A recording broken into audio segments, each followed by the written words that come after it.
Running a bit late. Oops. Go.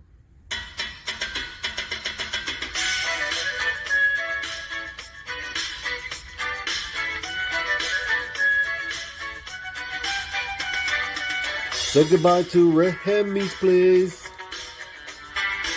Looking for my friends on a Saturday.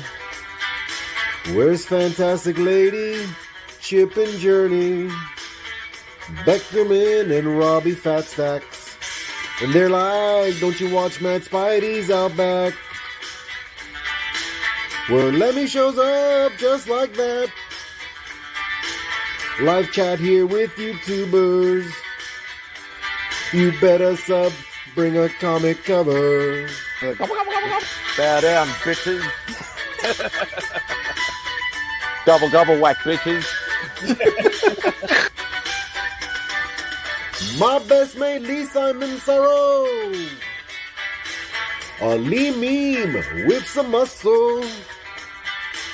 On here, you better watch your language, or you won't get any of his Vegemite sandwich. Freaky said I come from MadSpidey'S Outback, talking comics and some smack. Welcome all to MadSpidey'S Outback. You better sub, bring a comic cover, yeah. Yes, thank you. Oh, I can barely see. Trying to keep myself warm. It's a bit fresh here. It is still winter, obviously, but thank you for joining us. Welcome to Spidey's Outback. We do have some people waiting in the wings, so let's let them in before we get to the chat and the shenanigans. We do have the other person who doesn't give a fuck about 4th of July. It is my fellow Commonwealth brother. It is Jean Malot from the Great White North, protecting the wall. Bonsoir, les amis. And happy 250th and 4th of July to my American. Yes. And I'm surprised that there are any. I thought it was going to be an all-international thing today, but obviously some people just love me enough, and it warms my heart. And I need some warmth at the moment because it is a bit chilly, as I said. But we do have my cousin from the other side of the planet. We do have Matt from Heroes for Hire Club. What's up, guys? Well, I've already celebrated. We already cooked out. And I don't really blow shit up. I'm not 12 years old anymore, so I don't really like to shoot fireworks off. So I'm good. Yeah, I was going to get to some fireworks reference at some point. We do have the Sunshine State or Sunshine State over here. I like having all my fingers too. You know what I mean? The little big man, or just the big man. It's Big Jeff in the house. Hey, and we do have the man that is the king of Charlotte, or maybe just the king of the BJ chair. It is Mr. Vogs 18 in the house. I didn't celebrate number one because I wanted to go on MadSpidey's because I always like catching up with you. Number two, I'm tired as hell from work. Yeah, and that's the other thing. Like as I said, I didn't think there'd be too many Americans, but yeah, happy 4th of July to all them. Obviously, it's July 5th now with me. But you know, not that we celebrate because it's an American only thing. But yes, happy 4th of July to all John my is wearing a Captain America shirt, which makes me yeah, there you go. Actually, tonight in Canada, the Snowbirds, which is our aerobatic demonstration team, they were flying with I think it was 2 CF-18 Hornets and 2 F-35 American jets. That's awesome. They were doing a demonstration. They were going to do a flyover. So, but I can't see it from here. It's in Ottawa. It's too far away. So, yeah. Oh, well. But yes, yeah, happy 4th of July to all my American friends and followers and subscribers and all that good stuff. Please be safe. Do not blow up any fingers, as Matt said. Yeah. Well, also, like the firework thing, like, look, there's going to be fireworks shot off. I'll see videos of it and probably see it out the window, so I'm not worried about it. And it's going all day and all night, guaranteed. Yeah, it's like Beck and I on on New Year's Eve. Like, you try to chuck on the TV and watch the fireworks that happen in the city or whatever like that. You end up falling asleep before it, so it's just like, fuck it. But yeah, that's probably one thing that I've probably never, or should I say, I never have experienced. We'll just say that. Because fireworks are illegal over here, or firecrackers, whatever you want to call them, are illegal over here. So unless you're actually a trained pyrotechnician, you cannot get your hands on them. Here in Canada, it's weird. You can buy them, but you can't set them off. Well, there's certain states which is even dumb. in the North Carolina, we're allowed only certain ones. Yeah, well, we can buy them, but we can't. Carolina. But in Kentucky, you can buy enough fireworks if you want. You can make your own John Woo film. There you Explosions go. everywhere. There you go. So we got our own hard boiled tonight. Nice shout out there to the show Matt's a part of at the moment. But let's say hello to the chat because we need to do that because it is YouTube law, as Mr. Fat Stacks would say. Let's Crucius in nice and early as usual. Lanley's scheduled it about 5 hours ago, and he got in about 4 hours and 59 minutes ago. Was there any doubt? So yeah, I had an extremely long and busy day yesterday, so I didn't really have the energy to even schedule it last night. So I did it like while watching Only Slabs this morning. Fogsy's in the house. Yes, already mentioned all that. And please, yes, hit that thumbs up button if you haven't done already, even if you're just jumping in to say hello. Who else we got here? Ruby G in the house. Hope you're doing well, brother. Jean is on the present. I know that guy. Do that. Yes, happy 4th and all that sort of stuff. Coco, I hope you're doing well, brother.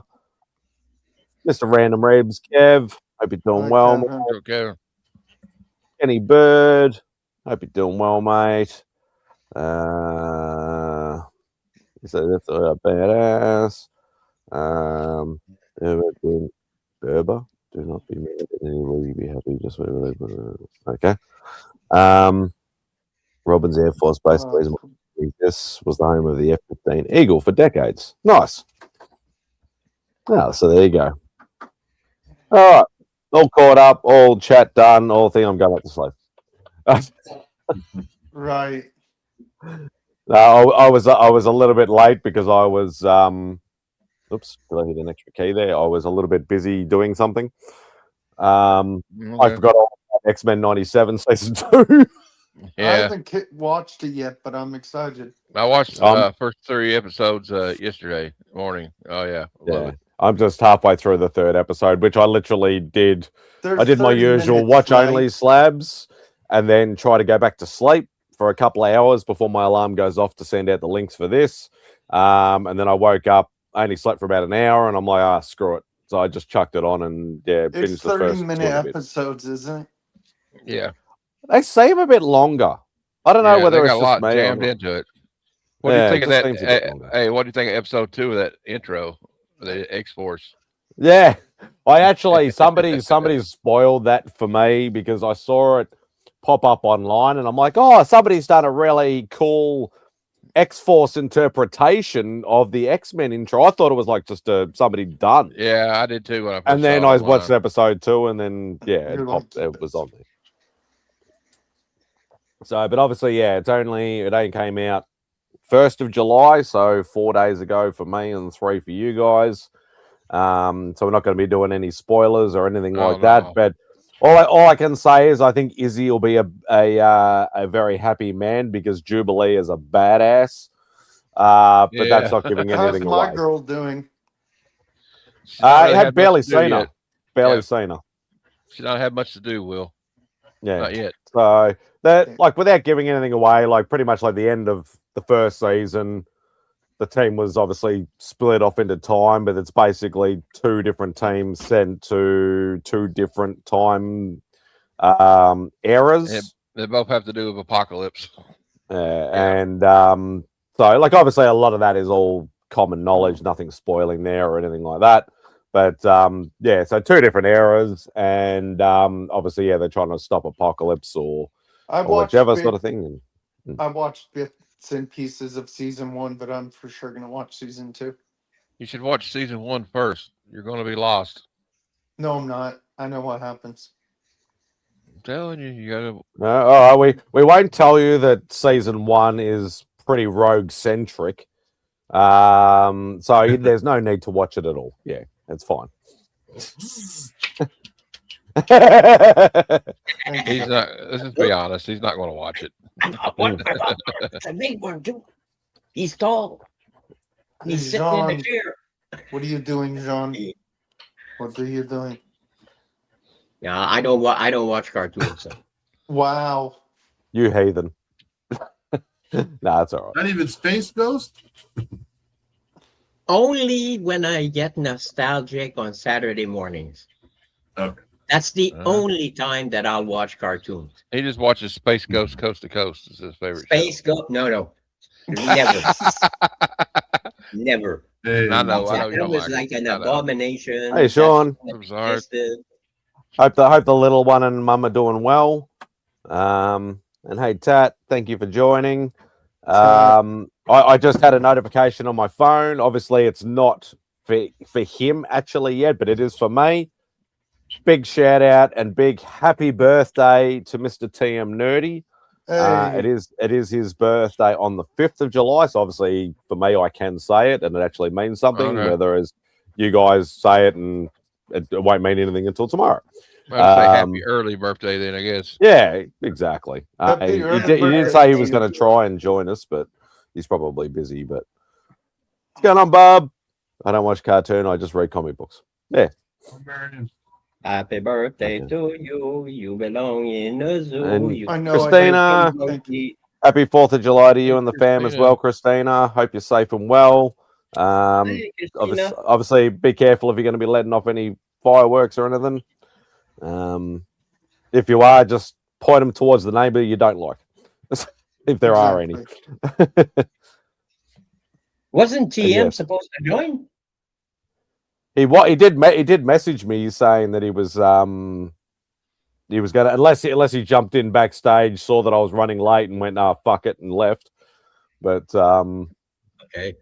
yeah, he wanted to talk X-Men 97, but maybe got held up trying to watch it. Is it the full? Did they release the full season, or is it only just the first 3 No, I think episodes? little first bits three at episodes. Okay. The first 3 episodes. Speaking of X-Men, check out this Alex Ross cover, Spidey. That's Ooh, nice. Mm. Anything with flames is always nice. Yeah. I got one better. Oh, yeah, 3 episodes. Cool. Will, did you? So I'm only half an episode behind then. Will, did you mumble under your breath? I have one better. Yes, I did. Wow. I'm a jerk. All right, it's okay. I'm a Still jerk. love you. You're not a I jerk. blame Jeff. Oh, No. Jeff, No, by the way, don't try and shuffle. Don't try and shuffle the blame. If you're a jerk, you get this. So there we go. and He gets my thrown in the penalty sin box. bin is only like 10-15 seconds. So Hey Matt, do you remember Well, you when gotta watch Papa it and because I? you get thrown in the penalty box. Matt, do you remember when Papa and I put each other backstage by giving? Yeah, you Papa Willie sent me a shots? $10 super chat and said, "Here, you don't have Yeah, to that play a was video, hilarious. but yeah, I you were was there." for that. Oh, that's right, you were there. That was so funny. Eh, he always had the right joke for the right time. Mm.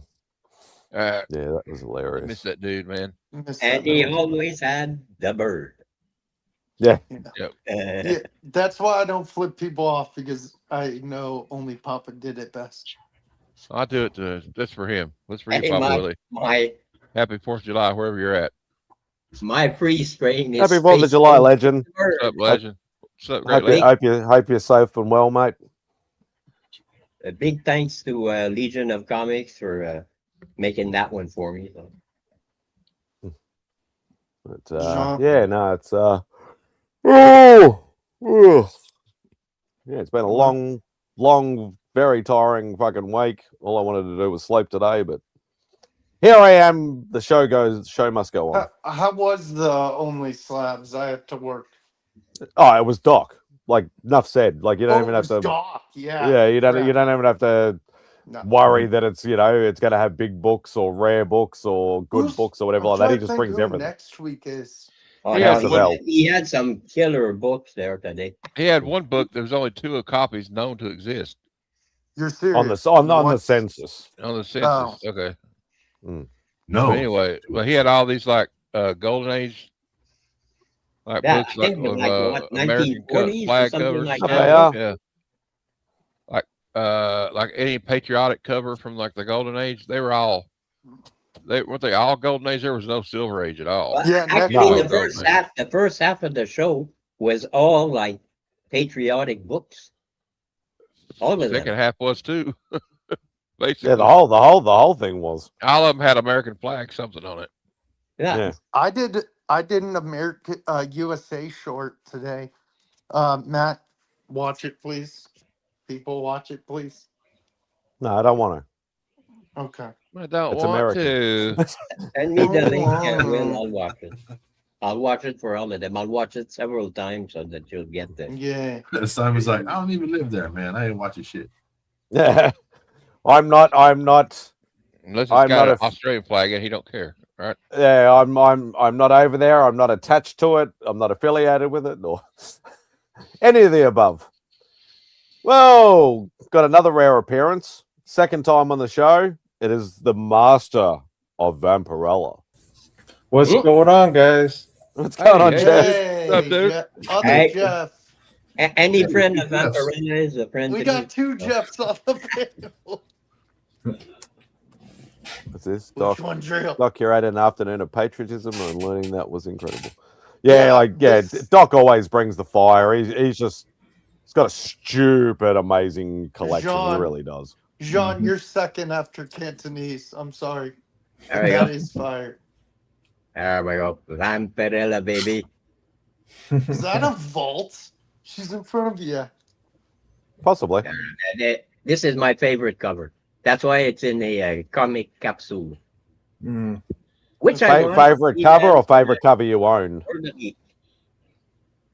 That's my Favorite best. cover you own, obviously. Yeah, that's the best one. Because obviously, if you had a Vampy #1, it'd be a different story. Well, I have one that's signed by Joe Jusko. So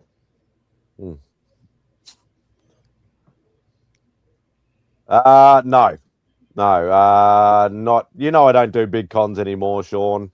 Yeah, they are getting some decent people coming for the show. I'm going to be, because it's on the same weekend as that the Melbourne Comic and Toy Fair, the Scoresby one, which they've never done before.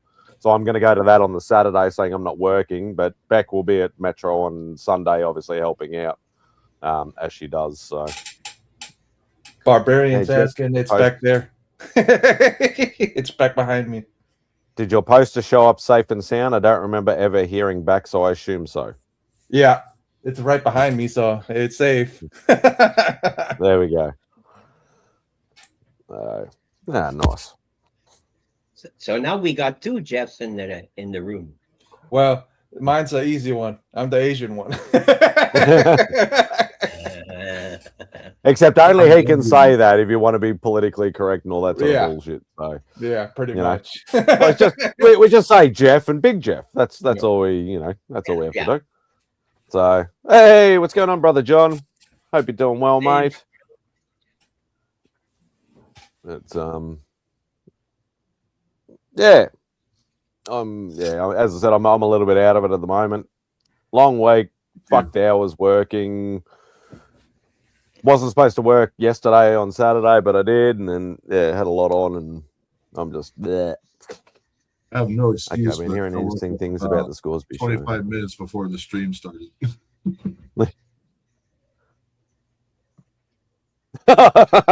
Thanks, Bob. Just point out the obvious now, you bastard. It starts. It starts.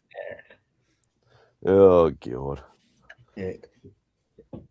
Yeah, I don't want to end up as a racist on one of those, one of those trouble YouTube show things or whatever. Yeah. You know what I'm trying to get to. Be Big You Jeff. guys are good. I'm the You token guys Asian body card, shaming? so you guys are all right. Body shaming? Oh, wait a minute. I put that as my own name. Never mind. Scratch that. But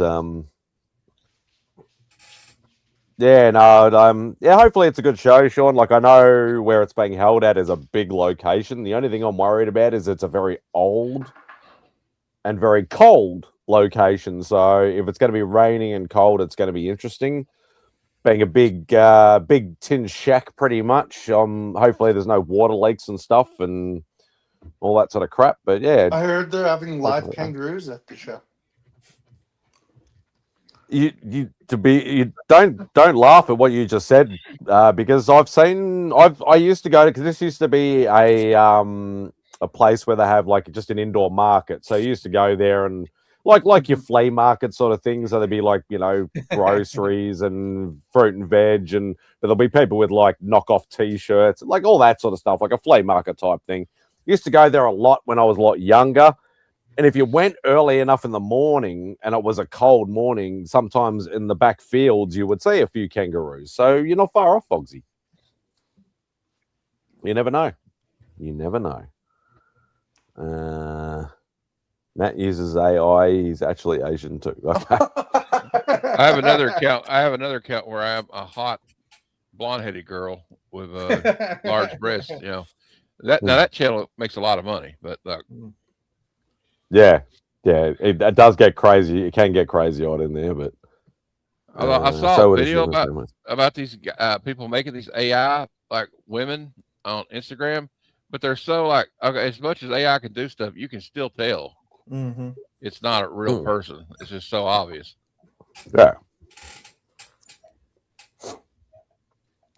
I see them, like, they pop up on reels and feeds and all that sort of stuff, and they're just it's like the old like Michael Winslow Police Academy sort of thing, where it's like, you can be my girlfriend. Also, you could tell by the way they talk. It just doesn't. The voicing is not right yet. They can't. Siri sounds more real than they do. Yeah. God help us all when they get the voicing right, though. Oh God. Yeah, it's going to be interesting.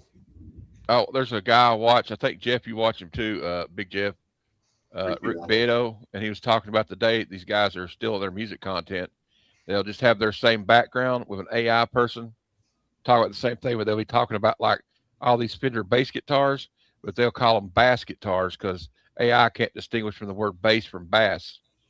Little giveaways. It is bass guitars. No, it's bass guitar.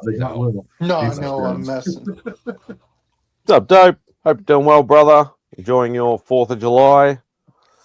I'll probably eventually just stop saying that, but yeah. Yeah, well, for now.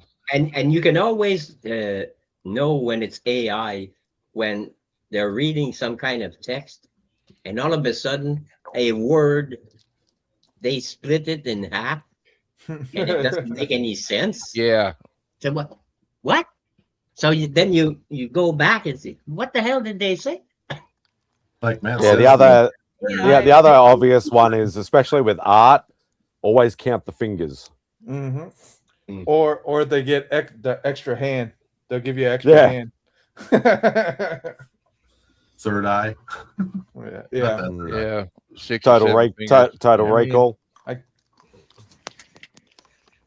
What if I told you that Mike Zack Punisher cover we had 6 fingers? He used AI. No, I'm kidding. Was that having you? Were you just having a go at Mike Zack then, Bogsy? Do you need to be put on the sin bin again? No, I like Mike Zack. It's just no, just joking. Yeah, but it can't be any worse than the JR stuff, man. So so bad. I'm saying all the backlash from it. I'm very careful with JR because there are a lot of haters, especially the ones that pop on to my channel for Outback, and there are a lot of lovers. So whereas I'm sort of in the middle where I like a lot of his old stuff, but he's phoning in the new stuff. But that's my personal opinion. That's not the opinion of anybody else. But in saying that I just there's a lot of people that absolutely love his work and a lot of people absolutely hate his work. But I just think it's funny, man. It's just funny that everybody everybody has their opinion. And then you Yeah. have me that don't give a shit Yeah. Yeah. because Yeah. I don't read it. So I don't even Yeah. know who you're talking about. Yeah, I just thought it was funny. I'm like, that's all because I'm all of you guys friends and everything, so I get everything from the feeds. So I'm like, really?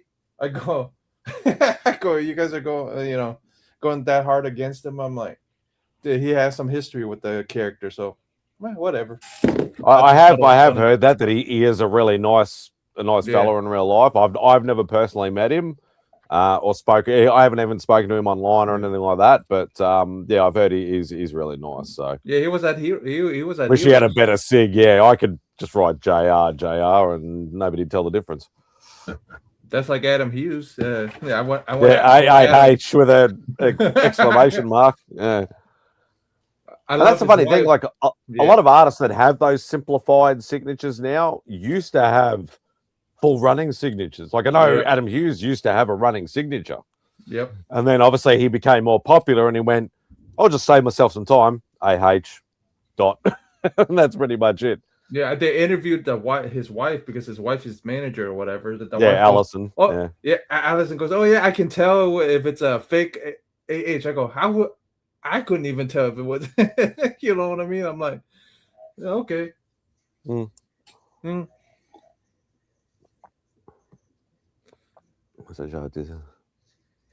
Yeah, and yet there's some that like their signatures are ridiculous.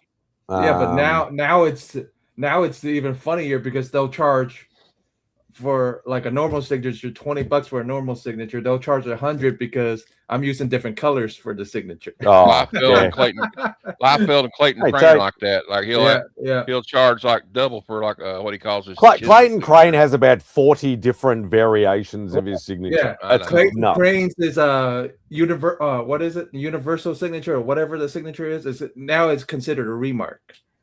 So yeah, so he has his rainbow blood splatter, bloody. Oh yeah.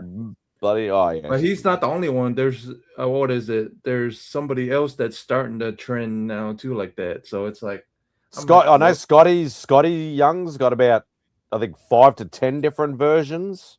Right. Tyler Kirkham, I think, has got a few different versions. I think Maddie mentioned Liefeld has got a few different versions. Yeah.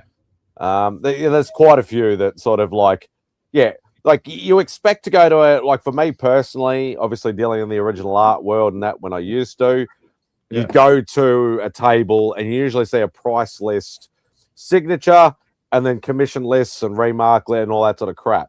Now it's like a price list for the signatures and a price list for the art and then a price list for everything else. And it's like, Jesus Christ, dude. Do you have any room for your actual stuff on the thing instead of just your prices of everything?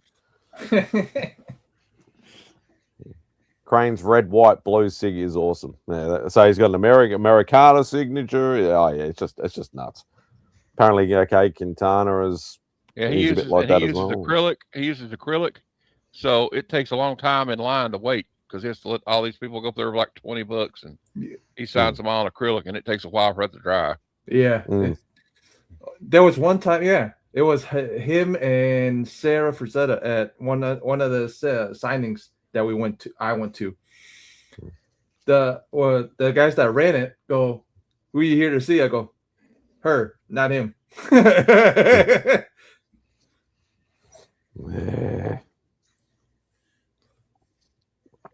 Right, Holmes didn't change. I like the signatures that you can actually read. Yeah. Hey, Jim. Hope you're doing well, brother. You can read. You know it's him. Yeah. Because it's really nice. It's almost artistic the way he writes it and he signs. So. Yeah, it's and it's funny because I see part of the I'm still part of a lot of the art groups and stuff like the original art groups and stuff like that on like IG and Facebook and all that sort of stuff. And I see occasionally somebody be like, "Oh, I just pick this random piece of art up. Does anybody know whose signature this is?" And you see like about 20 people go, "No idea, no idea, no idea, no." Unless you actually have an original art from that person, and you may recognize the signature. Like there's been a few where I've been the only one to recognize it, and some of the other guys. But yeah, some of them are so noticeable. Obviously, the quintessential penis signature, Frank Miller is, you got obviously, simple ones like Adam Hughes, JR, that sort of stuff. But some of them have got stupid complex ones. Like I know it's actually simplified now, but I know Mike Choi, he had a whole heap of like lines and dots and stuff that he used to arrange. It almost looked like some sort of like, Japanese kanji or something like that. It's a lot simplified now. It's only a couple of lines and a couple of dots now, but it used to be really, really complex. I think Mark Brooks does like a kanji sort of style. He does do his normal name as well, but because it's his wife got the got him a kanji thing or something like that, like a stamp almost too now. So yeah. Should buy some small handheld fans, take them on and sell them for signatures. Yeah, but make sure that there are already batteries in them. I like Jeff the cows because you could kind of almost barely, unless you know what it is, you're looking for it. It can almost blend in. Yeah, just looks like one long squiggle. Like I get that, as I said, like a lot of artists have like sort of made them. They've simplified their signatures for ease of use if they get popular and they're signing a lot of stuff. I get it, but some of them have stayed true as well. Some of them will be like, my signature takes me a good 5 to 10 seconds to do the signature. I can't even read it, but yeah, but you can still tell if you can't read it. It's still, you can tell it's theirs. But it's like some of them are just so simple. So I think I threw like a horseshoe into his operation because I asked for an Optimus Prime remark from Daniel Warren Johnson. Oh, that's what that is. Transformers #1 sketch cover. So obviously I had no problem signing it. But I said, hey, can I get an Optimus Prime head remark? And he kind of stopped and he looked at his manager, somebody that makes the rules. I don't know. And he was, I watched his hand kind of like, what do I do? Where do I start? But I was happy with it. Pretty cool. He grabbed a red pen. I don't know if you could barely see the red marks. Yeah, I could say a couple of red marks. He grabbed a red pen and he was like, all right, there you go. Yeah, John Jang's is ridiculously simple. And then charges you bloody $20. Gorgon Demir was on the first to do multicolored, bloody, and lightsaber signatures. Yeah. I like his work. He's got that very dark, gritty, gothic sort of style. I don't own any original art from him. And not everybody's heard of him, but I do really like his style. But, it's interesting. I'm just glad I'm not a signature person. I have a few signed rough, I have an odd signed book here or there, but I don't go hunting signatures. It is cheaper than collecting original art, I'll tell you that much, but it's I just like, actually the reason I do it is not just the signatures, meeting the art, especially if they're legends, you know what I mean? Like Larry Hama, just meeting him was like that kind of made my year. So I'm probably going to talk about that. And like also, like when I talked to John Arena Jr. last year, he's a really nice guy. Or you get like a story from one of them. It's pretty cool. I'd like to get a Space Ghost Matina sign because I think his covers are really nice. They're really don't get me started. Don't get me started on that guy. They look like paintings, and I don't know. All right, Scott, you've got a lot of art. All right, stop flexing. All right, you're not called hoarders hide for nothing. Hey, but, I'm only collecting Space Ghosts. You got to give me a break. I'm allowed, and I'm older than all of you fucks. So give me a break. And that's said with a lot of love, by the way. because The hell is making that noise? I really love you guys. duck? I have so much fun with you guys. You are complete assholes, just like me. Oh, of course it's Bunny Mask because you own nobody in the world has got any Bunny Mask art except for Scott because he like got the monopoly on that book. And who the hell is Bunny Max? Oh yeah, I remember the bunny mask. Yeah, that was I can't remember the company who brought it, but there was a mini or a maxi series or whatever it was. Scott purposefully went after the artist that was doing all the art, became good friends with him, and then got like every single page, every single cover, every single issue.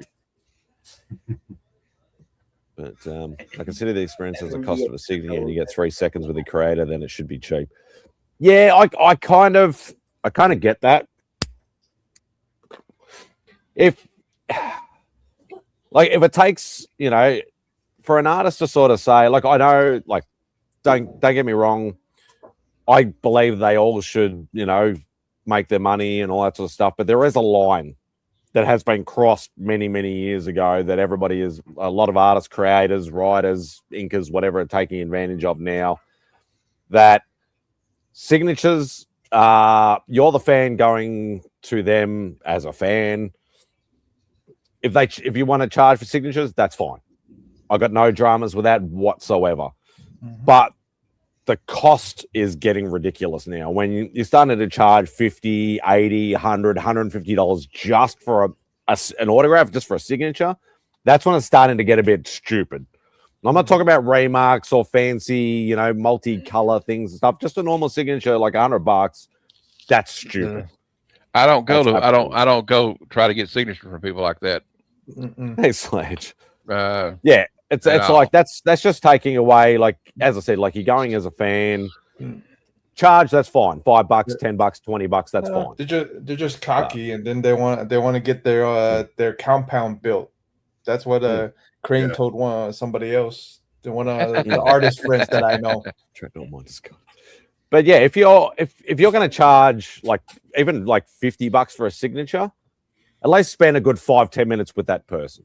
I don't care how long the line is. If they're going to pay that kind of good money just for a 3-second signature, give them a good 5-10 minutes just to talk, say, look, I love your work, whatever, ask a question, get a story, whatever. Don't go Chris Claremont type 3 hours with one person type shit, but give them 5-10 minutes of your time if you're going to be charging that kind of money. That's all I can say. But yeah, like say what it is. Say it's just a signature or it's a meet and greet. One of the two. Or both. Yeah. You had to go the next level, didn't you, Taylor? You had to go the next level. The one thing I think it's weird when they charge extra for certain issues, though. Oh yeah.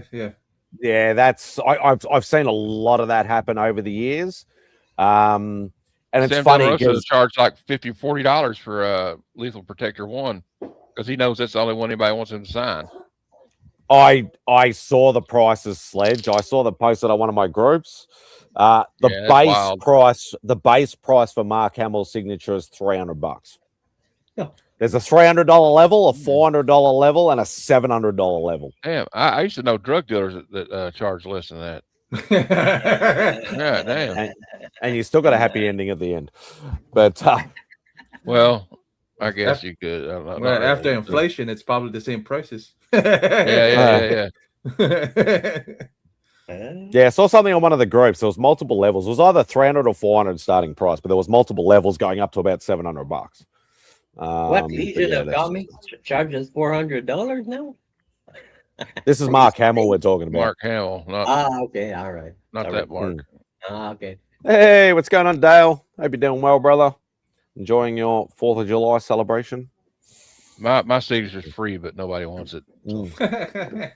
The funny thing is, like, a lot of people, like, I've always been one of those things, like meeting, especially artists. I don't necessarily talk to a lot of the writers and stuff. I try to say a quick hello and all that sort of stuff. But when I was doing the original art stuff, it was more, I never really knew what to say.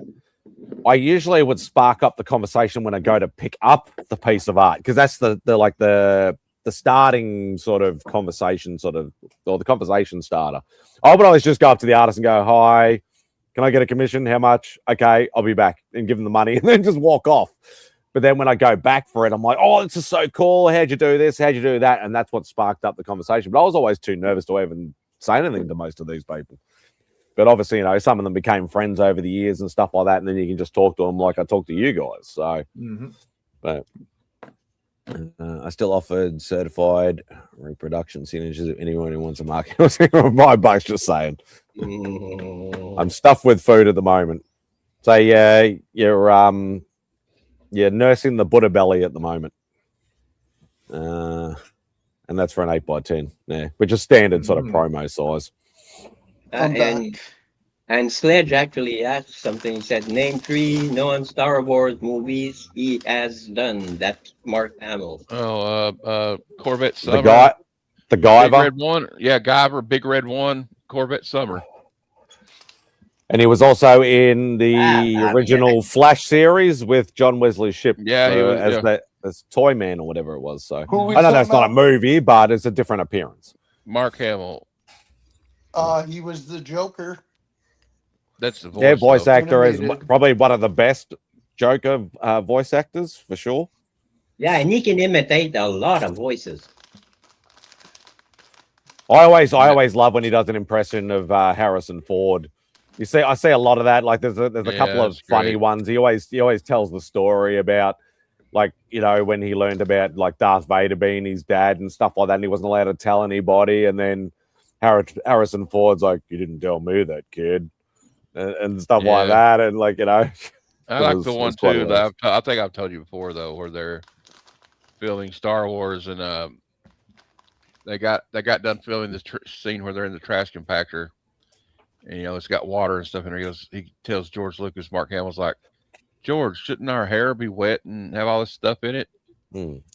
Since we just got out of the trash compactor, and Harrison Ford looked at him and said, "It's not that kind of movie, kid." He said, "It's not that kind of movie, kid." He said, "If they're looking you got to do the lower register." Is not he's like, if they're looking at her hair, we have a problem.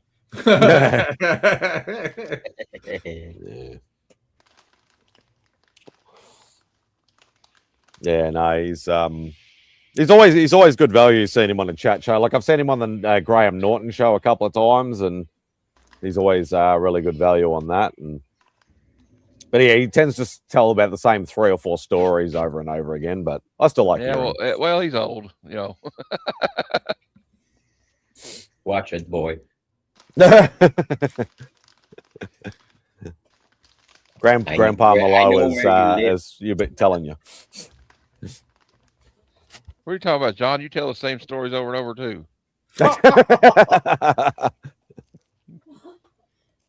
Because I don't give a fuck. That means you both getting old. And I do too. So I'm getting old as well. So don't worry. Yeah, we all do. I do too. That thing I said about Mark Hamill and talking to Harrison Ford, I've told everybody that story 15 times. So Hey, at least we're keeping our brains active. What's a brain? Brain. Well, if we have to explain, you have a problem. Houston. Houston. Call Houston ASAP.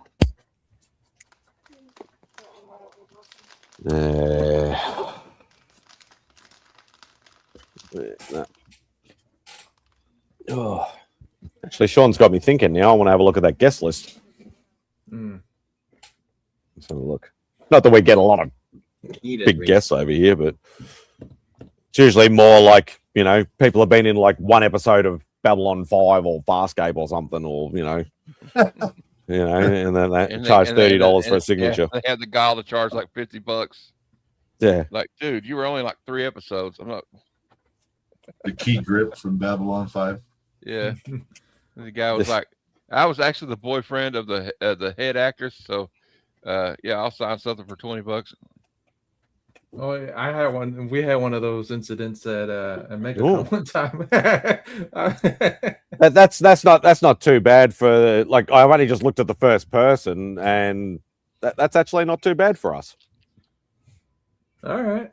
Okay. Oh, Linda cool. Hamilton. Yeah, that's not too bad for a first person. Oh, Erica Durance. Yeah, she was good in Smallville. What I have con? no idea who was she. Oh, she was in The Boys. I can't Spidey, remember. what con? Metro Comic Con. The guy plays Buggy in One Piece live action.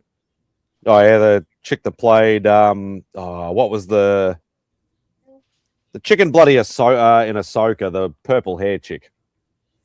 Oh, Can't think. can't think of her name either. But I know the one Oh, you're you talking mean about. That chick. damn, she was in yeah, she played the girl from Rebels, the cartoon.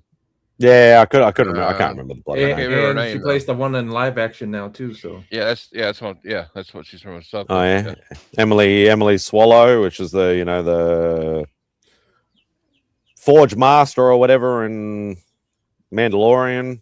Yeah. I have no idea who that dude is. No idea who she is. I've seen him before. Sabine. She plays Sabine Wren. Sabine Wren. That's the one. Thank you. That's the one. Oh, the guy from The Mummy. Oh yeah. I like that guy. That guy's cool. Oh, what? No, go away. Oh, Mark would like that one.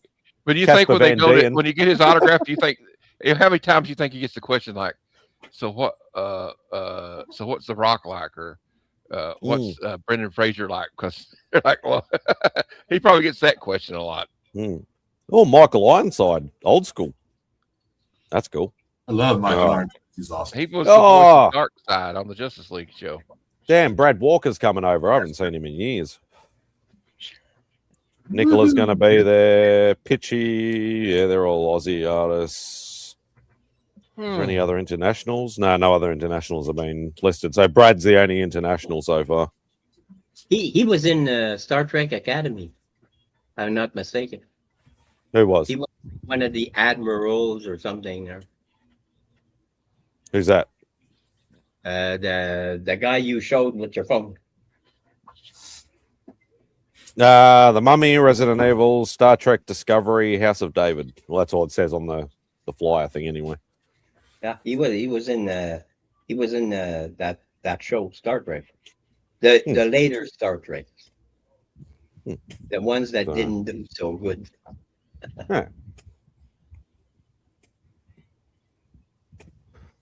Yes, on new people. I've not been to Australia. Yeah, and you're probably supplying the goods too, Sledge. Knowing you, you probably have a container just full of bloody fireworks. Simon, do you collect Spectacular as well, or are you just doing your ASM? No. I've got the full run of Spectacular. Full run of Spectacular. Full spun of full web. I did when I was probably about 15, 20 years ago, whatever like that, basic minimum wage, couldn't afford. I was starting to get to the real like expensive sort of end of ASM. And I said, oh, why don't I collect Spectacular? And then I went from Spectacular to web or whatever, and I finished them actually quite quickly, which was good. So it's all right, I can see you. That's who I was talking to. You're late, Travis. Yo. And I'm officially okay to say it. Happy birthday. Yeah, screw you. No, I'm just kidding. Thank you. Yeah, I think I'm about probably close to 40-50% completed with Spectacular. And it's You're so only nice. missing It's so two much cheaper for than ASM, ASM. right? Spidey, What was that? you're only missing 2 books, right, for ASM? Yeah. The 2 most expensive in the entire run. So hurry up and win Lotto and then buy them for me, Vogsy. Mm-hmm. Can do. Cheaper to make your own. Those things are outrageous. But yeah, no, it's like Spectacular, and Spectacular's probably only got maybe half a dozen that are slightly above like a normal sort of, back issue bin sort of price.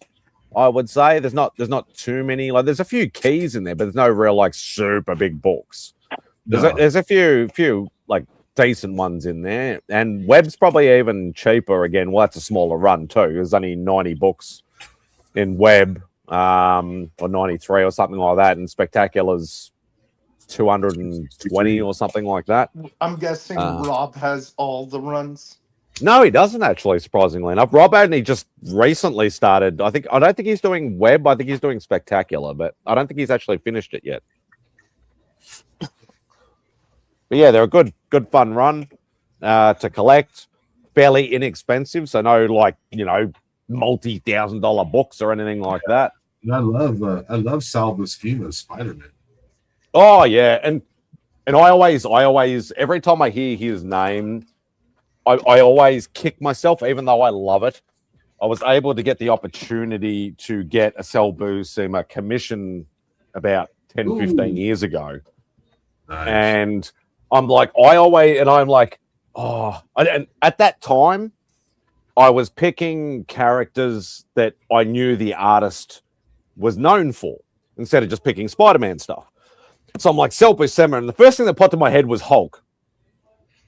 And I'm like, I totally glossed over the fact that he did like nearly the whole Spectacular run, and I picked Hulk instead. So that was a little bit of a misstep for me, but I still love the pace all the same. So I'm passively doing Web and Specs, Morty, only $1 less. Yeah, I don't know. You'd have to be pretty lucky to pick up like a first Cloak and Dagger or something like that for $1. Like I wouldn't think that'd be stupidly expensive. Maybe, you might be able to pick up a mid-grade or a low-grade for like $10 or $20 maybe. I don't know what the prices are at the moment, but yeah, nothing really stupidly big. Obviously, Web, first, Scarlet Spider in there and, a few other sort of slightly trickier issues. But yeah, I think he could do the whole run fairly cheaply.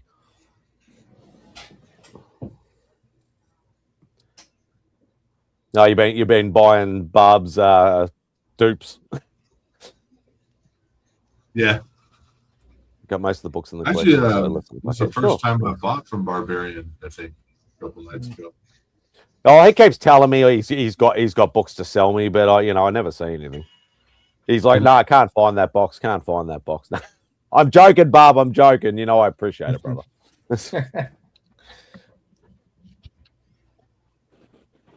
Anybody see the Danny McBride news? Yeah, Joe. Yeah, Joe. Yep. Yep. Danny McBride news. Something about a new show he's doing or something. He's writing it. He just wrote a G.I. Joe movies. I'm a bum. Yeah, it's not going to be comedic and stuff, and it's going to be with his team from the Righteous Gemstones. He's a huge G.I. Joe fan. Was a fan of the TV show and a fan of the comics. Yeah, I like what he had to say too. They want to. Yeah, it's something about Springfield. He said he wrote like a Dreadnoks screenplay, but they said we don't want to do that first. So he wanted to do something with like Cobra in Springfield, which was the town of Cobra built to hide. Yeah. And people, if you think, oh, Dan McBride can only write comedy. Actually, he wrote the screenplay for Underworld. Yeah. Nice. I My first concern is it's going to turn into a comedy. I was like, oh, man. I'm sure there'll be a joke or two in it, but I don't think it'll be. Yeah. I think he did some type of horror movie too called Creature or something. I don't know. I can't remember the name of it, but yeah, I think you're right. Yeah, I always have anytime somebody talks about Danny McBride, all I think about is the comedy stuff. The goofy stuff. But yeah, good on him for broadening his horizons. That's what most people were worried about. They were like, oh, no, it's going to be a comedy, G.I. Joe and stuff. But he assures people it's not a comedy. Yep. Glad to hear that. Like, I know a lot of people put a lot of hate on the two G.I. Joe movies that we got. Like, I'm not talking about, like, just the Snake Eyes one, I'm talking about, like, the two, really, like, the one with Channing Tatum and the one with The Rock. I thought they were just good, fun popcorn flicks. Like I actually enjoyed them. They're just a fun, turn off your brain, just watch an action movie type flicks. So a lot of people are like, oh, this is absolutely crap and blah blah blah. I actually enjoyed them. So Oh shit! Danny McBride was in Alien Covenant. didn't he help write Pineapple Express? I'm not sure, to be perfectly honest. Yeah, I think so. I thought that was written by Seth Rogen and buddy James Franco, but I could be wrong. I'll look I it up in a probably, minute. I probably am. I'm reading the Uncanny Right, X-Men right now. on So it. I'm reading my X-Men. I'm multitasking. Jeff says I'm a mutant because I can read, carry on a conversation, carry on a conversation at the same time. Well, you did say you were a tall blonde with big boobs earlier, so that sort of fits now in the whole. Yeah. Oh, Well, he's a no, shapeshifter. that's my AI. Yeah, That's my yeah. AI account. That's my AI account. That's how I make all my money. Danny McBride was red in Pineapple Express. Yeah. But did he I write think it? all three worked on it. I'm I don't probably think wrong. he has there. any writing Yeah, as far as I know. not sure, Bob. Not sure. I'm looking it up, but I don't know. He's a Not stand-up sure. comedian forever. It was screenplay by Seth Rogen and Evan Goldberg. So Yeah, Yeah, well, I got one out of the two. Evan Goldberg, because his that's one of his. I think writing that's his partner. Yeah, it's his writing partner in it. Yeah. Yeah, well, I think I've only seen it once. Yeah, it was all right. I don't think I loved the movie, but I think it was all right. I probably, a lot, and that's a lot of, and I've said this for a long time. I need to rewatch a lot of stuff that I haven't, watched in a long time, because it's sort of like, oh, I remember that being crap or boring or that looked outdated even back then or something like that. But I wouldn't mind. Like I occasionally will do that. I rewatch a lot of stuff, but rewatch some movies that I don't really, gave a great rating to originally. I may get a new found fondness for them or something, with a later rewatch, especially if I haven't watched it for decades. So just Could go put it on watch the Freaks and Geeks. never seen Freaks and Geeks. What? Now you got to go watch it. That's where That's good. everybody. That's where everybody started. Was That's that a where sitcom? Was that a sitcom show? Yeah, sadly, it was a great one, but only lasted one season by Judd Apatow. It has it has like Jason Segel, Seth Rogen, James Franco, a ton of people, and that you're like, oh wow, the show is stacked, but it was before they were well known, Mm. and that's why Judd Apatow got most of them together, like Jason Segel, James Franco, Seth Rogen, and said, "Hey, yeah, I want you guys to write and do a movie." So I think the first person to do it was Jason Segel. He did How to Forget Sarah Marshall. Yeah. Yeah, I think Judd Apatow tried to recreate the Adam Sandler effect, where He did a pretty you good have a job, lot though. of the same He launched guys. some careers in the movies. on some pretty freaking great people. Like Seth Rogen's still doing great things. I said, can't listen, stand that guy. I can't stand him. I love what he's been creating. I love the studio that he just did. That's a great show. Yeah, just I remember seeing a couple of his early movies, and I'm like, this guy just sort of, I don't know. He just, I don't know. He just, I just can't get his humor. Not get it as in intellectually wise. Just I don't find him funny. I think he didn't really get, because he showed up in a bunch of stuff, but I think really what pushed him over the edge was the Pineapple Express movie. Because he was in 40-Year-Old Virgin, but oh no, Yeah, actually, you know what really might have knocked up? Knocked Yeah. Up was the one. Yeah. Yeah, He was also Seth Rogen was also briefly in Anchorman. He was Christina Applegate's cameraman in one scene. Oh, not only that, he was he wore fake teeth and was part of the British newscast team during the fight. I don't know if it was in the first one or the second one. I think it was in the first one. But yeah, he was wearing fake teeth, and he was the British part of the British news team in that for the fight. These are pretty good. Actually, Gail Simone's been writing pretty good storylines here lately. Oh, good. Good. That's good. to Hello, hear. Mark. Hey, Nerdy, what do you think of that X-Force intro in episode 2? Can't I go have, into I have my own spoilers. freedom over here, Mark. Mad Spidey disgraced everybody and hasn't watched X-Men 97 yet. No, What are you he's talking watching- about? Watching it right now. He's watching it right now. Oh, okay. Never mind. I after your message at some ungodly hour or whatever that you sent it to me, I went to sleep after Only Slabs, dude. Try to get my usual 2 hours in between this and that, and I'm just like, I woke up about an hour in, and I'm like, that's right. TM said to watch freaking thing. I'd forgotten all about it, to be perfect. I knew it was coming out, but I'd forgotten all about it. And I went, fuck it. So I got halfway through the 3rd episode, so I'm almost up to date. So Look out! We wore the dog out today. She's been outside playing all day.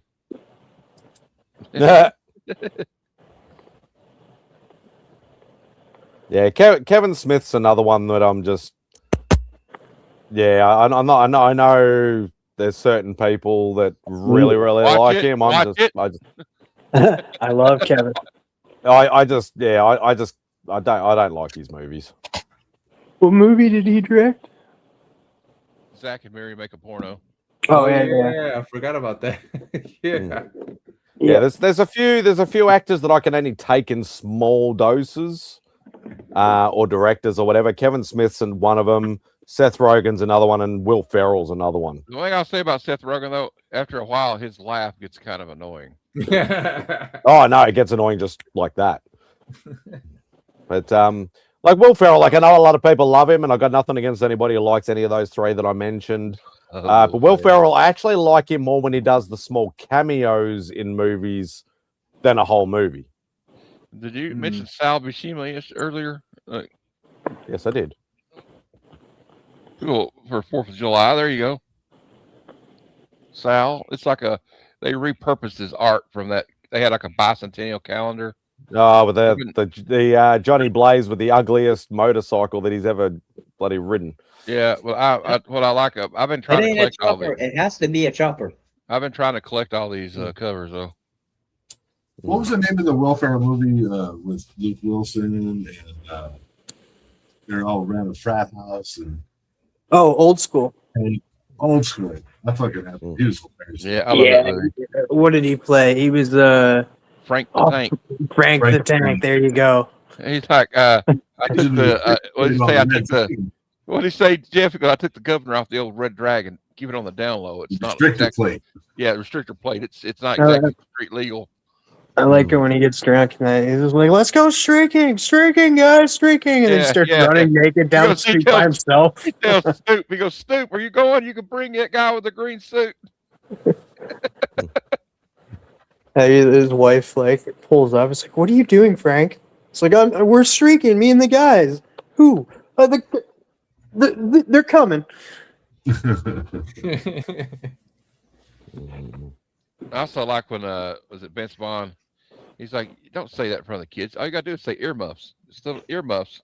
So you can say whatever you want." That was back when Vince Vaughn was supremely funny.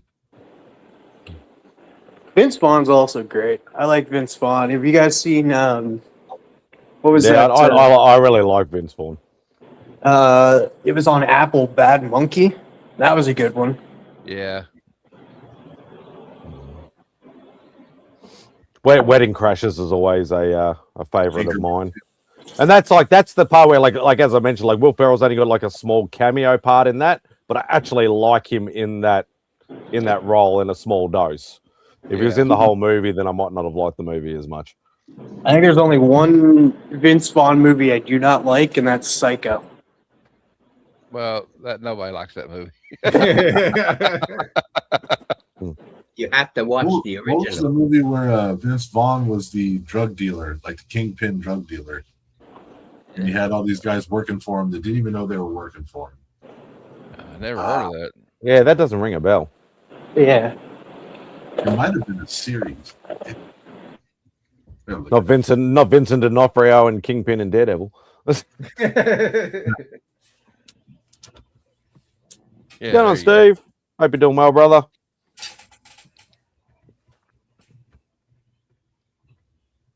Yeah, no, I don't. Yeah, I don't recognize. I don't remember that one.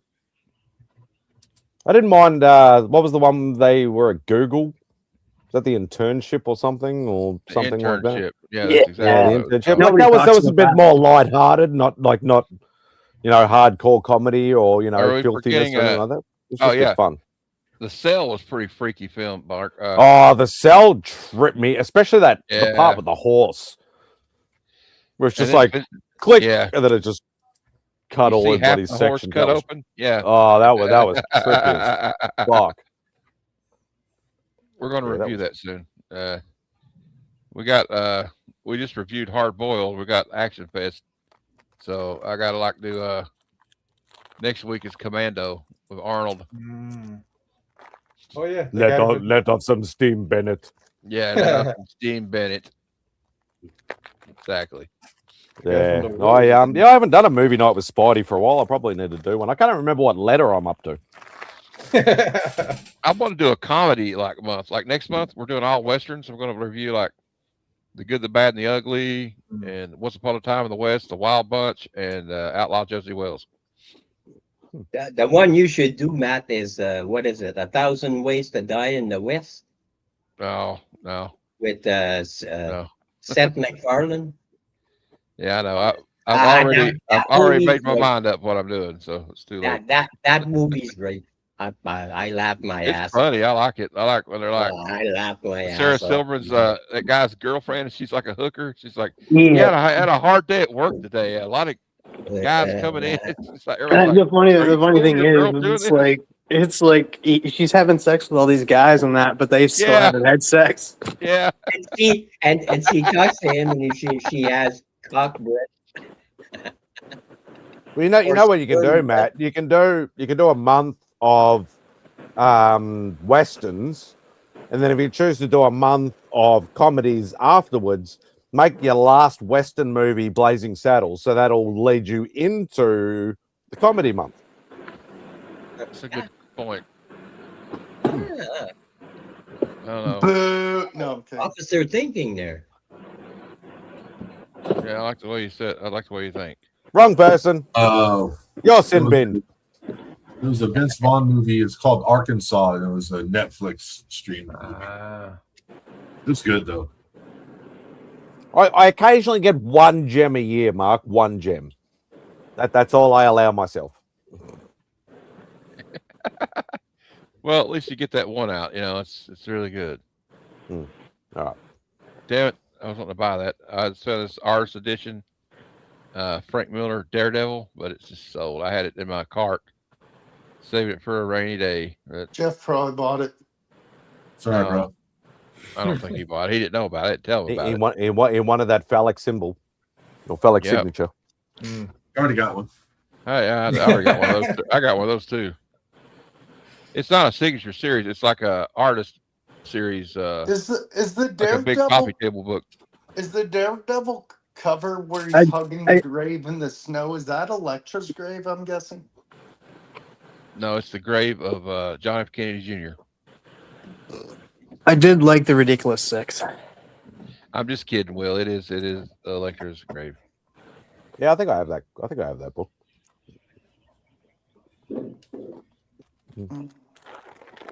What you eating, Spidey?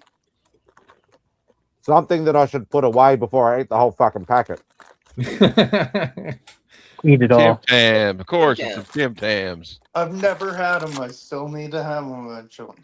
Eat it all. That's Spidey. We actually I have them here. We have them in our grocery stores. I just got busted. Uh oh. I can explain. With or without caramel. With or without caramel.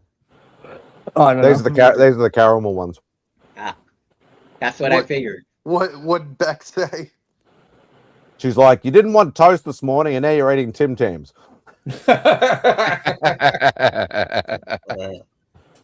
Picked up about 40 books today at LCS, 4-color and Disney. Was going to hop on and show them, but my webcam seems to have vanished. Oh, Yeah. Yeah, it seems convenient. No, I'm just kidding. Scott. Hello, Lorna and Ridiculous It's Six. in One of a the funniest pocket characters dimension. which is very hard to say. Like, you know, played a good part and Taylor Lautner in like the same sentence. But, Dude, he played a really good role in Grown Ups too. I'm trying to remember. Oh, he was like the bully at the pit thing, wasn't he? Yeah, Yeah, I vaguely remember that. him and what is it? Milo's. I can't ever say his name, but the guy from Heroes. Oh, yeah. I know they're talking about it. Yeah, Zachary yeah. Quinto. Milos Ver. Oh, yeah, I can't. It No, starts it's with like V. the main guy. He's just like he's like sure that he's a superhero and that, and we don't find out until like what later on that he can actually take people's powers that he's close to. That guy, I forget who he plays, but Yeah, you're not talking about Zachary Quinto's character. You're talking about the good version of him. Oh. yeah, to a point. Like I think To he a turned point. bad at one point for a little bit. Mm. I think most of them do. Heroes Reborn, that was a terrible show. It was I like never bringing watched it back. I never watched that one. I forget the characters' names, but we're like the first character we're introduced to in Heroes is that guy that can like read minds. And he turns bad in Heroes Reborn. I'm like, that what? Hmm. So you suck. Dick. It's been a long time since I've seen Heroes. Yeah, it's been a while. Mm. Another good show is Alphas. Ended too soon.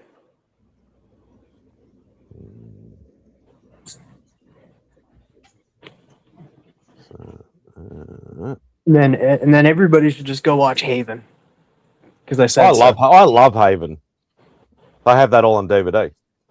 Oh, that's good. You know, it's like that was filmed close to me. That was a trippy show. Like that was like it took me a while to work out what the fuck was going on. Yeah. Oh man. I gotta send everybody this video. These guys were firing these big bottle rockets off and they were goofing around with them. The dog picked one up and ran off with it. And it shot off and hit this guy right in the crotch. As long as the dog's okay, I'm happy with that. Yeah, I'm cool.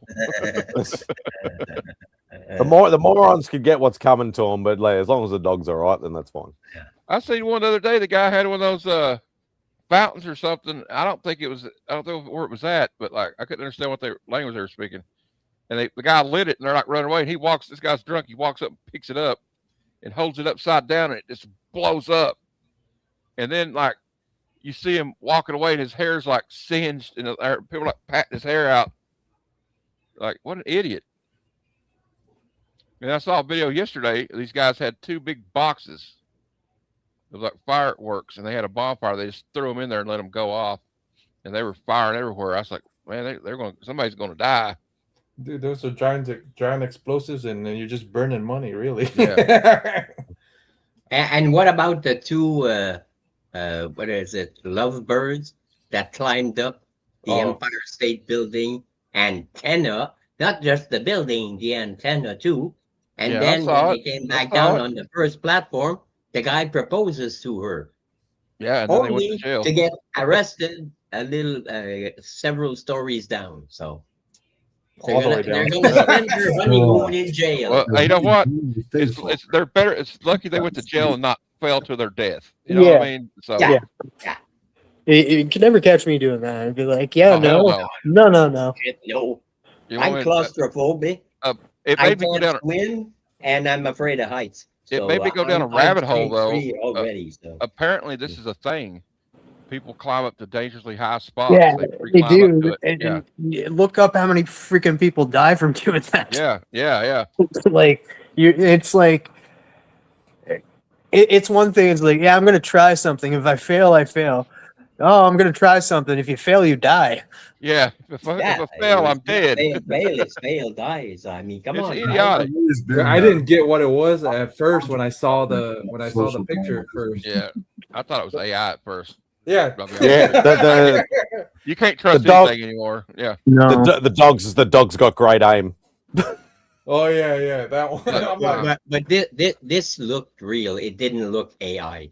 You Oh, can yeah, really tell. I know AI, that, you I can just, tell. but I think everything's AI, John. That's Oh what I'm man, saying. it's getting scary out there though.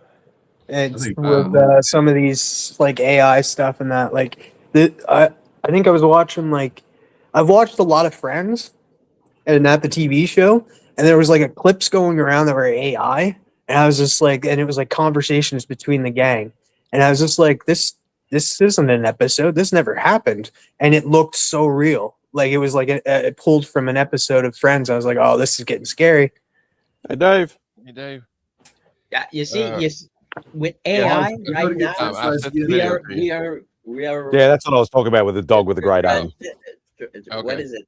yeah. Transit mode between normal life and then the Terminator life. Because it's not going to be robots; it's going to be AI. That's what is going to eventually be our downfall. It's AI. It's not a Yeah, robot. Terminator 2, Skynet predicted, they predicted Skynet will take over, and that's literally what's happening nowadays. They Yeah. were talking about that. AI is taking over. I believe Yeah, Twilight Zone the was talking kids are about shit like that. fucking killing themselves because they can't be with their AI girlfriends. Well, the other thing though about those people climbing, what I was going to say about them climbing that building, it's gonna probably inspire other idiots to do that. It's a problem. Exactly, and they won't be. But they weren't careful because they weren't wearing any harnesses. But I think they were experienced climbers. That don't in a place like that. That don't matter. Did you see Yeah, I know it doesn't that matter, but I that mean, antenna? How rusty it was looking. There's no way in hell I would step on Yeah, something like that. and plus you gotta factor in like one small slip, like just lay your foot wrong in that, or Yep. or your hand. Also, or- you gotta if you factor get in the tired. wind. Yeah, The and your wind arm. up there, man. It's Yeah, not. and Yeah, and yeah, your and arms just, getting just tired. the You know what I fact mean? that Your arms let's get too say tired, you're done. let's say one of them falls and they don't hit anything on the way down, but they hit somebody on the ground. So Yeah. then, Oh yeah, they're both dead. if you killed someone while killing yourself, I mean, or you hit the side of the building and then pieces start spreading. Well, if you fall Well, from that it- distance And in on the Empire top State of Building, killing your yourself, body's going to disintegrate when it hits the pavement.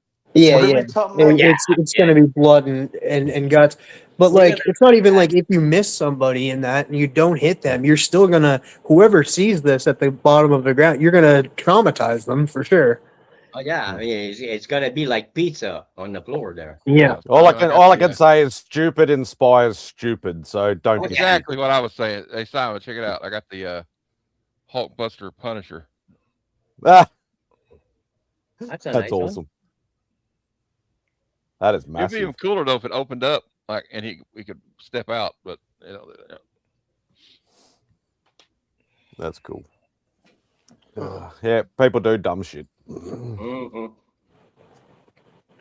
Oh, but we want to do it for clicks and views. Yeah, well, you do it for clicks and views if you die, you fucking moron.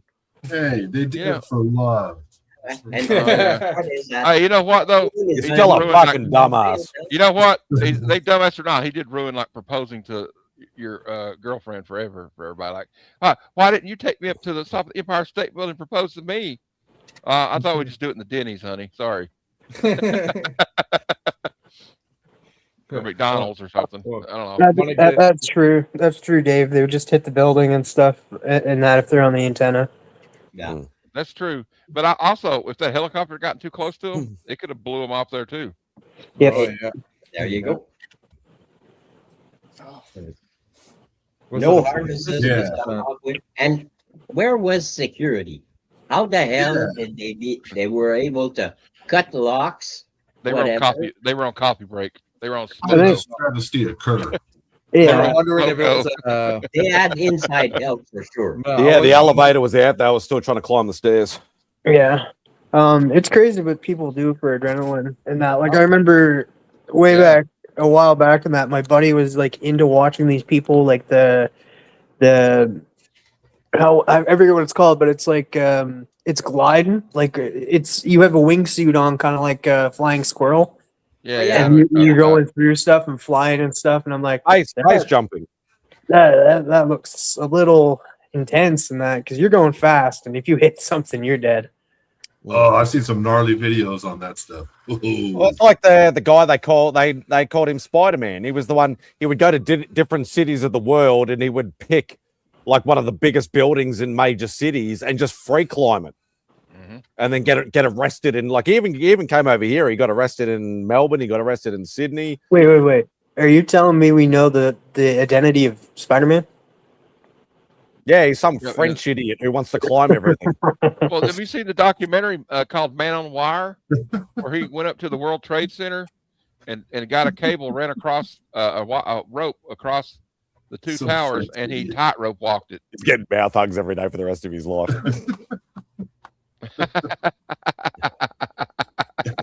La Spider. Oh, Les God. Spider-Man splat. How do you say Spider-Man in French, Jean Malo? Spider-Man. Spider-Man in I French. don't know. I got a man. Spider-Man. Spider-Man. We have to roll our R's. That sounds more like Spanish. I like Spider-Man better. Monsieur Peter Parker. Have a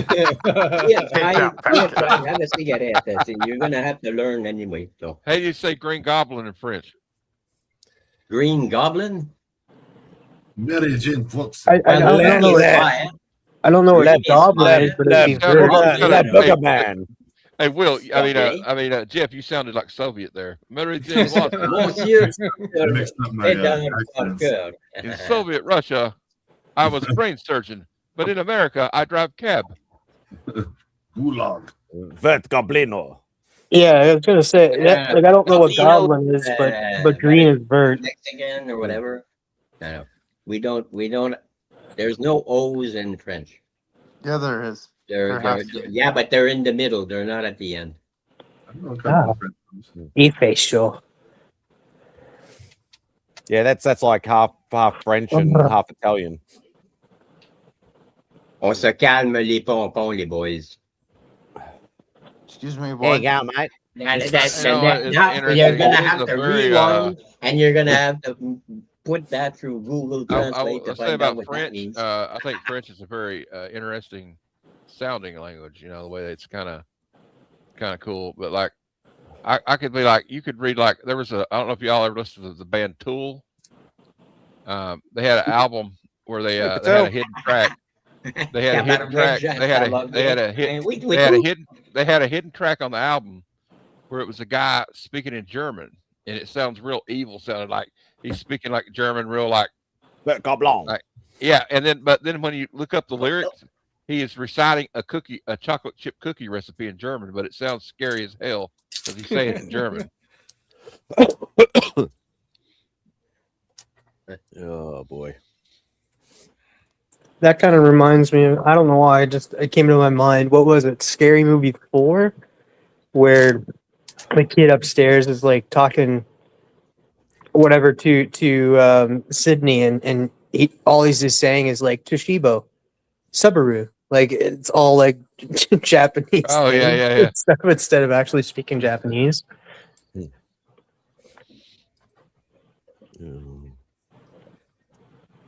I still need to watch that new Scary Movie. Yeah, I want to watch it. I want to see it. Yeah, from what I've been told, don't bother.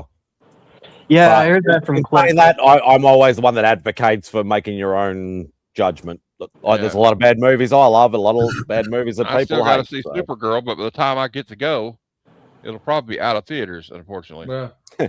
Dave's having fun with Google Translate by the look of it. In Germany, Grüne Kobold. Oh, come on. Yeah, I can't get over it because she was on an interview and she mentioned it on an interview where the poster, the movie poster, when she lands like a squirrel. So now I can't not see the squirrel picture now. I'm like, oh, great. Oh, they need to do like, you know how, like, I know Matt and I've talked about this quite a bit, and occasionally TM and stuff like that as well. Like a lot of the, you know, like the Hong Kong movies and stuff and things like that, and even Americanized movies like change names depending on the part of the world they're in and things like that. they could do that. Like, you know, it's called Supergirl most places. If it's just a new release, they could call it Squirrel Girl instead. And they'd be like, oh no, Marvel will be like, no, that's ours. You can't have that. And then, yeah. Oh, speaking of, have you watched The Last Airbender? No, I haven't started the new season yet. I actually don't think the adaptation's that bad. It's making you forget the shamalama crap bloody even more. I also think who they chose to play Toph, it was a really good choice.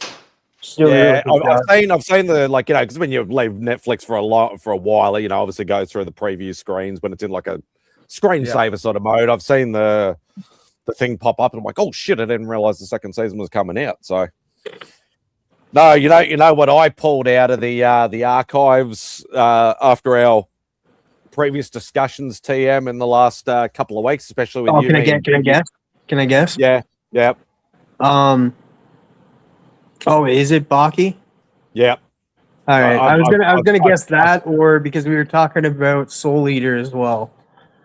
I actually did a rewatch of Soul Eater about 6 to 12 months ago, but no, I went, fuck it, I haven't watched the original Baki the Grappler in a long time, so I'm like, screw it. It's very, you can tell it's old because as soon as I put on the first disc, it's letterboxed. So you got the big black border around the screen, and it's like, yeah, I don't mind that. I know a lot of people like stretch their screen and stuff, but like, yeah, no, they had the first 4 like from 1992, 94. Yeah, on YouTube. I can't remember the thing, but yeah, I've got like the full original series. So yeah, I just started rewatching it. And I'm like, and as I said, if anybody wants to, because a lot of people are talking about obviously all the Netflix ones. I tell people if you really want to get into, you want to know the history behind all the characters that are, or most of the characters that are in that. If you can get a hold of the original series, watch the original series for sure. Mortal Biggie's Chic in the house. Only gotten into good girl books like Comic Collector Geek. No, I don't collect Golden Age. I can't afford Golden Age. There's way too many Marvel Silver and Bronze and Copper and Modern and whatever that I still need. So I'm not getting into Golden Age. I've always said, and I mentioned that this morning when Doc was on Only Slabs, I would love at least one Golden Age Marvel type book. Obviously they're timely, but you know, obviously a Golden Age Subby or Cap or one of them sort of books, like maybe one day, but I'm not in any rush to get one. But yeah, look, I would love one eventually, but yeah, no, I'm not getting into that sort of stuff. I'm with you, Spidey. Like I don't have a Golden Age book yet, but I go after. Currently, I'm just going after a lot of Silver Age. I said the same thing, and I got 3 or 4 now. It's like anything, everything's a slippery slope. You start on one rabbit hole and it just, but that's a very, like, you think original art is a deep, you know, a deep rabbit hole, then freaking Golden Age is even worse. It's relative, but yeah, depending on what you want to collect. If you want to collect freaking Golden Age Superman, then you're fucked. Or Batman or whatever like that.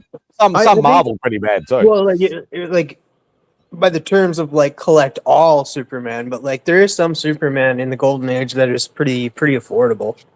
Oh, I know. Like I've had this discussion with Biggie a couple of times, and it's like he reckons I could probably pick up a Golden Age Cap, like one of the later issues, for maybe a few $100 if I'm lucky. Not over here, I won't. Though anybody says Golden Age Cap over here, it's got to have like 5 zeros on it.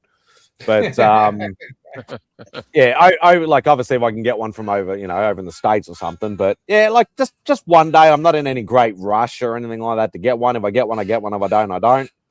But yeah, like I'd rather collect the Silver Age Cap run before I even decide to go that sort of far. So yeah, that's how I am with the first appearances though too. Like I definitely like with Green Arrow.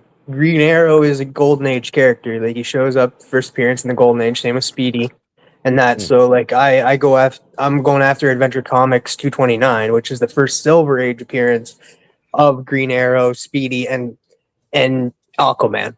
They all, so it's still a pricey book, but it's a lot cheaper than the Golden Age appearance. That's probably why it's sort of good for me in one aspect, that collecting Marvel and collecting first appearances, the majority of the first appearances are in the Silver Age onwards. Obviously, if I want first appearance of Cap, I'm fucked. Well, yeah, you're a Marvel but- collector, so like Marvel really started in the Silver Age. Yeah, exactly. That's what I mean. Like, it's only like Cap, Subby, and the original Human Torch, and Bucky, I suppose. But that have Golden Age tie-ins or or first appearances. Everybody else is Silver Age upwards, so it's not too bad. Doesn't mean that's not an expensive endeavor. Trying to get some of those number ones and Amazing Fantasy 15 and that is way out of my pay grade, that's for sure. But never say never. That was a band at one point. I don't know why I said that, but One I wouldn't mind getting is a number 1 Magnus robot fighter. I have never even heard that. I don't think that's an expensive book. I don't think Too much. it's I against think a it's gold a key book, reasonable isn't rate. it? Yeah, Yeah, it's gold key. it's Yeah. either Gold Key or Dell. I think it's gold key. Yeah. I don't I know. think That it's first, a the Number I don't first think one it's a one, Magnus stupidly robot expensive book. fighter. My brother Phil, my older brother, may he rest in peace. He had all of them. I read them over and over and over again while I was a kid. well, in, you can get in the 60s. Valiant Comics one for cheap though, but not the gold. I don't know about the gold. Silver Age one. I have a great appreciation for Golden Age horror, like pre-code horror, that sort of stuff, like Atomic Age and stuff like that. Like, obviously, I've been giving last couple of years heavily into the Bronze Age horror stuff, like obviously finishing my Werewolf run and my Tomb run and that sort of stuff. I've been dabbling in some of the other runs, which a lot of them are reprints anyway, but been dabbling at them. But I've been loving that sort of stuff. But yeah, don't get me wrong, I have a lot of appreciation for the Golden Age horror stuff, but a lot of that is stupid expensive. Absolutely stupid. Here's a number 1 for $55. I made the mistake the other night. I was just like, yeah, Scooby-Doo is a good comic and that nice DC comic. They were like, no, it's a gold key. I was like, you're right. Like, I don't know why I thought it. Like, I know DC owns the rights now, but I should have known it wasn't a DC comic. Gosh. Yeah, You're right. fired. I am. Yeah, but I'd like to get one at some point. That I'd like to get. I would like to get. That's like my Space Ghost number 1, but that Just ask Rob. Rob's probably got 30 copies of Magnus Robot number 1. nah, Rob. No, he doesn't have 30 copies of Space Ghost number 1. I'm sure of that. The one I know he's got quite a lot of that run. Especially for those, he looks for really nice copies. He doesn't look for the ones that have a lot of spine Problems. spine ticks, wear and tear. bent corners or whatever. So Well loved books. Yeah. Oh, you guys were talking about good girl art. I have one.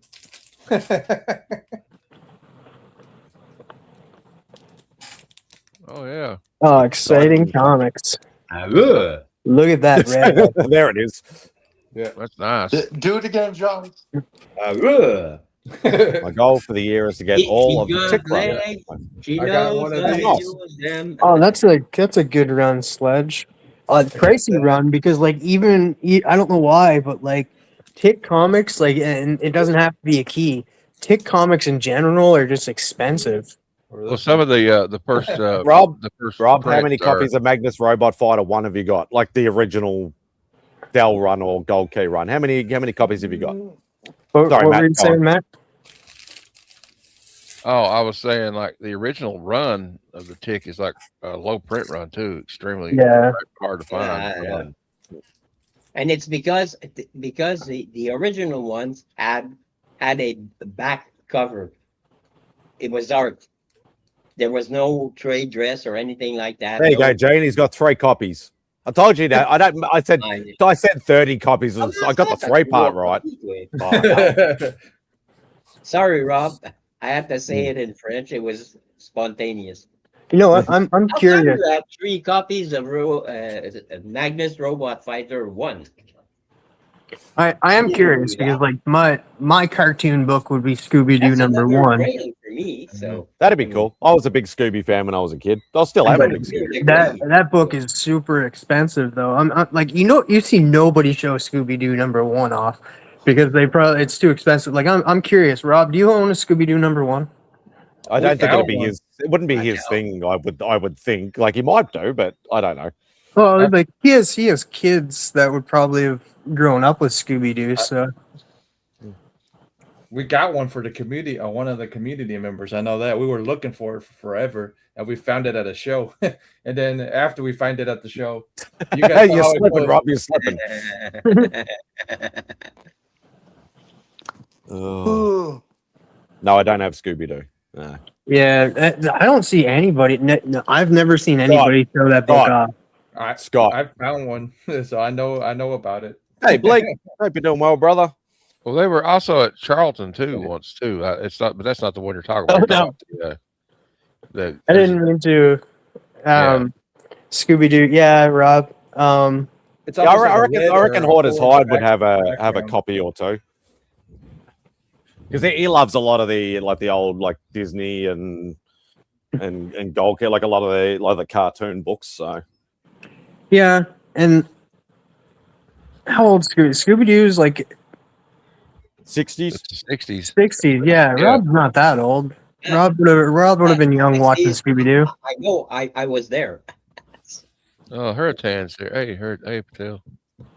Yeah, it's a pricey book. Like I see one for auction, and nobody's bid on it. There's 5 days left, and like the opening bid's like $950. It's in like a 4 or 5. Damn, we found one for way less than that back. Well, I mean, it's eBay. This person's probably insane, you know. Oh, okay.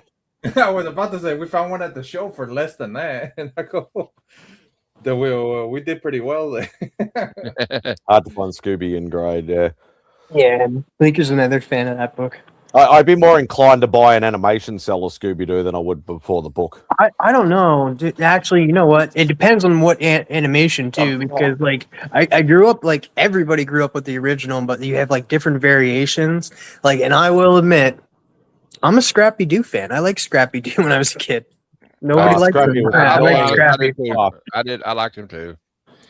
Here's on my comic shop. They're trying to sell a Scooby Doo. Where are you? #1 from Gold Key in a 7.5, and they're asking $6,000 for it. Yeah.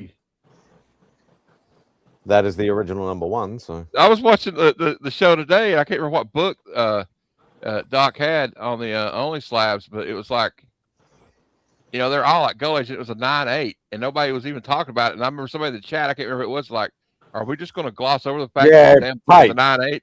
Yeah. Type. Yeah. Yeah, I seen that coming. I would say I'm going Goblin. Yeah, I would say because Ock has been as much of a like an anti-villain / almost sort of like, you know, ally at certain points in storylines and things like that, whereas Goblin's nearly always been a villain. Mm-hmm. So I would probably, even though, you know, Doc Ock was like #3 and Goblin was issue 14, so there's a little bit of time difference in there, I would probably say Goblin. Yeah, Shield 1 and a 9.8, yeah. Yeah, okay, yeah. Like, I don't even know, you know, that I've never even seen that book. I'd never even seen any of those books that Doc showed this morning, but that's Doc for you. Oh no, but I mean, Jesus, did you see the books that he showed? Yeah. I mean, it was crazy. I never seen any books like that. They look like paintings out of the 1940s, and that's what they were. Actually, Yeah, it's 50-50, Rob. Yeah, I'm not sure. I'd say like if you asked like 100 absolute massive Spider-Man fans, I'd say it'd be 50-50. Yeah, because like you said, like the Spectacular run, like Doc is Spider-Man in that and does good stuff. So it's not like if the Goblin was Spider-Man, he would probably just like, I'm going to ruin this guy's name. I don't think I can. Yeah, It's gotta be like, that statement is putting it mildly.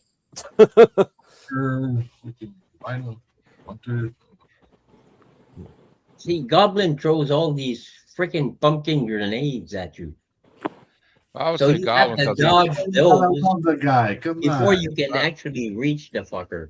I would say He- Goblin because like I'm he's saying Doc Ock because he's nice. no, I'm saying He's the a reason I'm nice saying it, villain. the Green Goblin's his For some best reason. foe, worst foe because he's killed a lot of people. Peter loves. Yeah. And Nowadays- that's what he said. He said, "Who's been the biggest Spider-Man villain?" And that's why I said Goblin. Mhm. Yeah. I agree with that one. Like I said, Doc was a hero for a little bit.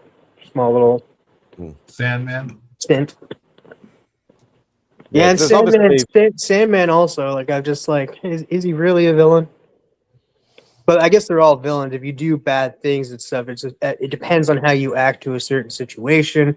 If you act in a wrong way, in that you are considered bad. But if you so he went down the route of being evil, but it was for his family. I mean, Hmm. the Punisher started out as a villain. Now he's an anti-hero. So same Well, thing, it's like same idea. Yeah. Magneto's not. Yeah, a villain. a lot of that happens with Spider-Man though. Like Yeah. obviously Venom's another classic case of that as well. And I think it's just more of the fact is like this character people are really attaching to. We can't have them attached to a villain, so let's make him an anti-hero. yeah, That's what I they do did with I Venom. do good things in bad ways. Venom was just like, yeah, everybody loves Venom and stuff. Okay, we need to hero him up a little bit. I like the first movie, the first Venom movie. I like it when he goes to take the elevator after the Venom tells him to jump, and when he takes the elevator, pussy. Yeah. I mean that one. Like I've never read Venom until I saw that movie. So I was sold right there. I think we're gonna get Venom again very, very soon. Funny. So, Venom's coming, guys. At least that I would say at least the black suit's coming. Too popular. He's not going in here. They have to bring it back at some point. I think it's gonna be here sooner than later. I'm excited for Spider-Man Brand New Day. I got my ticket already. Awesome. I'm going to go. I'm see as it long day- as the black day suit one. doesn't look like the one he had in what was Spider-Man it? 3. Mysterio there. He had to wear the black suit because he was like in the, what is it? I heard Italy or rumors France that or whatever. Miles might make a cameo in this movie or something. There's a lot of rumors floating around. I don't know about that one. I do think that we're going to definitely see the black suit, or something along the line in this movie. And who knows? That's more It for the could- G.I. Joe fans, not for me. Cobra Commander. But the Cobra Commander in the comic books, not the cartoon. He's a little whiny bitch in the cartoon. Cobra Commander from, the Energon universe. Yes. Now Destro though is a pimp. Night monkey. I mean, he dresses like a pimp. He's got like a big gold chain with a ruby on it. I mean, he's wearing this mask with a big old collar popped up, black He's leather. snapping the Barons. Come on. Wasn't he like a guy that just was like he wanted money though? So Yeah, He's he's an an arms dealer. dealer. He's He's an an arms arms dealer dealer. that just sells arms to both sides. He don't care who it is, as long as he makes money, which is most arms dealers. But And he So gets when to wear is Barons' Secret cheeks. Wars coming out? Oh, it's not coming out of like what 2028 or something. what? Secret Wars. Fuck, another year. I have to last Not another 2 years. No, I think it's coming out December 2027. Oh, okay, so they're doing Doomsday this year and then Secret Wars. the Yeah, following yeah. year. I thought it was So- 2 years in between, but So this is my thought on because I agree with Rob. Rob said like a black suit should come in Secret Wars, but I think what's going to end up happening is it's going to come into the end of this Spider-Man movie, and then we're not going to see Spider-Man in Doomsday. We're going to see him in Secret Wars. I think they've already confirmed that he's not going to be in Doomsday. Yeah, he could play a small part, but like, yeah, I think he's going to end up getting the black suit at the end of this movie. And that, like, maybe an end credit scene or something, and then we're gonna see him back in Secret Wars. Oh, show wise, Transformers I like more, but theme wise, I like the Mask intro better. You know what? You know what intro I really like? Out of either of those, freaking Beast Wars. Oh yeah. Shut up with your fucking. Silverhawk. You always like the lesser one, don't you? Like Beast Wars, dude, you like it's just- GoBots, you like Digimon. No, I don't like instead of GoBots. Pokemon, I you like do Digimon. It's just the era I grew up on, and that like I forget when did like from Mainframe Studios was Beast Wars. I think it came out in like '96, so I was super young. That's right. I kept forgetting you're a good decade or more younger than. Yeah, I'm only turning 10 tomorrow, dudes. You were born on February 29th, weren't you? Hey, GoBot. Sorry, Machine Man, whatever you want to call it. Yeah. Trav likes to stray away from the mainstream, which I applaud. I very much applaud. Hey, when you're an 80s kid and you're looking at like Prime or Starscream and you're looking at one of the GoBots, you're like, yeah, okay. That's right. The Mask theme. Yeah, I just thought it sort of popped more. I just still love the Transformers theme. Obviously, when you're talking the movie, it gets a lot more epic. You know, obviously the Stan Bush songs and stuff like that. That soundtrack is just awesome. That's like classic 80s, like hair metal rock type stuff. And you know, I even have a couple of those songs on my playlist on my phone. But yeah, the Mask theme song just popped a bit more for me. I think the Mask song had a better melody, but I don't know. It's just probably because I have such a strong nostalgic connection to Transformers. Mm-hmm. I like it better. I don't think I've ever watched Mask. I think the best song from Transformers is Dare. I actually prefer. A lot of people say Touch or the Touch. I actually prefer Dare over the Touch. I still love them both. Do too. I actually like Dare better. I like Dare too better also. But when the Touch is playing and Prime is flying through the air, just going dead. Do you dare me to touch? Yeah. It was originally British, but when I realised Wesley Snipes would never allow that noise. Yeah, see, that's a funny thing. I own Tomb 10, but I haven't actually read it because it still has to be freed from its plastic coffin. So I haven't got to that yet. Could you imagine Wesley Snipes trying to do a British accent in the Blade movies? No. It would be like that English accent that Keanu Reeves had in Bram Stoker's Dracula. I say, that was horrible. It's the Castle Paw. Yeah, I was like, no, this is terrible, man. Or the non-existent Kevin Costner British accent. Yeah, fucking horrible. Oh, absolutely horrible. Been dealing with the stomach ache lately. You okay, My buddy? stomach's okay. I don't know, dude. Hope you don't get that stomach bug going around. I don't think I do. Take some Pepto. Should. Yeah, go drink some water and get some rest. That's the best way. Whiskey will. Yeah, that won't help. Chemical Pterodactyl, more like a bogan Wolverine. Bogan. Wolverine is definitely no bogan, that's for sure. I forget, what does bogan mean again? It's like the Aussie version of a redneck. Oh. Or a hillbilly, whatever you want to sort of call it. Or yeah. Animal Man. No, I'm kidding. No, what the frig, man?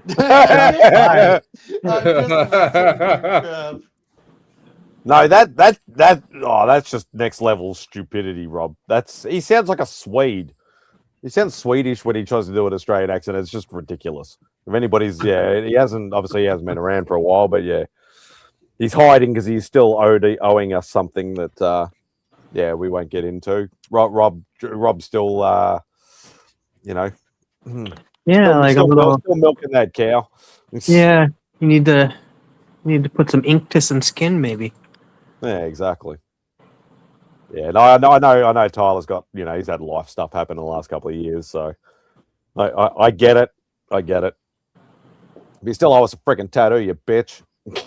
Yeah, you wank. Which is a redneck or hillbilly. Those are two different Yeah, things. it's actually. Well, I always say redneck, and then a few Americans that have popped onto the panel have said, "Oh, the more polite term is hillbilly." So I'm just saying what I got to hillbilly hear. is more like where I'm at. I live in the mountains in Kentucky, so Yeah. Well, but they're kind of different things. Yeah, Yeah. Well, I'd say redneck then. yeah. Well, I think Floridians call them something else, but we call them Florida man down there. yeah. No, I call them Florida cocaine. if Gator applied. boys. I don't know. Gator boys or Gator boys. Swamp men. Yeah, people. I don't understand some Floridians and that. They're just like, hey, we're gonna name this alligator. And that it's like, yeah, don't name an alligator. They named it and then it ate a dog. Actually, no, it ate the woman. So he's like, there's your proof. Don't name an alligator because it'll eat you. Mm-hmm. Is the guy to Crocodile. And I can see some videos where like they're just climbing the fence. I'm like, these guys can climb? Like what the frig? It's like one place I just wouldn't live is like that because I just wouldn't want to like walk out to my back door and then all of a sudden see an alligator. as long as you don't live by water, you're fine. As long if you see any type of water in Florida, don't assume there's something in it. Don't jump in it. Yeah. Visions of the movie Deliverance. Ding, ding, ding, ding, ding, ding, ding. Or hills have eyes. Yeah. Oh, no. Yeah, it's pretty much like Australia. If you go up north, especially like the top end of the Queensland or in Northern Territory and stuff, most bodies of water, don't walk into them. There usually is like signs plastered everywhere, saying do not go in this water. It is inhabited by rather large crocodiles. Or a bunch of piranhas. No, piranhas is South America. Oh, okay, well, that's good to know. I'll never go. Yeah, there. we have a lot of stuff, but we don't have piranhas. Okay, we're just not crossing the line here. As long as they don't have flying piranhas like in those movies, I'm cool. Yeah. The only thing I've come across like in water that really sucked was leeches. Yeah, we have leeches, but that's a tropical like. Yeah, well, it was in a freshwater lake, and that we were in Nova Scotia for like the weekend, and I was like, I think I was like 8, maybe 7, and I got 2 leeches on my leg. Hey, John, I screamed like a little bitch. Hey John, you want to meet a cassowary? A what?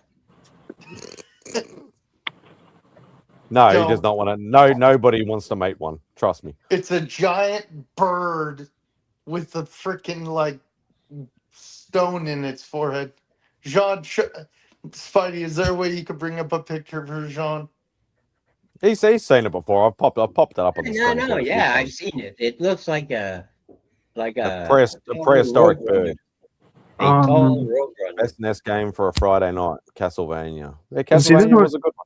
This one's tough because like I would want to push it up to Super Nintendo, but for regular Nintendo, Castlevania, yeah, baby. Ooh. You know what? I would say what is it? Mario 3. Wasn't that? That was for the regular Nintendo. Here minus 2 days to finish the damn game, and then we found out that it goes on with more. Lonesome Dove. I don't think I've ever seen. And different bad guys. What? I don't think I've ever heard of that movie. Actually, Sledge. Lonesome Dove. I don't think I've ever heard of that movie. No, I never heard of it either. That's old. That ain't young. It is. Yeah, I think Sledge is around the same age as I am, but he's got he's got an old school brain, a bit like me. But Lonesome Dove. He's an old soul. Oh, it was a TV miniseries. It was 1989. If that's the one you're talking about, Sledge. They had I was Robert hoping Duvall for in Matt it, Tommy to Lee. take that one. Oh, Robert Duvall, Tommy Lee Jones, Danny Glover, Diane Lane. They had quite a few big names in there. Oh, Ninja Gaiden. Nice call. I was hoping for Matt to say Duck Hunt. But that was fun though. I was 6, it terrified me, yeah. Me, it's Super Castlevania. That's my best Nintendo game. Oh, yeah. Obviously, it's on the Super Double Nintendo. Dragon. I was more of a fan of Double Dragon on the arcades. I absolutely love playing the old side scroller Double Dragon. Loved it. I continue to forget what came out for just regular Nintendo because I grew up with Super Nintendo, but like I think like the Mario 3 or Mario All Stars came out for the regular Nintendo too, didn't it? Or was that that was a rehash of the old games? I think Super Mario 3 was Super Nintendo. I think it was Yeah. Mario 1 or it wasn't Super Mario 3. It was just Mario. Super Mario 3 was on Nintendo, and then you had Super Mario. No, something called Super Mario World or something, wasn't it? Yeah, for the Nintendo. Yeah, you're right. So yeah, Super Mario 3. It was with the I'm gonna say it wrong. The Tatuki tail with the kind of raccoony type of tail. Yeah. Stuff. And that on the cover, and it's a yellow cover. That's the game I would play because that was a fun game. And that's what it's felt like. You know that level where the sun on Mario 3 is trying to kill you. That's what this heat waves felt like the last week. Oh yeah. I'm a lobster right now. My friend had Castlevania. He got that for his birthday on the 9th of September. We finished the game on the 7th of September following. And then we find out that it goes on. Under a year. It goes on. The fucking game goes on. I said to my friend, look, I said, the hell with this. We are stopping this. It's a game that never ends. It goes on and on again. It's a good. It was like a mini series, I think. Yeah, I checked it up. So, I want everybody to do me a favor. I want you guys all to start buying digital media. Oh, I think that's the dumbest decision I've ever heard. I know. MadSpidey against physical media 100%. MadSpidey hates physical media. You muppet. I'm gonna go watch this scene. I've seen your DVD and Blu-ray collection, Spidey. Me, it's just Blu-ray, but I love my physical media collection. Oh, it's Blu-ray. Blu-ray is great. I like the fact that I put the disc in the goddamn machine. Oh, and you're never going to get because you get pristine picture with putting in the physical disc rather than any streaming and that you'll have it's just better picture. So I love it. I have a Blu-ray player. I have my little Super Nintendo Mini, and I have 2 games that I play. Well, I haven't played them actually. I played them at my friend's house, and I didn't play them here. Very dated, Sledge. Very dated, but it looks very dodgy until that last scene where he gets bitten right on the face. I'm like, what the fuck? Bear 3 is a great game. It's because even wise guy. With All Stars and stuff, you had a bunch of different games like Mario 1, 2, and 3. We'd always play 3 on the Mario All Stars and stuff because it was just a better game. I challenge you, Alex Kidd would kill Mario. What? Yeah. I used to love the was it Alex Kidd 3 or something in Wonderland or something like that? It was the one that came built into the Sega Master System. Oh yeah.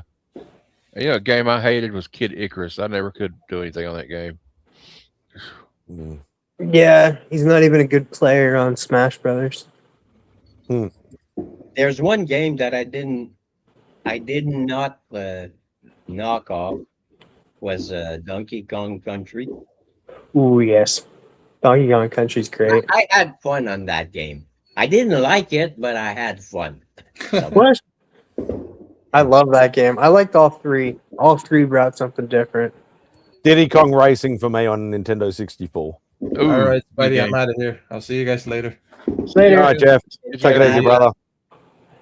You know what? This might be controversial to some people out there, but like Donkey Kong 64 was not that great of a game. Yeah, I played it for a little bit and couldn't really get into it, and like I found Diddy Kong Racing, and like I'm not usually a massive sort of rate, like even though it's a cartoony thing and it's sort of level based, but I just got addicted to it and absolutely loved it. But I used to Always watch. amazed This when this games will do be like a hard cut because I don't know if anybody here.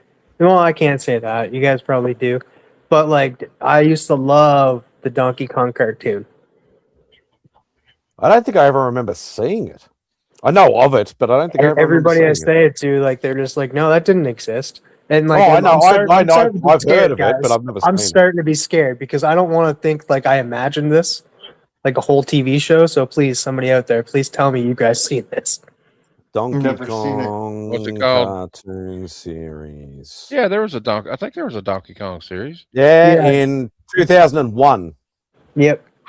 And it was like Oh, it's that crappy CGI type, like almost Yeah, like it like it looks like back. stop It looks motion good back animation. then.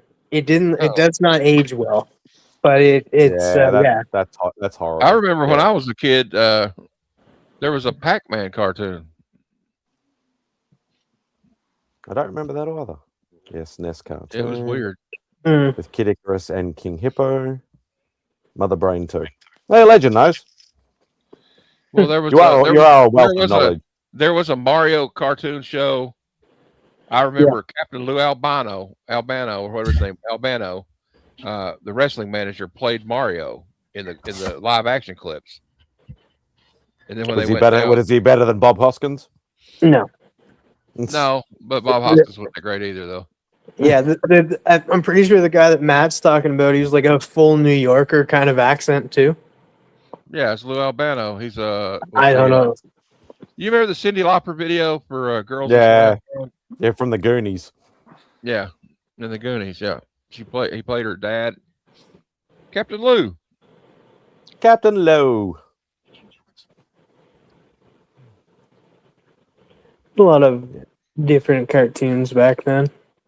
I still think like the '90s had like, whenever they were like, hey, we had a good movie come out, let's make a cartoon about it. Like they did that with like There he is. Beetlejuice. They did that with freaking Men in Black, Godzilla.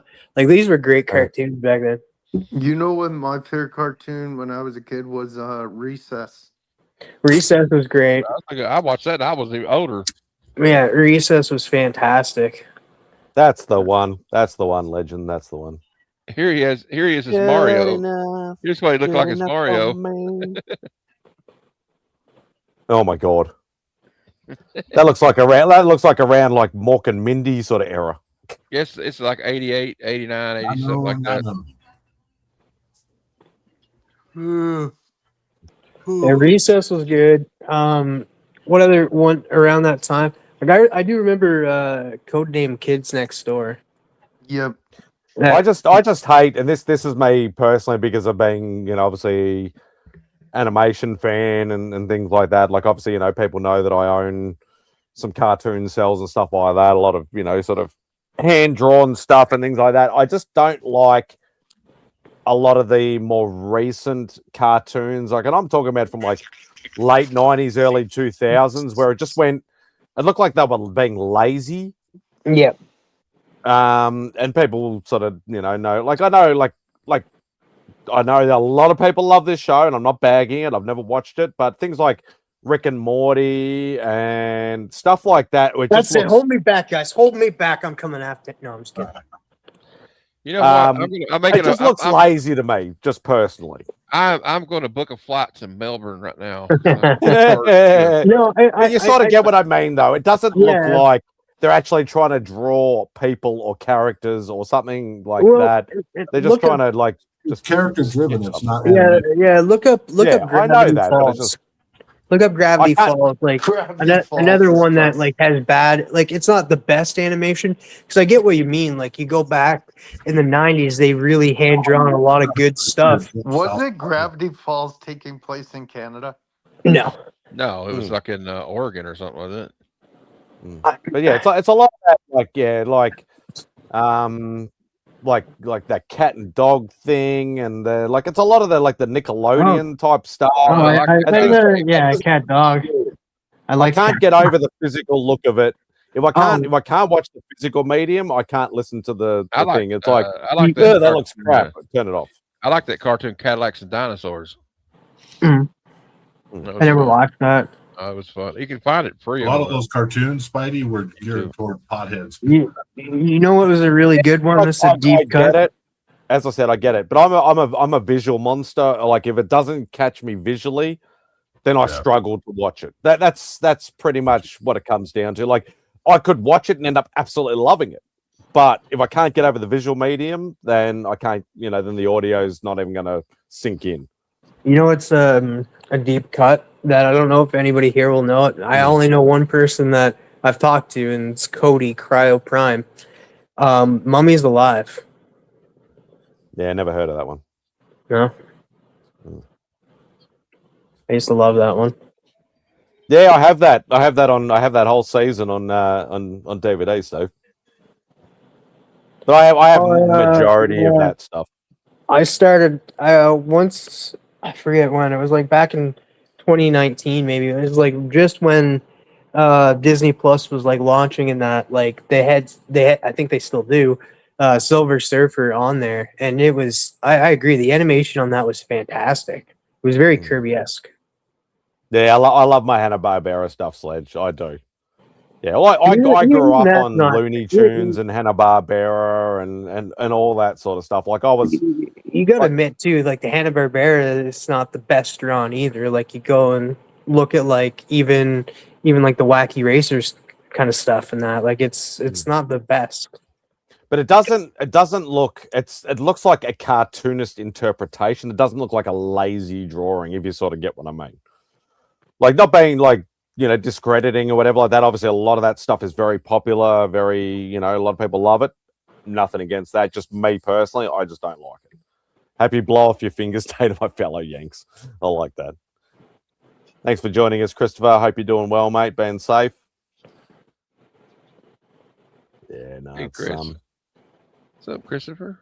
Yeah, like as I mentioned, like if anybody saw my one and only Slabs appearance, like I mentioned that like when I was a very young kid, my dad would record a lot of cartoons and things like that for me to watch when I came back from like the kindergarten, preschool, all that sort of stuff. And he used to record the stuff on the old VHS, and it was a lot of Scooby-Doo and a lot of Hanna-Barbera, a lot of Looney Tunes, a lot of that sort of stuff. And obviously the first introduction was Spider-Man and His Amazing Friends. That's where I fell in love with Spider-Man and things like that. So, yeah. Barbarian was one of my favorites too. Yeah, so I was introduced to that sort of stuff at an extremely young age, and that's why I've loved the medium ever since. So, Super Friends, like my dad would do that too. Simon, he would make these tapes, like not just for me to watch when I was like I guess keep me amused, but like would take them on trips too. He'd rig up a TV and a VCR in the back of the van when we go like to the beach on vacation, and I'd have tapes with like Super Friends, Spider-Man and His Amazing Friends on it, all those cartoons. Remember you put it on the VHS tapes when you record, you could put them on extended play, and you could put all kinds of stuff on there, like hours of stuff. So we've got a new hi, welcome. Thank you for joining. No, it's not just a link that I put in the chat. It's only to people that I know or somebody who can vouch for you. And it's done through like IG private messaging. So yeah, no idea. If I don't know if somebody can vouch for you, then I'm more than happy to let you on the show. No dramas at all. But if nobody knows you, then yeah, I'm a bit. It's just, and it's nothing personal. It's literally just there's been a lot of like ever since I've been on YouTube, I've seen the bad stuff that's happened when you put the link in the chat and people not, like screening their guests. Like I've known Trav, I've known Trav TM right here. I've known him almost since I started. So I've known him for like 4 or 5 years, and even I make him in the back screen show his face before I let him on the screen. Yeah, my mind goes straight to the Remy incident. Yeah, the Remy incident. That was a pretty big incident. Well, I should say very small incident, considering. Yeah, and we only do this because there's been like, as I said, like to give you a like quick sort of thing, like people have shown like nudity and done like extremely racist or offensive words and things like that, and that's just why we like I adhere. Some people will put it in the chat. All the power to them. I will not do it. But I do appreciate you joining, and thank you very much. Thank you very much. Oh. But yeah, back to cartoons. I put it when I do a live stream. I put it, but I say backstage. Shut up, Bob. Don't encourage your camera on. If your camera's on, I'll check and then I'll bring you on. Yeah. If your camera's not on, well, fuck you. Yeah. I'll say this though, Sledge. Like a lot of people don't realize that a lot of the reruns they saw, especially of like a lot of early Looney Tunes stuff, like a lot of the Merry Melodies stuff, was done hand drawn in the 50s and the 60s, and the reruns just keep coming. So a lot of people go, "Oh, I saw that episode with Marvin the Martian, and 24th century, that sort of episode and things like that. Oh, I saw that in the 80s." And I'm like, well, that was actually done like in the 60s or the 50s or the 70s or whatever. It was just rerun a lot of times. So yeah, a lot of that stuff. And like I could probably show you some of that stuff, obviously, in Beck's room because she's a big Marvin the Martian fan. That's why I said it. Yeah, like a lot of that stuff was done a lot earlier than it was shown. So I like Jean's impersonation of Marvin. he doesn't do one. He does a Pepe Le Pew impersonation because he can. Hey, MadSpidey, how are you today? I love that black cat with the. Mr. Murgatroyd. Yeah, Man, I do like Marvin the Martian and that and stuff. Again, I'm younger and stuff. Not as young as Boggs, but I loved the what was it, Tiny Toons. Tiny Toons. And then Animaniacs. Yeah, Jean is related to Pepe Le Pew. Right, Jean? No, it's his pet. He locked up in the basement. Yeah, that's what I heard. Is that true, Jean? That's why we don't see Pepe Le Pew anymore. It's locked away. Yeah. Yeah, and I actually found a little Pepe Le Pew, a 9-inch Pepe Le Pew plush toy. Are you gonna get it? And I don't know. I'm looking at it. That's your spirit animal. That's Jean's spirit. What are you doing, Spidey? Yeah, I'll give an example. He smells. I'll need to put on the light. But I like the episode the episode where he gets followed by the animation cat. cell. The cat is drunk. Oh yeah. Oh, it's with the what's his name? Michigan J Frog. It's Michigan J Frog. He used to be like the mascot of WB for the longest time, then they just disappeared. I think the mascot of Jean's channel is Pepe Le Pew and Space Ghost. Yeah. Space Ghost. Yeah, I'll and you know me, Glenn. Like I've bought a lot of what's the name? Like a lot of X-Men like keys lately, but I still want that first Havoc. Well, I got to get first Alex Summers and then first Havoc. Obviously, I still need to get those. Jean, you need a Pepe Le Space Ghost. Hello, my baby. Hello, my honey. Yeah. Nice. Pepe Le Space Ghost. That'd be sick. Yeah, there's not many, Scott. There's not many because of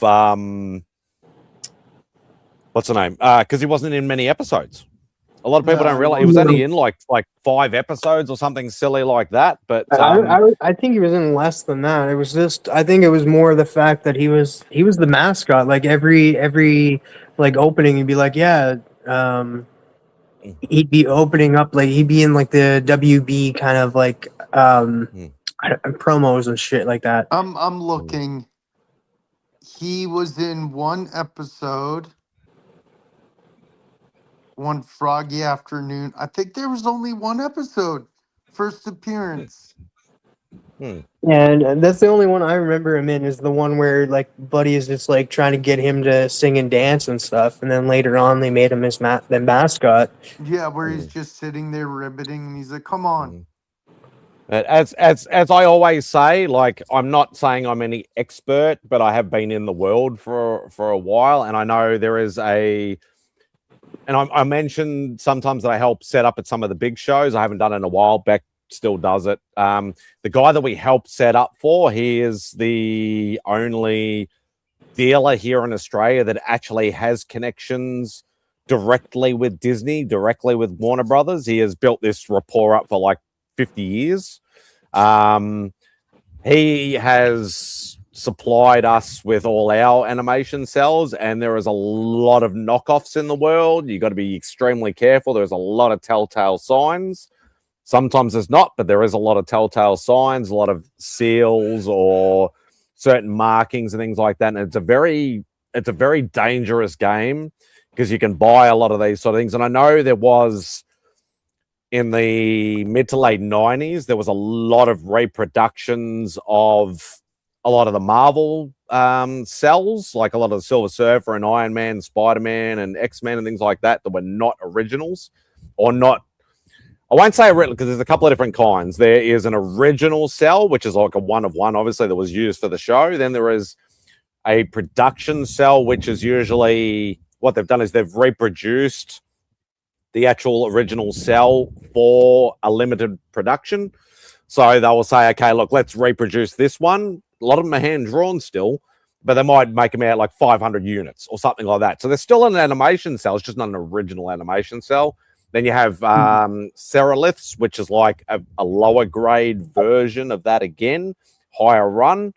But it is a very sticky wicket. You got to be very careful with that. Isn't it too like you'd have like two different cells for one scene because you'd have the background cell and then the forefront cell? Well, the background, if you're talking traditional animation, the background is generally a papered, hand painted background, and then the acetate cell that goes over the top of it is hand painted as well. So yes, you are correct. There's two different forms, but one will be paper and one will be the acetate.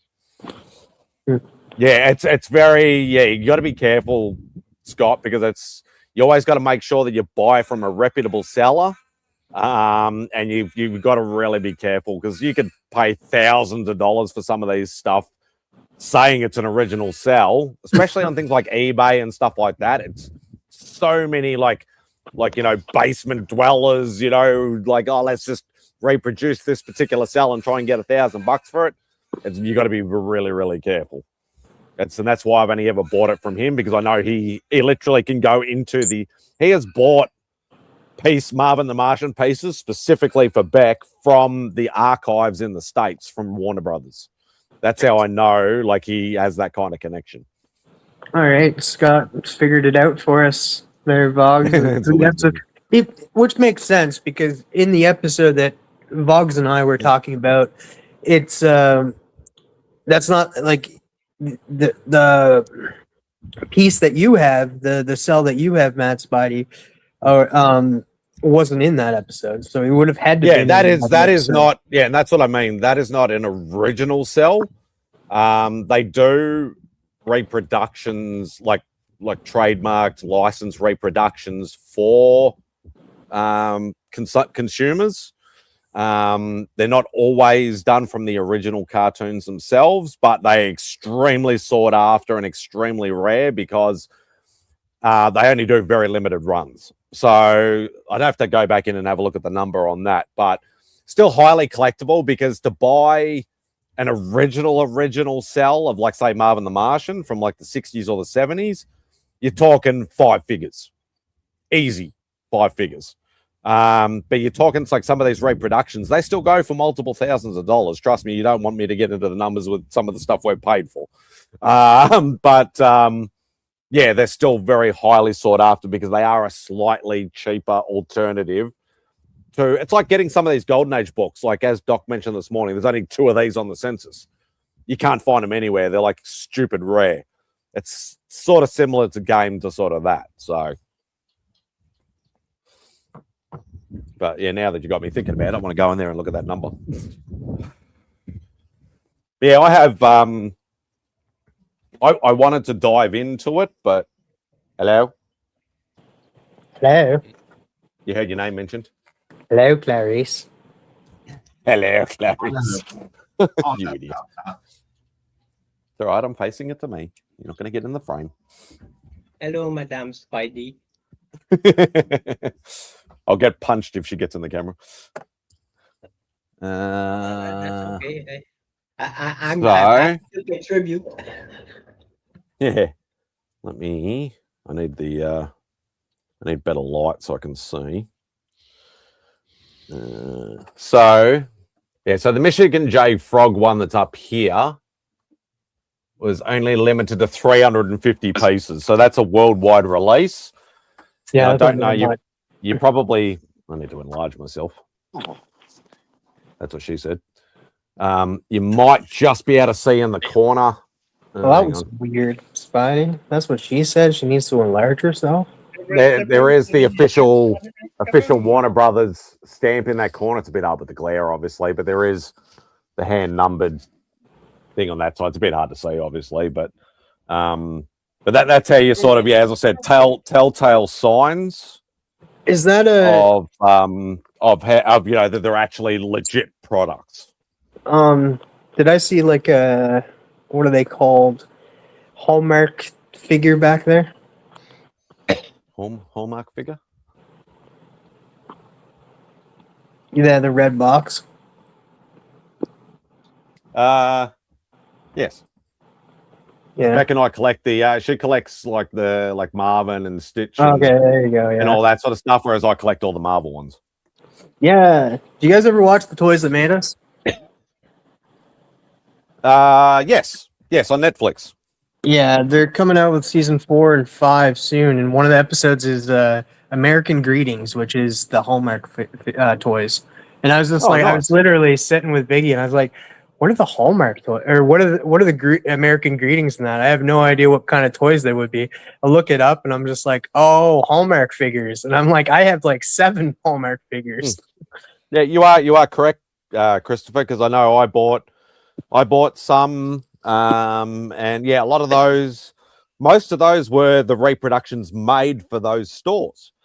Because we actually had one, the only one that ever came to Australia that I knew about was in the 90s and the early 2000s. It was in Crown Casino in the city. They had a Disney store and a Warner Brothers store right next to each other. Mhm. So yeah, I know exactly what you're talking about. I wish they still things are changing and stuff, but I wish they still had those, because like the only reason I know about those is like I'm gonna bring them up because I'm a fan of them. But Evening with Kevin Smith, you'd like do these little talks and stuff and talk to the audience and stuff. Like there's a couple of them, and he'd talk about how he used to have his credit card on file at that WB store because he'd just get a bunch of stuff. No. What it's to be nice to have money. Yeah, he ended up having to get rid of it once he got married, though. Yeah, but yeah, it's it's an interesting subject. Like animation cells and stuff like that. Yeah, as I said, all I can say is if you ever want to get into it or even just buy one, just do your research. It's extremely dangerous sort of territory. They can be bootleg, counterfeited. Now, I'm curious. If you want cheap fucking shitty ones that that look the same, then yeah, buy a $10 reproduction. That's all good. What about animation? Anime? Same deal. But that's even Oh worse. man, That's even worse. Yeah, is it harder? Oh man, because I I, wouldn't I, mind like I looked at the market probably about 20 years ago.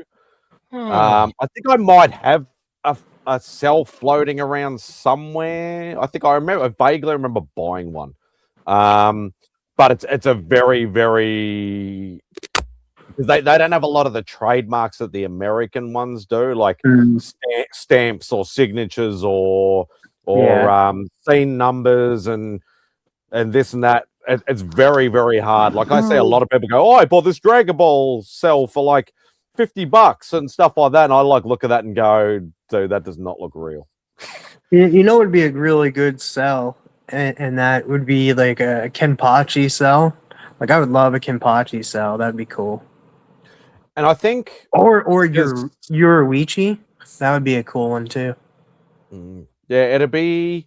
Yeah, I sort of tried to research it a little bit, but I know it's a lot harder because, they just didn't have the markers that everybody else sort of did, like to make it sort of legit. They literally, because they churn out so much.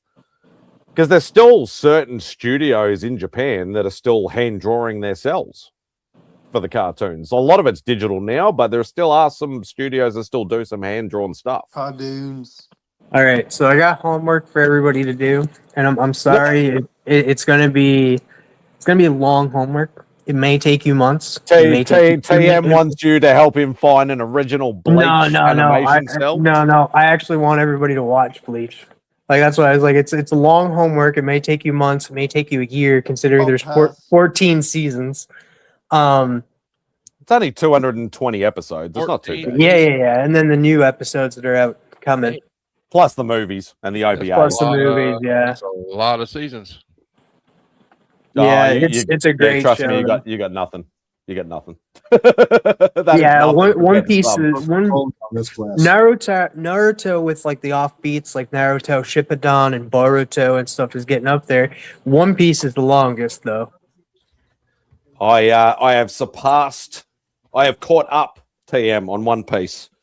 Not caught up in the fact that I am now at the point where I have not watched all the new episodes will be new episodes. So I've been able 3 months and I've been able to do it. Oh, nice. So that's close to 800 episodes. Yeah, like 220 is not bad. Like, come on, guys, watch Bleach.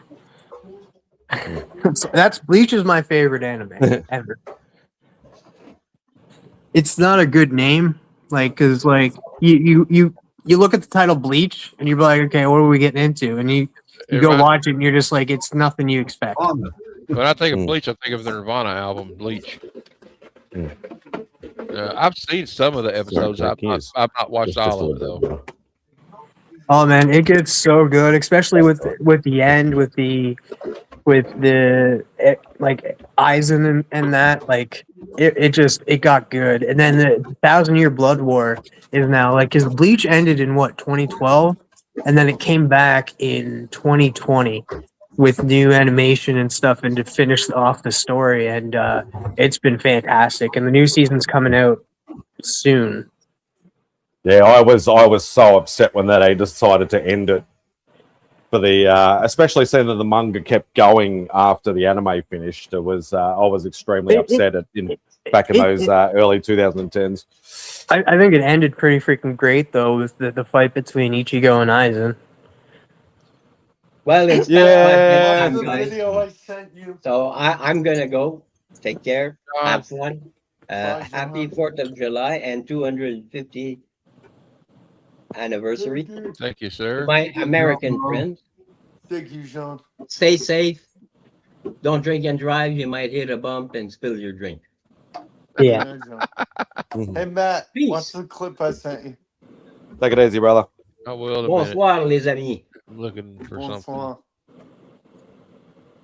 Trying to find this DNX series coming out. I think Fantastic Four's got something to do it, so I'm looking at if I have to read that or not. I thought you were looking to find how to watch Bleach. Yeah, I'm like, yeah, man, yeah, baby. Do you see they're coming out with a trade paper, IDW, like the first 10 issues of Teenage Mutant Ninja Turtles? Yeah, trade paperback. It's only going to be like 13 Canadian, so probably 10 for you guys. A good price, 10 issues, first 10.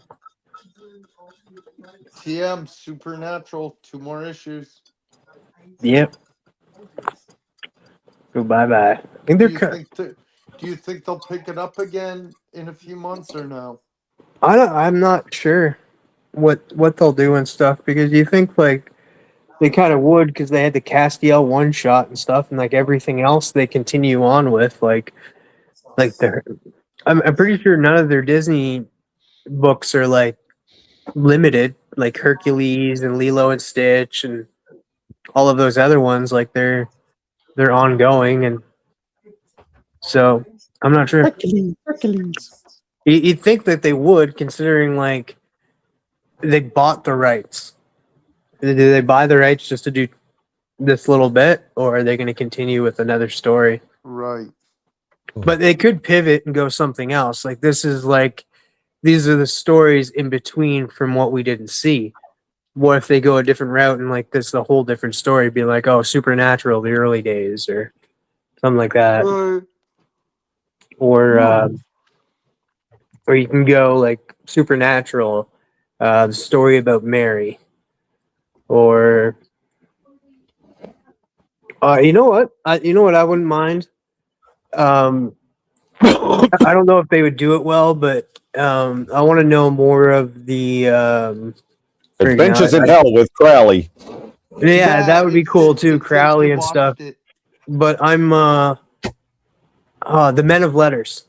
Like I love the Men of Letters and stuff, and I wouldn't mind like a story about them. Oh yeah, MadSpidey's watched Supernatural. Yeah, I know what I'm talking about. Oh, that's great. Come out here for a smoke and I haven't got any on me. That was fucking silly. You know what that means, right? Yeah, go and get some more. No, you got to quit smoking. Yes, Mom. She started hearing that explosions and she went right under the bed. What's this? I have 2 blackberries. I brought you when I told you to take. I want to be you to get the baby. Thank you, Christina. Yeah, there we go. Yeah. No, I'm kidding. Gonna be hanging out in church tomorrow. I got a pack Nice. to open up from Susie and Steppo. Nice. I'll It's just part 1, I guess, Steppo said. So I'm like, oh man, you don't have to do that. One's enough. You're getting spoiled. Yeah. Ah, good on you. I'll be working. I used to jump every so often. You remember that, TM? Yeah. No. Oh, yeah, it's always on a weird time for me. It's always My dog is freaking out. There's Fireworks going off. Matt, Yep. it said you watched the video. Funny, right? Yeah, I watched it. Boogie. He's not I laughing. get headache. It was funny. Yeah. I'm trying to calm the dog down. Will she's freaking out? Hello, puppy. Hello, Poppy. Hello, Poppet. TM, And it's Poppet, not Poppet. Pop it. I Yeah. know, but it's we're going with the words there. It still Yes, worked. fine. It worked in the situation. Though. Yeah, Spidey. because it's hello, Puppet. I'll be Hello, right back. Poppet. That's from Pirates of the Caribbean, right? Yep. Well done. I haven't seen that Two movie. points for you, Vogsy. Yeah, the guy that says that too also plays Cranky in Once Upon a Time. Spidey, what's your favorite Pirates movie?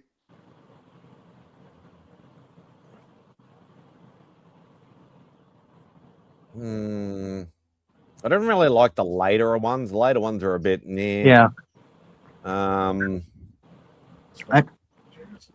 Probably. go- I think probably the third one. What I'm was Was gonna- that that black? was that at World's End?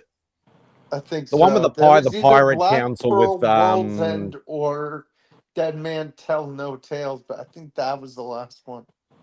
I really like the second one. Was that the one with Curse of the Davy Black Jones. Yep. Was that Curse of the Black Pearl?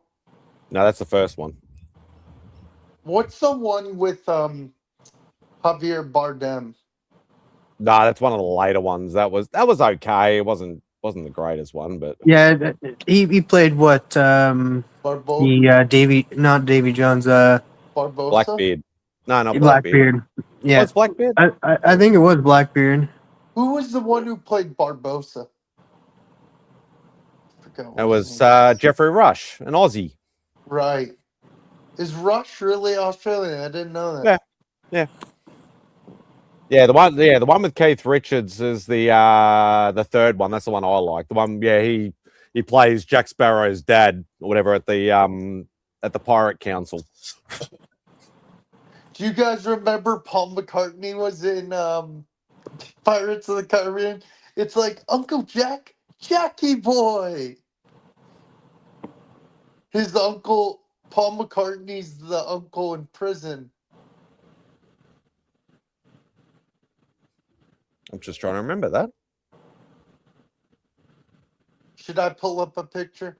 I don't remember Yeah, that. we were wrong, Spidey. It's Salazar. Armando Salazar is Javier Bardem. Ah, yep. It also had that was the one that also had another Aussie in it. Shit, what's the kid's name? Is it Brandon Thwaites or something? He played Robin on the Titan show. Yeah, he did. He played the kid. He played their kid, all grown up, and I don't know how that worked out because they're just like the Paul same age. McCartney's This is in like this there. was weird. Now, Flagman Death is my favorite pirate show. I'll pull up a picture, Spidey. That's all right, I can Google it. Oh yeah, you're pulling up Google. Pull it up, pull it up. And Cause to. Pirates of the Caribbean. Oh yeah, I do remember now. Yep. Jackie boy. I died. I was like, Yeah, wait, Dead Man Tell No Do you Tales. believe in ghost stories? Because you're living in one. It does I look remember like Paul McCartney full on. It doesn't even look like he's wearing a disguise. Oh man, why do I have Netflix? Is Pirates of the Caribbean on streaming? Yeah, it's on. It would Disney, be I on think? Disney Plus, It's yeah. on Disney. Yeah, Disney movie. What was the one where they go after the Fountain of Youth? Was that World's End? Oh, that was like the last one. I think that was fuck, I can't remember that one. What was that one called? Let me look. I can't remember. They all meld into one with the names and shit at one point. Mm-hmm. I think Mark likes the movies too. Hey, I feel like I'm on a Biggie Shack stream with all blank screens. Hey, now. It goes. That's a Shout out to shot Biggie, at love me. you, brother. Because I'm always on off screen. Yeah, but I'm La, used to la, you. la. doing it, though. It goes Black Pearl, Dead Man's Chest, At World's End, Strangers Tides, Dead Man Tell No Tales. You know what's Yeah. crazy is the first movie and the second movie are 3 years apart. The second and the third are 1 year apart. The third and the fourth are 4 years apart, and the last one is 6 years apart. All different directors. Yes. Yeah, I think they should have left it at just the 3. Yeah. Yeah, for the moment, Sean.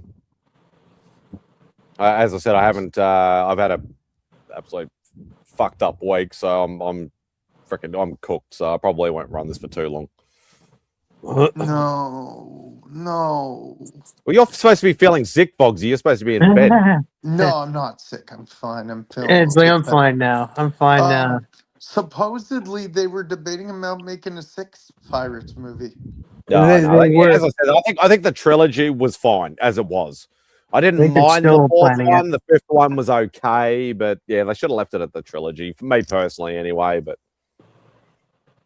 I don't know.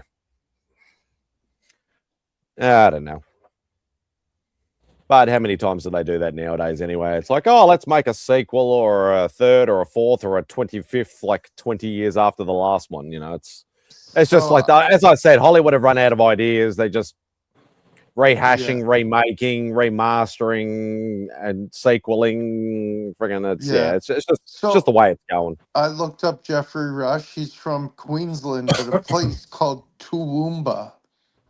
Yeah. Never heard of it. Yeah, Queensland is the state that Lee's from. Huh. Except Toowoomba's like a regional city. It's not a main city. You're a main city. Sometimes. Depends on what I'm feeling like. Oh no way! I did something by accident. You did something? That's bad. Yeah, no, I'm just curious to know because I think not Seinfeld. I think Netflix just did a promo and I accidentally clicked on it and I got it. It like Netflix no ads for like $8.99 a month. Oops. Just for this month and that, so it's just like all right, because the regular price. You better start watching. Well, yeah, it's just like it's $8.99 a month. Like I'm gonna watch a lot of anime on here actually, and but regular price with no ads, like Netflix is expensive. Wait a minute. Here So it's like $24 a month for no ads. So I'm just like $9 no ads. I haven't looked how much it is over here. I don't pay for the Netflix. So Spidey, I looked up a thing and it was actors you didn't know were Australian. Eric Bana? Yeah. I would never have guessed Eric Bana. He started off in comedy sitcom shows over here. Get your money's worth for the month TM, then cancel. Exactly. Yeah, I'm not paying like $24 a month. And that I never had Netflix, but like I was just sitting here, I was like, give it a try. And that It keeps restarting the page. Stop! I'm trying to see who's Australian. Dang it! I'm Australian. No, you're not. I'm more Australian than you. Boy, you fucking cunts. Kick him. I always love it when like Americans or Canadians or whatever try to do an Australian accent. They sound like a cross between a South African and a POM, like a British person. It's quite hilarious. Moonrise. All right, MadSpidey. I'm gonna go through some stuff right now. All right, so Moonrise. Have you ever watched it? No, but I heard it's really good. 7 Seeds. No. The Orbital Children. No. Naruto Devilman. Shippuden. Shippuden. I've watched that entire series in Japanese and in English. Devilman or Shippuden? Shippuden. Shippuden. Damn it. Oh, yes. Hang on. There is a comment that I need to address. Tim is only a few hours away from Sydney. Yeah, funny. This comment. No, after you guys mentioned it last weekend or the weekend before, I had a quick look at the preview. I hate that anime. That's that weird CGI type. Oh no, because they tried that with the new series of Berserk that they did about 4 or 5 years ago. I can't handle that animation style. Fuck no, I'm not watching it. I'm sorry. I can't handle it. I can't handle it. All right. So next up is Devilman Crybaby. I've watched the original Devilman stuff from like the 80s and the 90s, but I haven't watched any of the new stuff. The Grim Variations. This is a good one. I like this one. This is actually new. It's Delicious Dungeon. I highly recommend that one. I've already watched it. No, I can't handle the reincarnated stuff. That's the reincarnated stuff. Yeah, I'm not a big fan. What Delicious Dungeon? Hey Matt, if Spidey reincarnated, it's not reincarnated. It's like otherworldly. It's Dungeons and Dragons and stuff. They go on like they have their crew and stuff. I'm thinking of I was reincarnated in a dungeon, something. Oh no! Oh, we lost the big fella. Thanks for joining, Jeff. Soon, let's talk. If you're available. Sheep. Okay. What about a Kane Banshee? No. Tokyo Override. Mm-mm. Magi, the Labyrinth of Magic. No. Rising Impact. That looks weird. Good Night World. No. I'm gonna skip this one because this one just looks stupid. Ranma 1.5. Oh, Roma Half is. I've seen some of the original series. The original stuff was done like early 90s. Like it's one of the really early ones. It's very goofy. It's kind of fun, but yeah, I haven't seen. This is like a remake, like remastered type new sort of thing, like they're doing with a lot of the older school ones. What about Assassination Classroom? I heard that's a good one. Love it. All right, Yep. I'm Isn't that definitely what gonna the watch They need to that. do another season though. It's annoying. It's one of those ones where we'll do a season. It gets massive acclaim and then they never do any more. Spidey. Isn't that the one with like the yellow Spidey? Yes. Yes. The Yeah, yellow yes. I see him in the cover on this. Yeah, I can. Yeah. No, that's awesome. What about my Damon? Matt Damon? Matt Damon. Matt Damon. Watch it's very trippy and kind of weird, and it's You know got what, a weird dude? name. I Watch don't even. Gachi Akuda. I can just say like, because I guarantee you, me and you, because like of course Netflix in America is going to be different than in Canada, but I'm pretty sure that you and I have the same shows on ours. Yeah. So Yeah. We have the same cut down version. You go, Matt?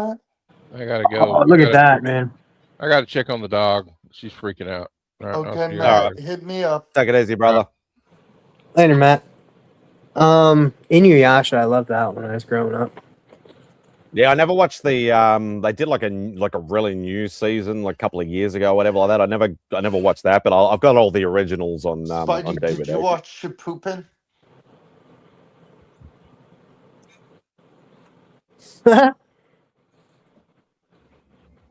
It's like you're out, buddy. Tate, where you at, buddy? Jump on. Spidey looks worried about. Oh, look what I can actually watch too, because I can only watch the first 4, but I can watch it all on here. 25 episodes. Oh, this is a new one. Bakudo Ex Machina. and Baki. Oh, yeah, Tate, jump on, buddy. I'm about to end it. No. Oh, and okay, they do have Baki. So they have. What the hell is this one then? Okay, this is where it gets a little confusing, and even I was sort of confused to a certain degree until I watched all of them. And so the original series is Baki the Grappler, which we've mentioned. They released a series called Baki Hanma, and they released a series called just Baki, and now they've released a series called Baki Do, which is the one with Miyamoto. Okay, so Baki Do is the last one. I do see that 2026. There's Baki on here. I watched the first 4 parts. I think that's the only one. Like it was 1992, 91, and it was like 4-part series of Baki, and then it comes back later. Spidey, there's one Trev keeps on about solo leveling. Solo leveling's great.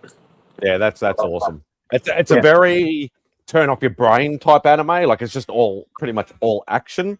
There's not much storyline to it at all. But it's an I would say no to that. There's a lot of strategy to it. Oh yeah, but I mean like storyline wise, it's a very basic story. It's pretty much just more of a turn your brain off, but it's like the animation in it is phenomenal, absolutely phenomenal. All right, what's going on with my remote? Does anybody else like anime, like Bo or Simple Simon?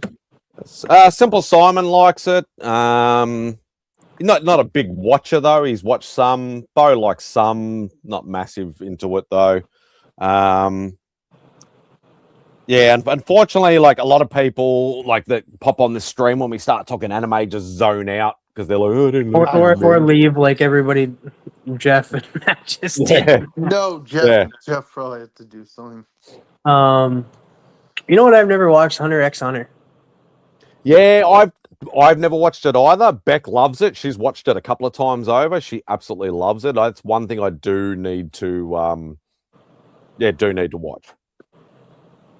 I need to start watching this because I never watched this. I watched the original, but I guess this is a new.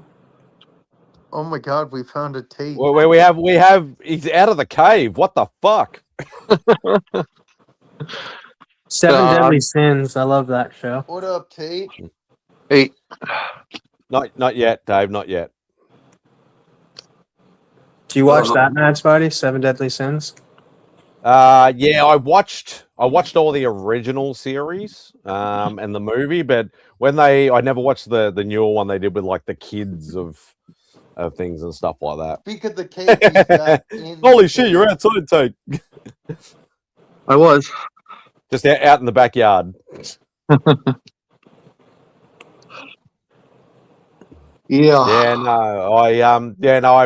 I said, Tate, I had a quick look at the preview of Fist of the North Star, maybe in an original. Like I have the original Japanese box set of the original series from the 80s.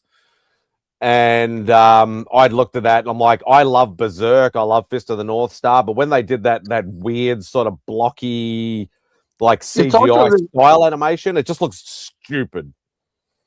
There's also it seems to be like two different styles of animation.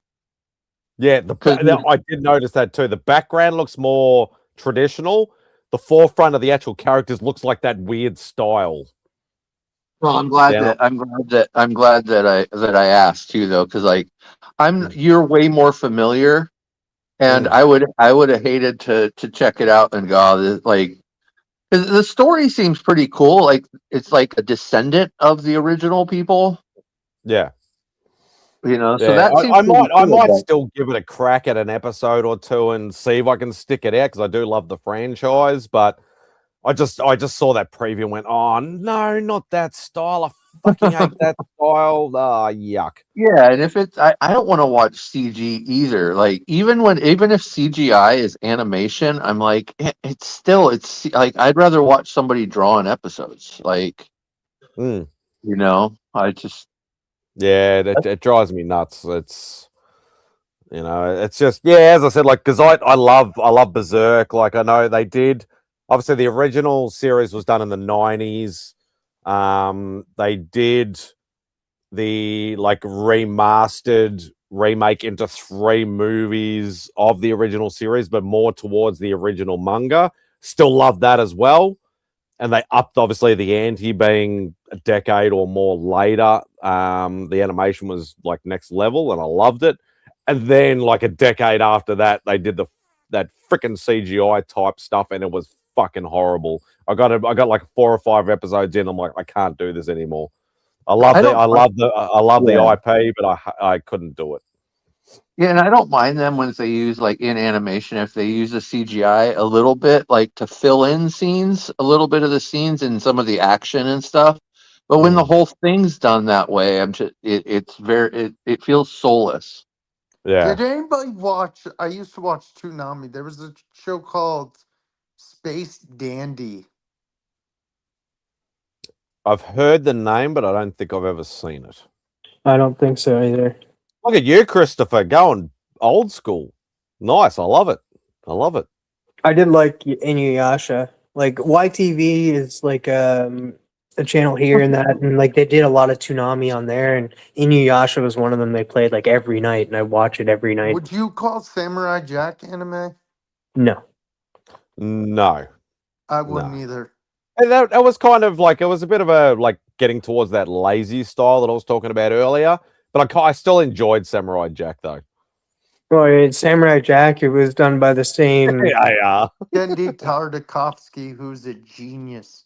He did Dexter's Laboratory and Powerpuff Girls.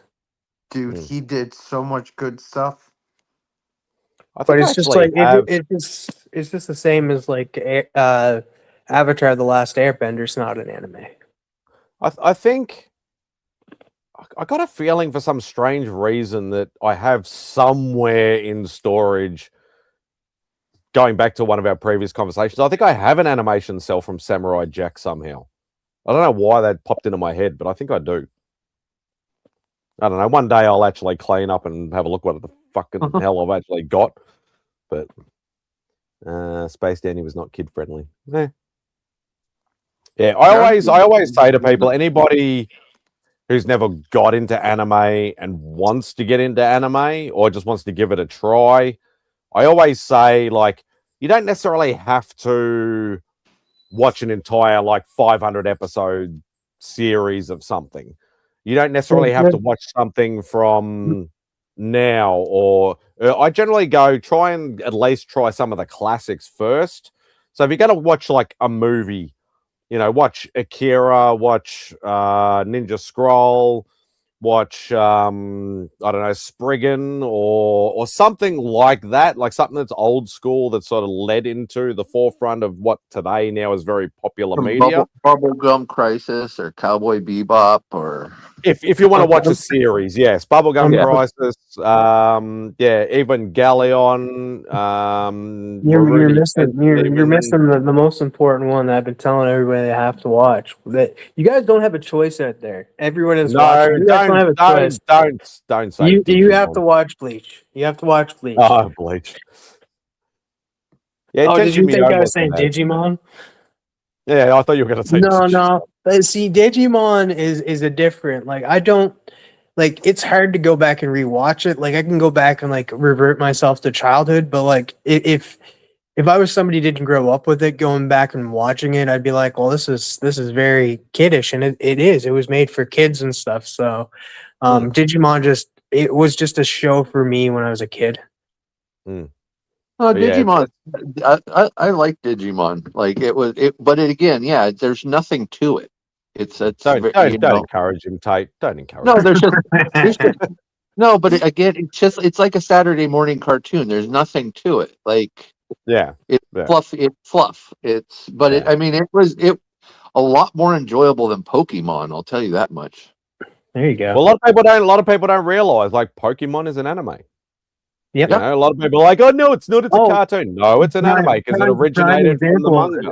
The biggest one, like Pokemon, of course, and stuff, but like most people, like growing up and not like Dragon Ball Z. Dragon Ball Z is an anime, and a lot of people don't realize that. Exactly. So it's I tend to say to people, if they want my advice, try one of the originators of the series or a movie. Like, obviously, because not a lot of people have staying power for series, and that's fine. Try some of the original movies that are the big and the classics. If you want to step more into more recent times, try a One Piece or a Naruto or a Bleach, or even more new. Try Solo Leveling, My Hero. Try Demon Slayer, Jujutsu Kaisen. Try that sort of stuff. And just say, hey, Jujutsu Kaisen, dude, man, is so freaking good. Well, I'm struggling with the third season though. With that, we didn't have a lot of choice in the anime we watched growing, like in the 80s. There's that's the thing. If you have a certain, like, if you want a bubbly one, there's that. If you want a real dark one, there's that. If you want, like, there's different, like, mood elements now, where before they were all heavy. They had it. They've always, like, since the 80s, they've had most of these genres covered. We just didn't have access to them.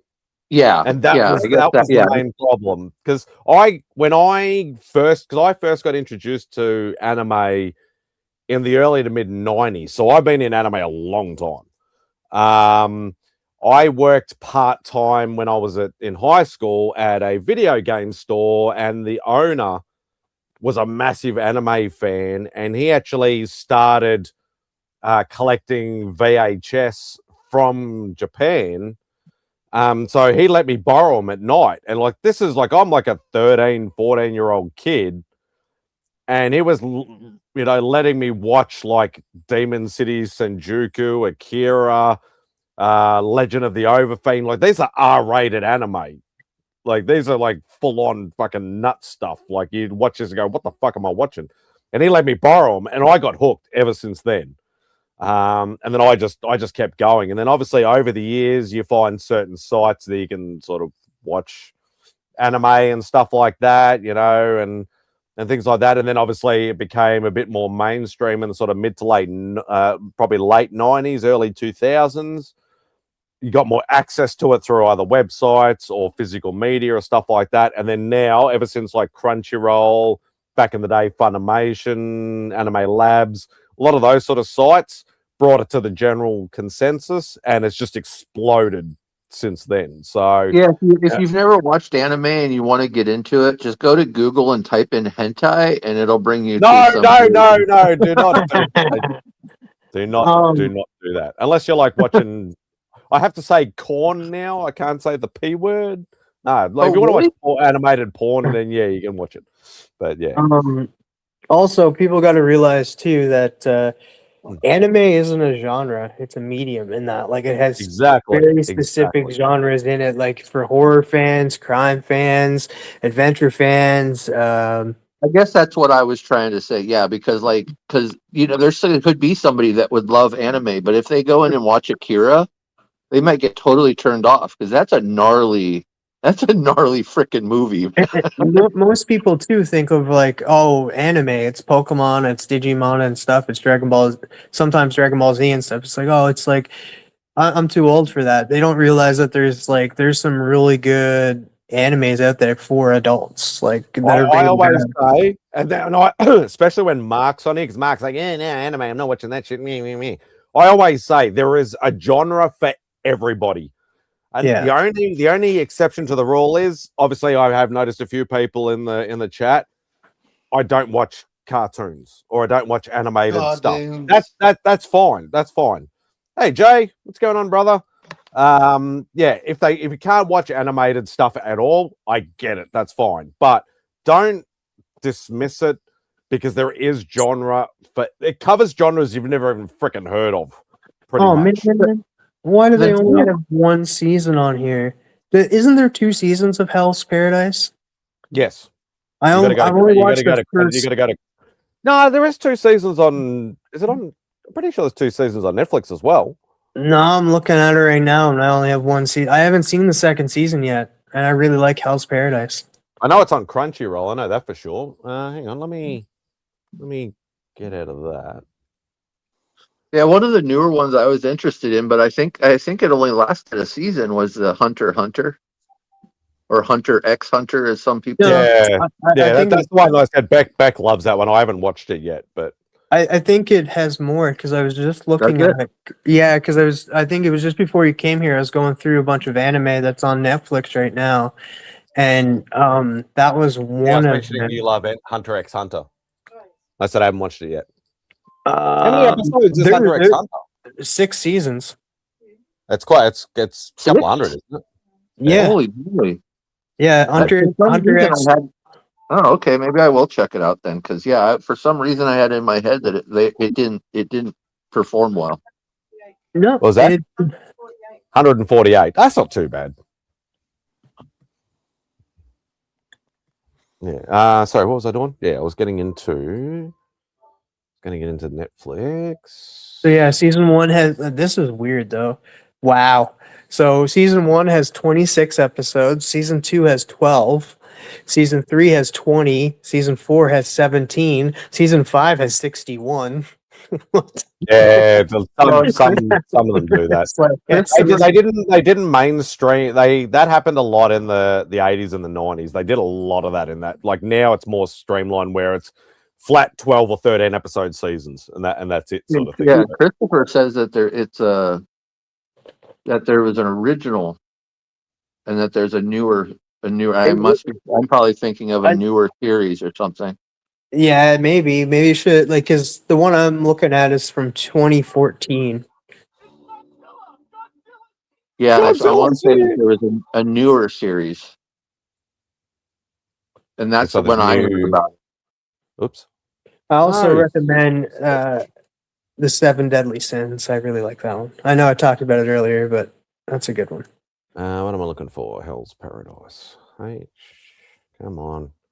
God, this Yeah, is I think fucking- that's the one you recommended me. Yeah.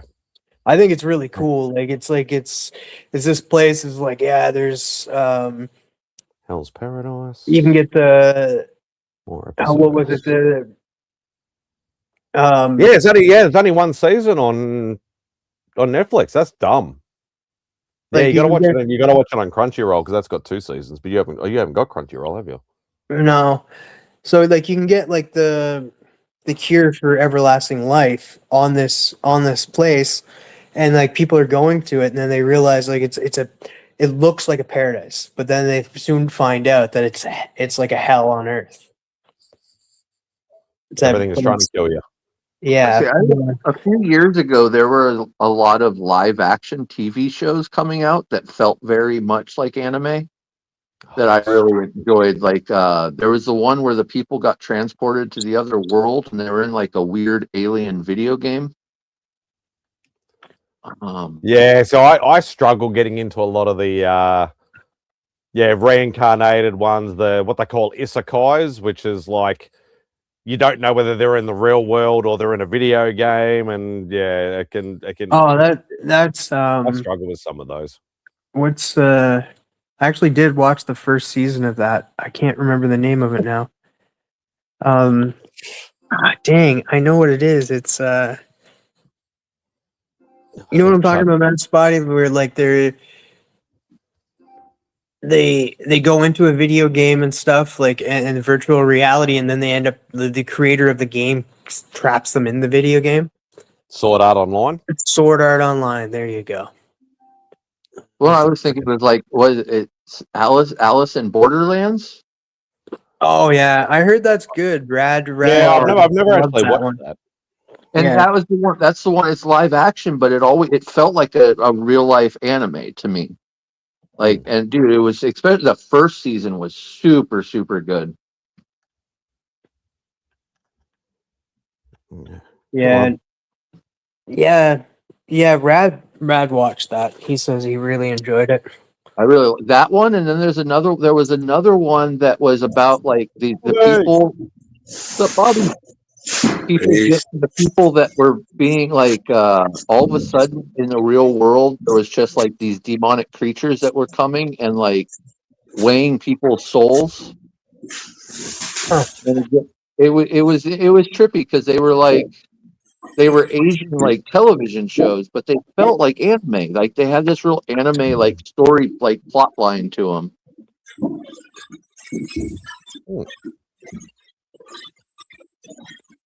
Super Suicide Squad. Tron. No.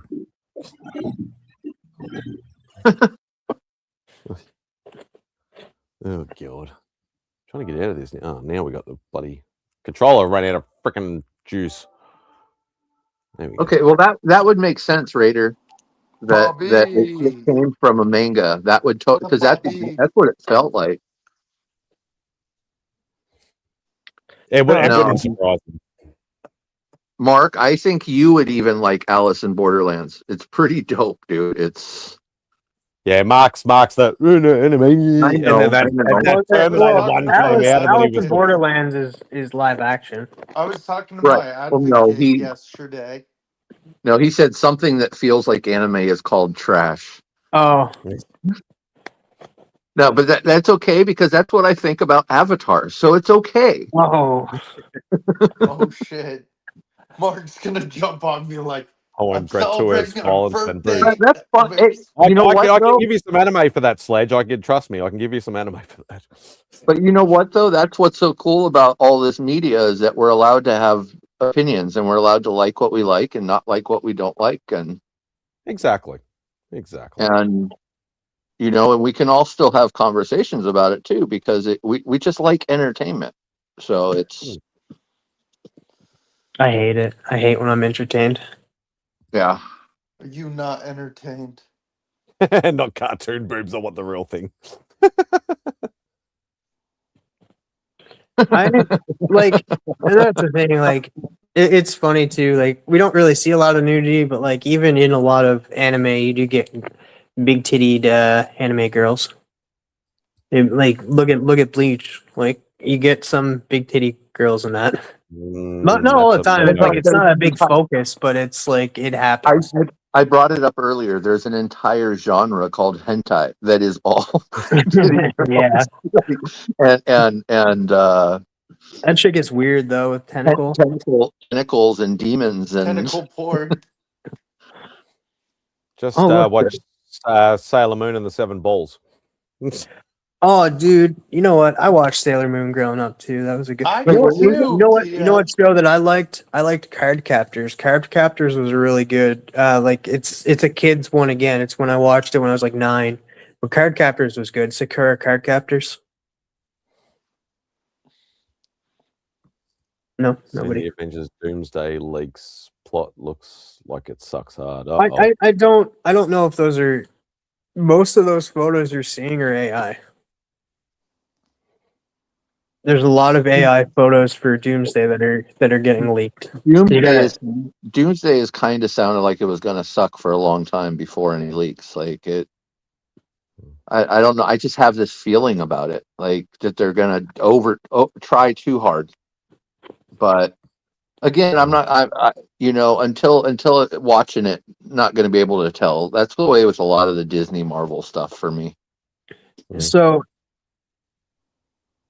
the thing about that, like, I'm not sure if it's going to do well, but it may do well due to the fact that, like, it's like people are curious. There is some people that are curious that still haven't given up on Marvel and stuff, that are going to go see it in theaters and stuff. Will it be enough? But I'm not sure. I'm not sure if it'll be enough. But I know that there is people that are curious out there, just because I've heard a lot of people say that they're curious about it. And I'm way more curious about Brand New Day, but I got my ticket for that. I think Brand New Day possibly could be the box office movie of the year. He's in the Upside Down. Oh, man. What's going on? How did that happen? I'm getting dizzy. Fireworks going down. It's upside down, Bobby. What are you doing to us? What the hell? It's like one of those, like, novelty trick houses.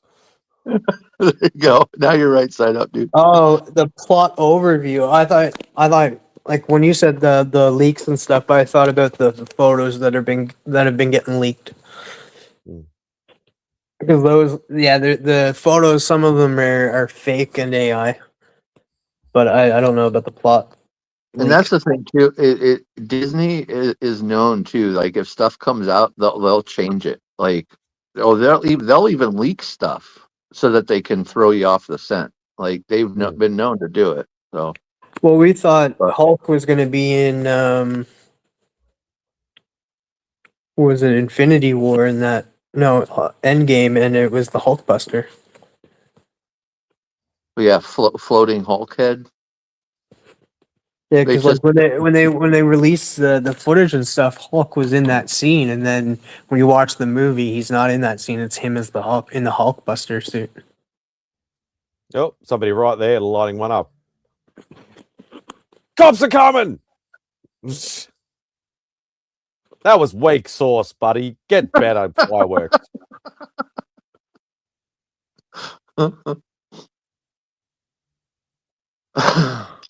Weak. Like, I'll just light this one up and go. Merc. Where is it? Time out. We're going old school. It's fucking Remy's place. Remy! Remy Q, baby! What's up, baby? How y'all doing? I knew you'd be letting off fireworks for sure, knowing you. Oh, yeah. Letting off fireworks. Shooting off a few rounds. No big deal. Remy's an anime expert. Everybody live around here, though. He is a Temu anime expert.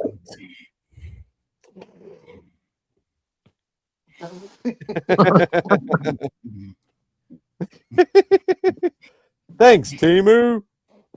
Thanks, Temu. How y'all doing today? Good. Spidey's gonna go a few more hours. Shut the fuck up, Bugsy. 90% of plot leaks come from the studios on purpose. Yeah, I can say that. I can say that. I just go and watch it for what it is. In?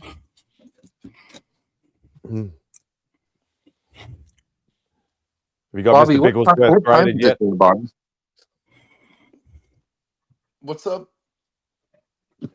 Well, I asked Bobby what time it was there. Let me see it. It's 9:15. Okay, so you're 2 hours. I was wondering how much ahead you were for me. They still look kind of light. Yeah, no, they get pretty lively over here. Yeah. This is a no. You can hear them. You can hear them go off. I don't want to go to bed, Christopher. Yeah, vlog is feeling a lot better now. I am. It happens. We can always make him go to bed. Or you can. How you doing, Remy? Doing good, brother. How you doing? Good, man. Good to see you. Absolutely. Yeah, man. So I have a question, Spidey. When Remy's on the panel, it's a full panel. Are you Alice still, or is he? No, I need one more person for I Alice. got you, bro. Lucho Remy. Yeah. Oh. Hell yeah, man. Remy and I have the same hat. Holy shit, those fireworks are loud. Sounds like just guns. It sounds like somebody banging and clanging in a kitchen. It does.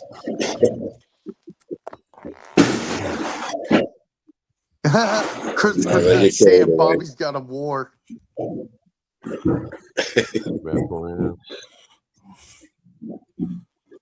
Mm-hmm. Except for the guy next door, his was weak sauce. Yeah, they had some pretty good ones. They had a couple of loud ones. Yeah. You know, America's birthday. Yeah, it's crazy. Have you been watching the World Cup, man? Sorry, Spidey. I seen where Australia went down, and TM. I seen where Canada went down. I thought about you guys. Nah, I don't watch football. Viva la Mexico. I think the name. Yeah, I don't watch football either. I don't watch it. I'm not big on soccer, yeah, but I've been watching it lately. You know what I mean? Good question.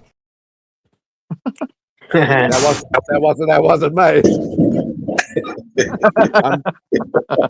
I'm busy eating my lunch.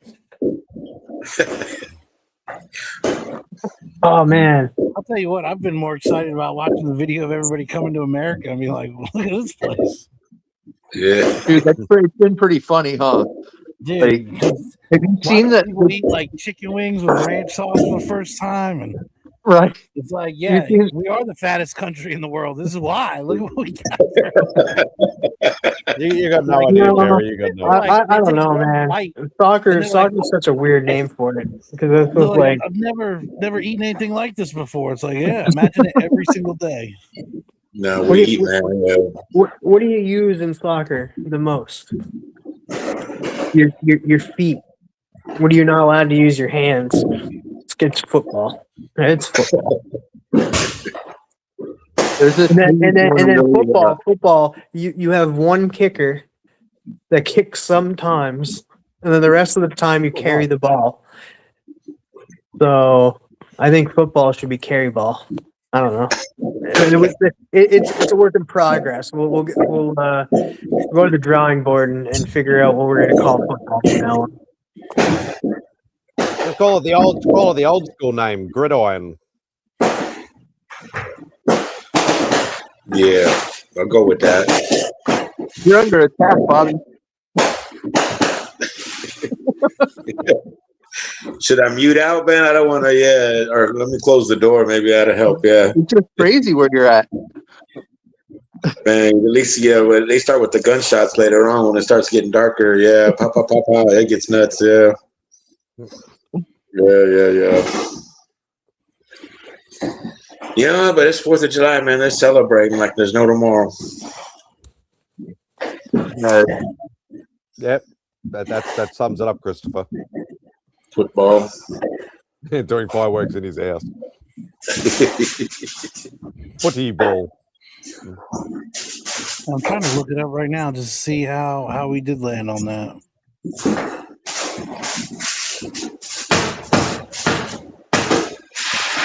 Yeah, that's fucking loud. It sounds like it is inside your house. I'm not gonna lie. It would be funny if somebody was just in the other room, like with a cookie sheet, just like slamming up against the counter.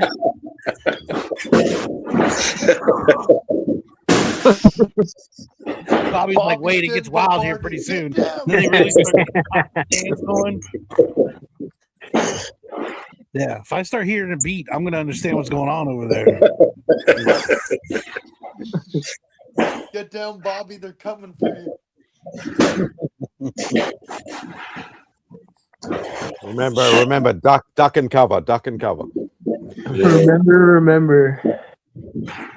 Dip and dodge, man. Yeah.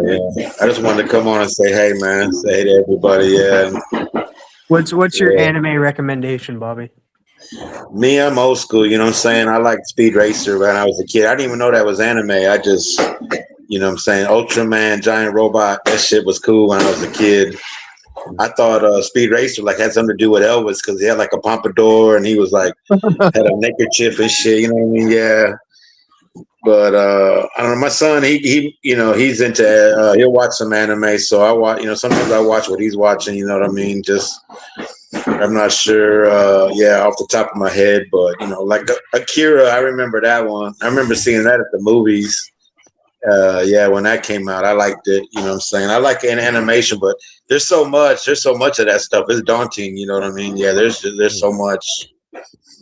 Yeah. You just start at one and just keep going from there. There's no reason to stop yourself from trying anything new.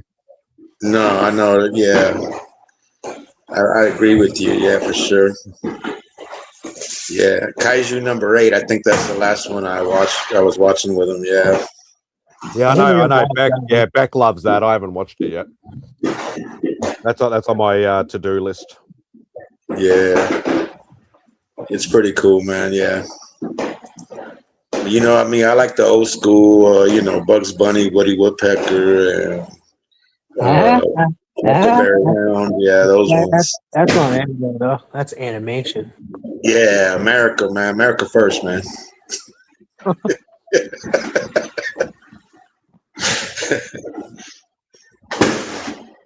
Yeah, been there, done that, Sledge. Actually, it was a very small bridge, but yeah. Yeah, I've jumped off a bridge. Stanley Bridge, I've jumped off. We used to jump off bridges all the time when we were younger. You can look it up too. Stanley Bridge in what is it, Rustico? No, that's all right. In PEI. You can look it up, Sledge. It's a real place. I jumped off of it as a kid. I'm actually a ghost.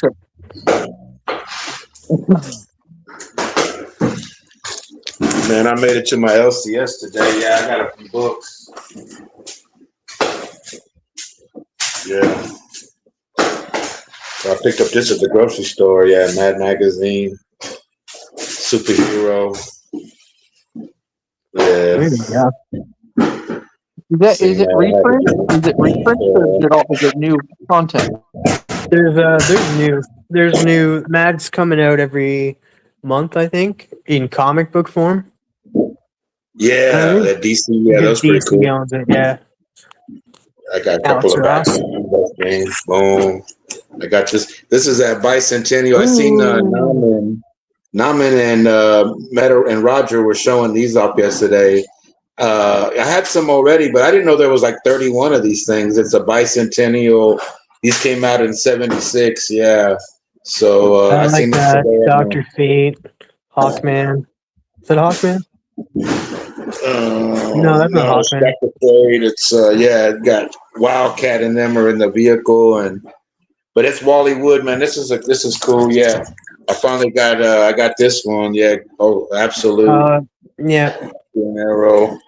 Of course, I like my blanks. You know, I like my blanks. Yeah. Is that for what issue is that for? The Ra's al This is Ghul a- issue? They just came out with it. It's issue 127. It's got like Thor, where Batman meets Thor back in the Oh, that's cool. like a DC version of Thor. Yeah, the blank Wolfman. Yeah. My LCS lady, she pushed this one on me. I don't know. It's a shiny Predator Oh, okay. versus the Marvel Universe. Yeah. She gave me a good deal on it, so I got it. And this one too, yeah, I wasn't even looking for these, but she started recommending, here, put this. She started throwing shit at me, so I started getting it. How is she? Oh, there you go. There you go. One thing. Whole thing 89. How is she doing in the new place? Is she doing well? She's doing good, man. Yeah, thanks for asking. Yeah, man, because the building's not falling on her, so she's more happier, to be at work, and what I'm saying, the comics are staying dry and shit, so that's a big. That's always a good thing. Yeah. There's that Dead Man #1 blank. I got that one, and Dead Man #2. Oh, I like that. Yeah, that's a cool. That's wicked. There's Deadpool. Oh. Yeah. Something happened. Yeah, this was cool for. This was cool for. a whole bunch of good. Yeah, that's pretty cool. I got the Lobo blank, the Simon Bisley. Yeah. Those are some free ones she gave me yet. But the new Superman, Dan Mora, Superboy one, yeah, that was pretty cool. I'm trying to check that out. Absolute Batman. The Two-Face design is pretty wicked. Like, yeah. Ooh, I like that. Punisher. The new Fantastic Four one. I'm an FF guy, and then I got the Doom Quest 2. I love that cover. Pow. Yeah, that's cool, man. For me, I like that. Mm-hmm. And then Challenger Dr. Good, that new. The only thing about that one is I don't like the header. I really don't. Like, it covers the whole freaking comic almost. The big metal thing, yeah, it takes up a lot of room. And that blank Avengers versus JLA Avengers, you know what I'm saying? Yeah, that's cool. I like that. I think it was Christopher. I think it was nullified. Oh, you got the DC Finest? Is that the DC Finest? These were those free ones or whatever they had for Superman or Supergirl Day. Yeah, I didn't make it. I hadn't been there for a while, so she gave me these ones. Yeah, but those are cool. I heard that one's good. The Supergirl of the World one. It's good. So yeah. So that's it, man. Yeah, I just want to show out. Yeah, appreciate you. Hey, that 127 Batman blank, I actually got graded at Heroes Con like a couple weeks ago. Hell yeah. No, I just, like I said, I hadn't been to my LCS in a couple weeks. So yeah, man, whenever I see a blank, I usually snap it up.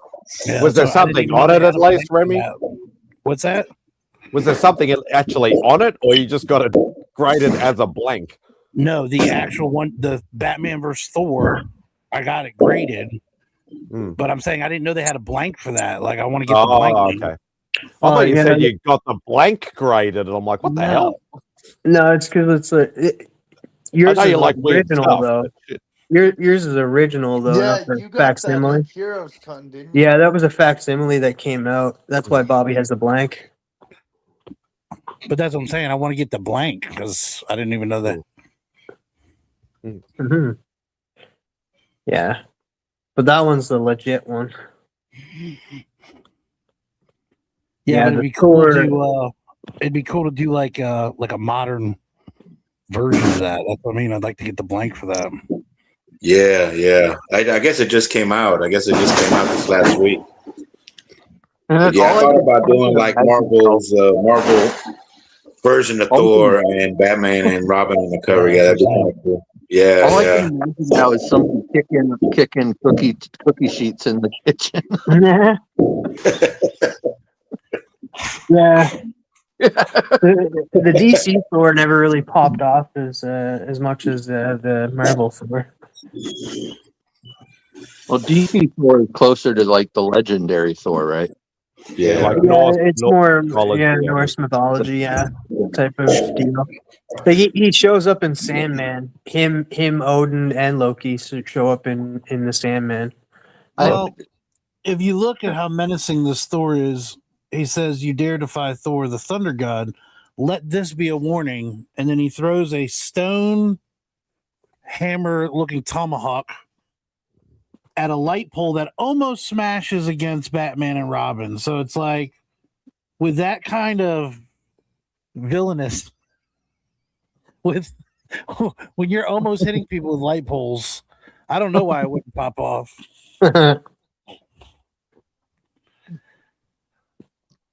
No, you're not the only one. I tried to read the original Avengers run. You know, I got the Avengers Essentials, and dude, I couldn't do it. After like 3 or 4 issues, I was just like, "Fucking, just start talking normal." Like, Yeah, it's not as, from what I know, it's not as bad in like, later on, but yeah, very early, it's very Shakespearean, that's for sure.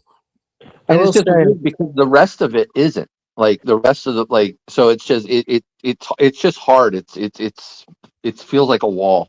I will say I read Journey into Mystery 83, which is Thor's first appearance in Marvel, and that's a really good story. I highly recommend it. It caught me by surprise, and this is coming from like a DC guy. Like, this is when I was on book club, when I was available on Wednesday nights, and that it was my highest rated book out of all the books that we reviewed. Like, Journey into Mystery 83 is a really good read.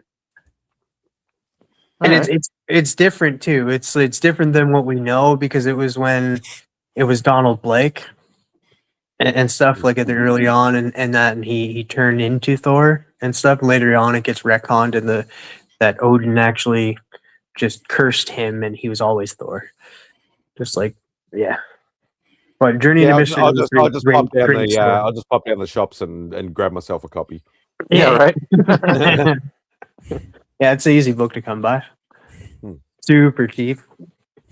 That is right, Dave. Remy is here. I do like I was always a fan of the Thor versus Magneto issue. Oh yeah, Journey. As campy as that was, and I've shown it before, but Magneto escapes out of a hatch by Journey 108, I think, or something. Magic pulls a lever, pops down into a hatch, and then escapes with a submarine. Fight that Thor. You gonna follow me in a submarine? I think not. See, people don't realize that as powerful as he is, all you need is a submarine and you win.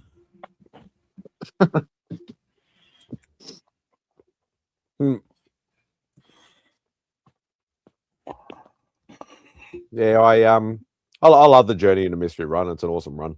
Very expensive run, but it's and hard to come by over here. But yeah, I still want to get my Loki first appearance. Oh yeah, but he could have took that submarine to the moon, though. He could have used his powers and yeah. Yeah, I was sitting here thinking, I wonder why Magneto doesn't use a submarine more often. Like, because it's all metal. He's just like, it's not even a submarine. It's whatever he wants it to be at that point. Yeah, Right. I mean, spaceship, submarine.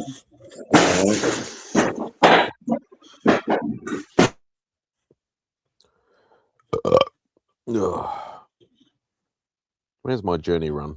There it is. How am I going on my Journey run? Yep. Yeah, it's not too bad. Right. What's my earliest issue is issue 90, and then 97, and then pretty much nearly the entire run, almost. A lot of key books there, Spidey. Yeah, just a Hold few. it up. There you go. Yeah, I only see 3. Do you have the Rainbow Bridge? Nice. What's that gold key? Nice. Hell yeah. Gold Look at all key. that. Which way was the gold? Where was the gold key? I didn't say a gold key. There you go. Right there. Oh, that one there. Oh, first Enchantress and first Executioner. I'm guessing you don't have the Rainbow Bridge, or do you? No, that was really early. That was like issue 84 or 85 or something like that. Well, yeah, So, those are good ones. yeah, I'm missing obviously all the big ones. I think there's The something Rainbow back. Bridge Or is a key. big ones anyway. The Rainbow Bridge is a key, right? Here's Biggie. Yeah, it's still classified as a key. Biggie, What's up, Big? you're muted. Nope. Biggie. I'm being summoned. It's Apex time. I'll see you later. Remy. Have a good night. What up, Take it easy, Biggie? brother. Hey, Biggie. Dang, Bobby. Good to see you, Remy. Yeah, man. Issue 90, Dave, of Journey is my earliest thought. Go back to my Dang, life. it's loud. Come on, what's with the hubbub? Somebody's banging metal sheets together in the back room. The neighborhood gets a little wild over here on 4th of July, man. Yeah, it's a little. Banging fucking metal sheets. That's a hell of a fucking celebration. I've never heard that one. That's crazy. I've heard of people taking like their frying pans and hitting them with spoons and shit. Yeah.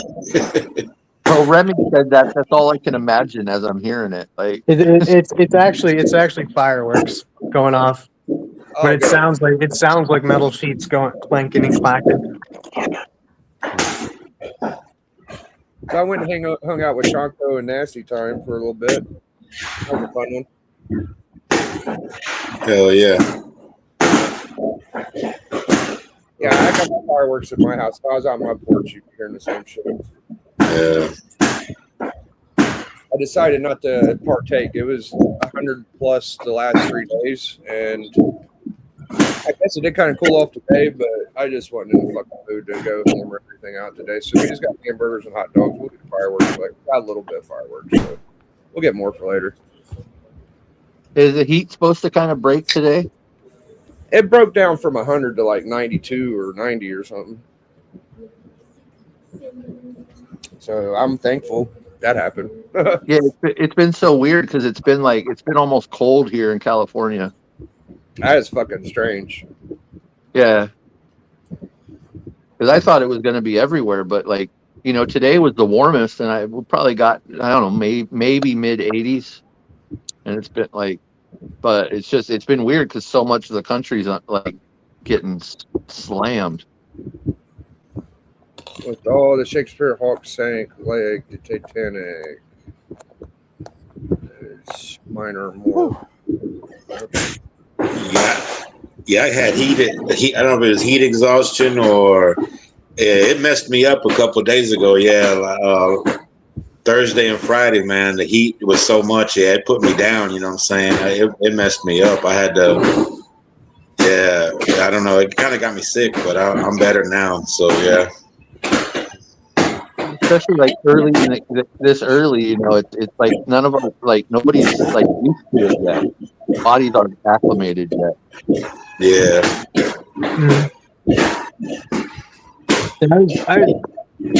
Yesterday when I was working outside, today wasn't so bad, but yesterday when I was working outside and that, I did get to the point where I was getting overheated and then I get nauseous and that, and I was like, oh man, I gotta stop it now because like I looked it up and that once you start to feel nauseous in the sun and stuff, you You're at heat exhaustion.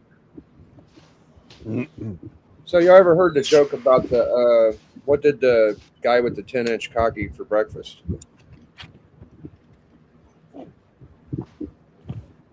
Nobody Nope. got anything? Never. Got nothing. Well, I ordered a open-faced pizza bread sandwich, pepperoni. One of them Did I jokes. get it? Oh. That would, yeah.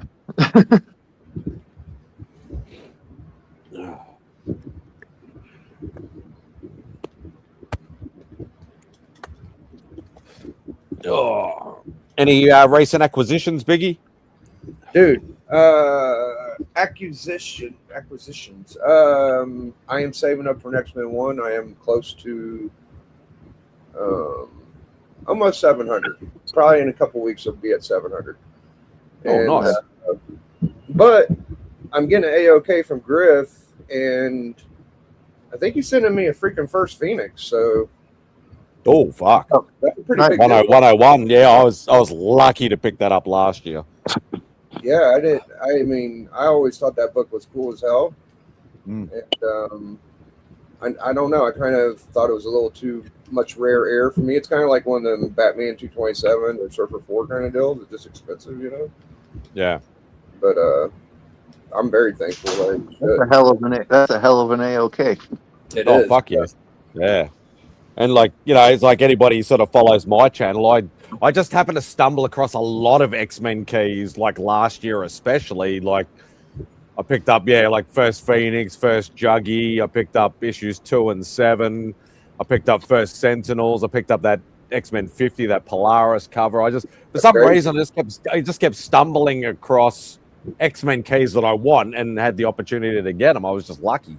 But yeah. The Polaris is that one that's all green, like the cover is green.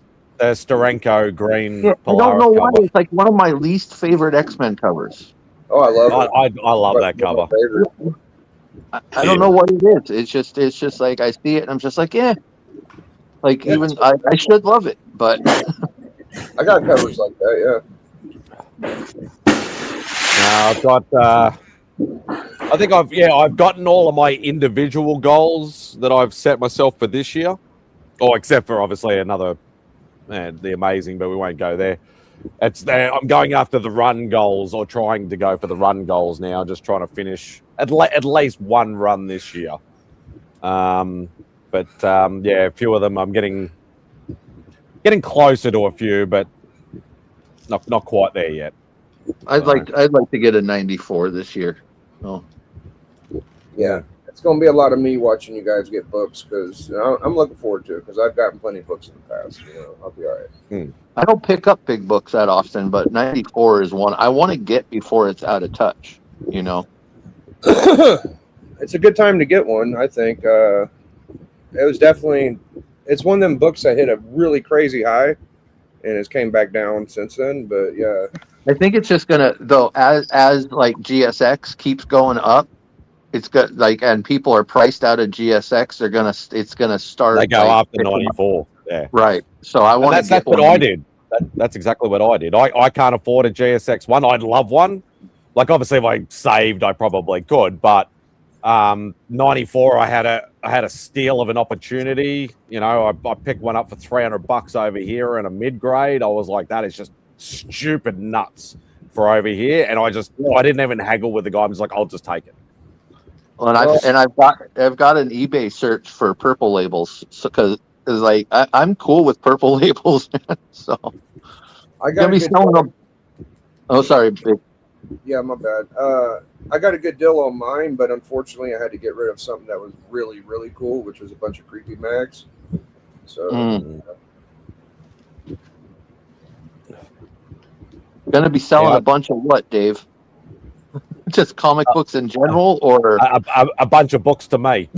a bunch of X-Men 94s. Probably. Yeah, no, Dave. Some Claremont signed. Oh, that's There's still quite a few in that run that in that sort of like 100 to 200 sort of range that I'd still like, but Yeah, I'd like a 141 as well. that was one of my goals. Moria, y'all know that one? Which one? Which one? Moria McTaggart. Oh, 96. Yeah, I don't think I own a 96 actually. I'd like to have one of those. That's Moira McTaggart. Yeah, I'd like to have one though. Yeah, I think like X-Men book wise, I think the next one, and it's not a cheap book, the next one I'd love to get would be an X-Men 4. I'd love that first Scarlet Witch and Quicksilver and that is a First big Evil one. Brotherhood. That's a good time to get that one. Too. yeah. It's not an easy book to come across over here, and it's not a cheap book either. You can get one for like $600 now. It might be like a 1 to 2, but that's crazy to me. Like that book is huge. That's 600 US. That'd probably be 800. So that's about $800. $1,000 over here. What was a book Yeah. that you normally didn't see for less than like $2,000? So I mean, shit, like that's a pretty big I'll deal. be back, Spidey. Dave. All right. Dave. Shut up, Dave. You shut He's up. got 2 of them. Your budget and my budget are two totally different stratospheres. So stop rubbing it in. But you got more connections than I do. Well, everybody's got more connections than I do, But that's a good. You know what? X-Men book is a good way. X-Men books are a good way to tell somebody your budget without telling them your budget. Like Spidey's after a 4. I'm after a 141. Like that right there tells you the difference. I'm after a 1. You know my story with the 141. That was one of my, right. Big's after a 1. That ain't my fucking budget though. Like, I don't think I'm rich. One of them has a story behind it though. Yeah, that's fair enough. Yeah, like 141 was one of my Jinx books. Like that took me 8 or 9 or 10 goes. What is 141? Is that the fucking Cannonball issue or some shit? Nah, Days of Future Past. The Days of Future Past. Fuck yeah, I love that book too. The Slain pictures. Yeah. We Well, just they saw all that showed on the the Sentinel high one the fucking wanted, but they never showed the one with Cyclops and Jean like fucking doing their thing, you know? Ain't that part of it? No? All right. You guys didn't answer. Days of Future Past is only a 3-issue run. It's got like the bicycle ad at the bottom or the top, and it's like Cyclops looking up in the air and shit. Not sure. That's all right. Wait, are we talking I say a about lot the of stupid shit. Cyclops Don't worry about it. drowning book? Oh, there we go. 2 Swallowing the water. 2-issue run. Yeah. It's a 2-issue thing. Okay. What's the one where Yeah. Cyclops literally drinking water? That's 101. That's The what first I'm getting. Phoenix. Yeah. That's what first I'm getting. Phoenix. He's like gargling the water. He's like, oh. Yeah. Yeah, trying to save his team by drinking the ocean. Yeah. Yeah, no, That's one of my favorites because I hate Cyclops so much that I'm just like, Hey. keep drinking, dude. Keep drinking. I'm like saying, That book always looks better like in person. I think that 101. I've never seen it in person. You would have Never seen it in seen Heroes. You just said Bogsy. you saw the Cyclops one. That's the same book. I don't think I don't. You would have think seen a million of them at Heroes. Yeah. I'm sure you've I'm seen just it. happy I got my book at Heroes. Spidey. Which book was that? I forget. Your weak Batgirl. source book. Batgirl Adventures 1, Bruce Timm. Oh, that's right, the Bruce Timm. Yeah, I remember. Yeah, now. no, that's a nice book. That's a nice book. I need to read it Congrats. still. Your weak sauce. I got all my cool books a long time ago, so whatever.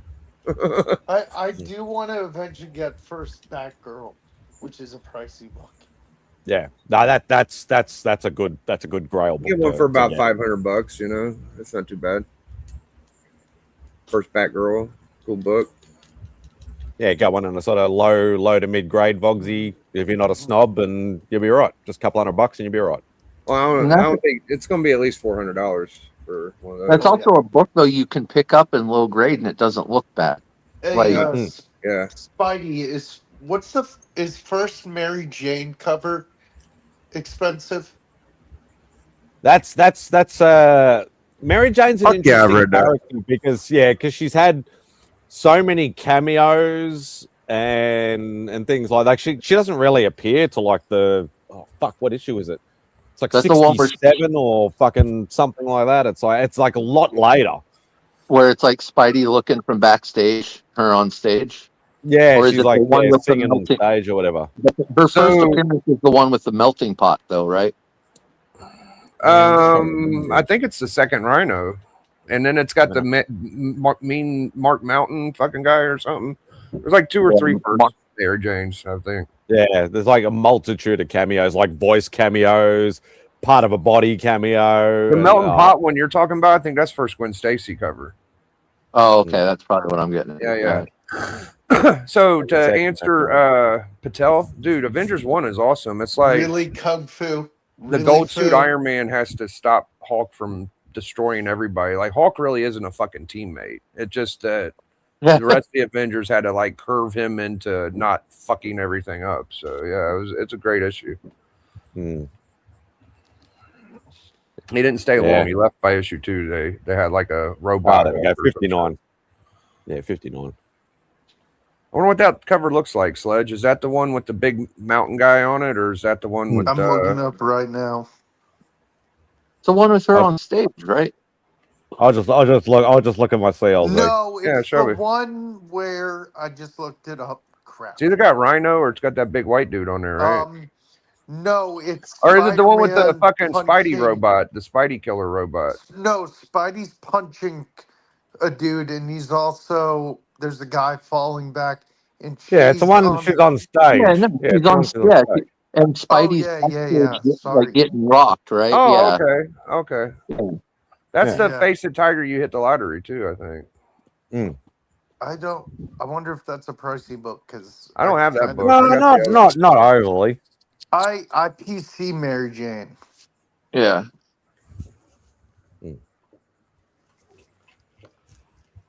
Yeah, no, it's Spidey, no, I see you in the top square. What? Well, there is no. Because I showed my screen and it stays there. It stays there when you put them in. There is no hour spot right now, anyways. So. Yeah, fighting. Yeah, that's the first cover appearance. What's her first appearance though? Yeah, she has like 2 or 3 sort of minor cameos further back. Biggie, what you playing? I can't hear you, Fogs. I'm sorry. What you playing? I'm playing Tekken 7 tonight. I figure all the homies are out on holidays, so to get some You competition. can always tell someone that doesn't know Big very well by asking what he's playing. It's either GTA 5 or Tekken. GTA or It's almost always Tekken. it's either Tekken or GTA. Yeah, you guys are right. It's either one or the other. Dude, it's funny. Like GTA 6 is starting to get like a bad rep because it might, like Sony's talking no physical. They're making it harder to get physical discs and shit. Like That's in January of 2028, I think, is what they said. From that point forward, no physical. Yeah, no physical media whatsoever. There'll be a physical GTA 6, hopefully. So. Yeah, but it might. They said it might be like a month after launch. Launch is going to be digital only, and it's harder to get the consoles to play the physical now. It's Did like you hear in GTA 6 they're adding like realism where your player can like be overweight or really not only that, but GTA 6 is like, did they say 500 gigs or something? You're only going to be able to play one game per console. Like they've already been getting towards right it anyway. Yeah, it's like and they're talking. It's like well, to get the new PlayStation is going to have I think like a terabyte in it, terabyte or 2 into it. You So think about but that if it's 500 gig, that's half of your new console. Well, I know, but it's going to be able to hold it though, because I think they're going to like double what storage they had for PlayStation 5 on the PlayStation 6. So you're going to have double the storage on PlayStation 6. How much is a TM byte? I don't know. depends on how much. $1 billion. If you piss them off, you might get a discount. Yeah, you get one knuckle shuffle instead of 2. This whole digital only thing is ridiculous. Yeah, that's what I told everybody earlier. I had this. By I had this physical media. discussion. I had this discussion last night at this party thing I went to. I was just talking to some random dude I didn't know about, and it somehow came up. And I'm like, the nostalgia base of all physical media in the last decade has gone absolutely nuts. Like comics, games, VHS, vinyl, video games, buddy. All the physical media stuff is just boomed. Like the secondary market is fucking nuts. And they're deciding to do this now. It's like, do you not know what's going on in the world? Like, It's the what is it? The Gen Z that's getting all digital. Like No, they but they don't want physical at all. Like that's not true. That Gen is Z- for the Gen Z most part and Gen- stuff. They don't even know what physical is because Gen there was Z right now is going back and starting to get into physical, No, I'm including talking about the after new. No, sorry, not Gen Z, but the new generation. Gen Alpha. Yeah, the generation that's like the teens now, the generation that's going to surpass us is going digital. Yeah. They're not going to know any difference. Like that's And that because like I heard a story in that somebody went in, they tried to get a Blu-ray from a Best Buy, and they were talking to a 14-year-old kid, and they didn't know what a Blu-ray was. Or like what, like that they actually had physical media and stuff. I thought everything was digital, he said. So it's just like it's to that point where like it's going to be that everybody like comics, movies, games, all digital. And that to me is somebody that doesn't get out in the world because it's still out there. It's like they should it's all over YouTube. They should They're discontinuing most things. Like the only way you can get most Blu-rays now is Amazon. They're not at physical stores. Like Best Buy's getting rid of them. All of these other places in that, like Target's getting rid of them. Like the people, like they're only going to be available on Amazon. Amazon is like got that. It was like, you know what? Nobody's doing it. I'm going to do it and stuff. Even Walmart's phasing out of getting DVDs and Blu-rays and stuff. So like it's going to be that place where it's all digital. It doesn't. It does. Yeah, because it's not worth it to sell because they're worth so little now. Yeah, that's what sucks too. Because like when you buy digital, like that's the whole issue with Sony. With everybody that bought digital movies and stuff. Now all of their library's gone. It's because you don't 52 movies. Yeah. Yeah, it's because Sony only has like the rights to those can go away. Like Sony only has the rights whenever their contract ends and stuff. They can't put them on their platform anymore and stuff. So even though you bought them, they're gone now because of the rights. If they want to go all digital though, they're gonna have to change that because like, do you know what I'm hearing the most in reels is people are saying that if digital is renting, then piracy is not illegal. Like that's like what people are saying. Like basically because they're like, you're just like I spent $25 to buy this movie and now you're just gonna delete it. It's like, yeah, that sucks. I remember on my PS. That's what happens on PS3 too. Like they shut down a lot of lobbies that were online free for just because they don't want to support it, you know. So yeah, that's the thing. They're shutting down servers soon on because they want people to get new systems and that they're shutting down servers on PS4 in the next year. They're trying to kill the PS3 and PS4 right now, and they're like that's another thing I'm seeing is people like the PS4 is not dying; it's Sony is killing it. Yeah, because they want you to go and spend $800 on a PS6 or a PS5, and then once the PS6, and it's. I don't know. It's like the wrestling games and the sport games that only have a shelf life of 2 or 3 years is like, what the fuck? You know, like I can't even go online and play them after 2 years. Like, get the fuck out of here. That's like I've said this a couple times, but I bought the Tony Hawk Pro Skater 1 and 2 like digital on the Switch because I love those games. But all the original music from those games is gone.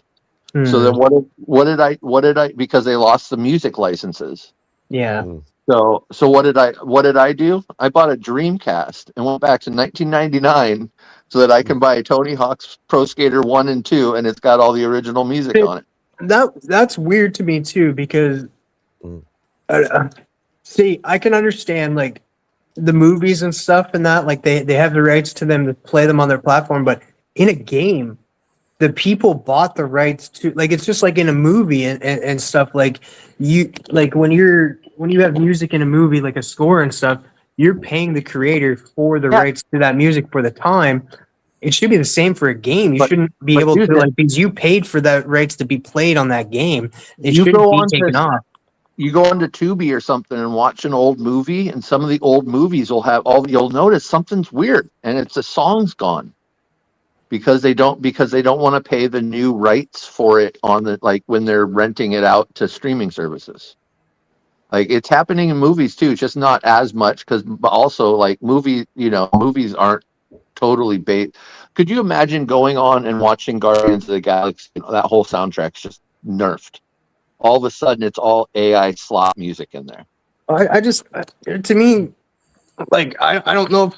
It just doesn't make sense to me, because when you bought the rights to that music to play in that movie, like, you didn't buy the rights to, like, the song or anything to play it in anything, but you have a contract, and like, well, the contract and that is usually forever for this kind of stuff, because the movie itself, like, is going to be put onto a DVD, put onto a Blu-ray, and that, like, you have the rights to play that music on that movie or on that video game. So I don't understand how they can take it out. Once it's digital only, like Perry just brought it up right there.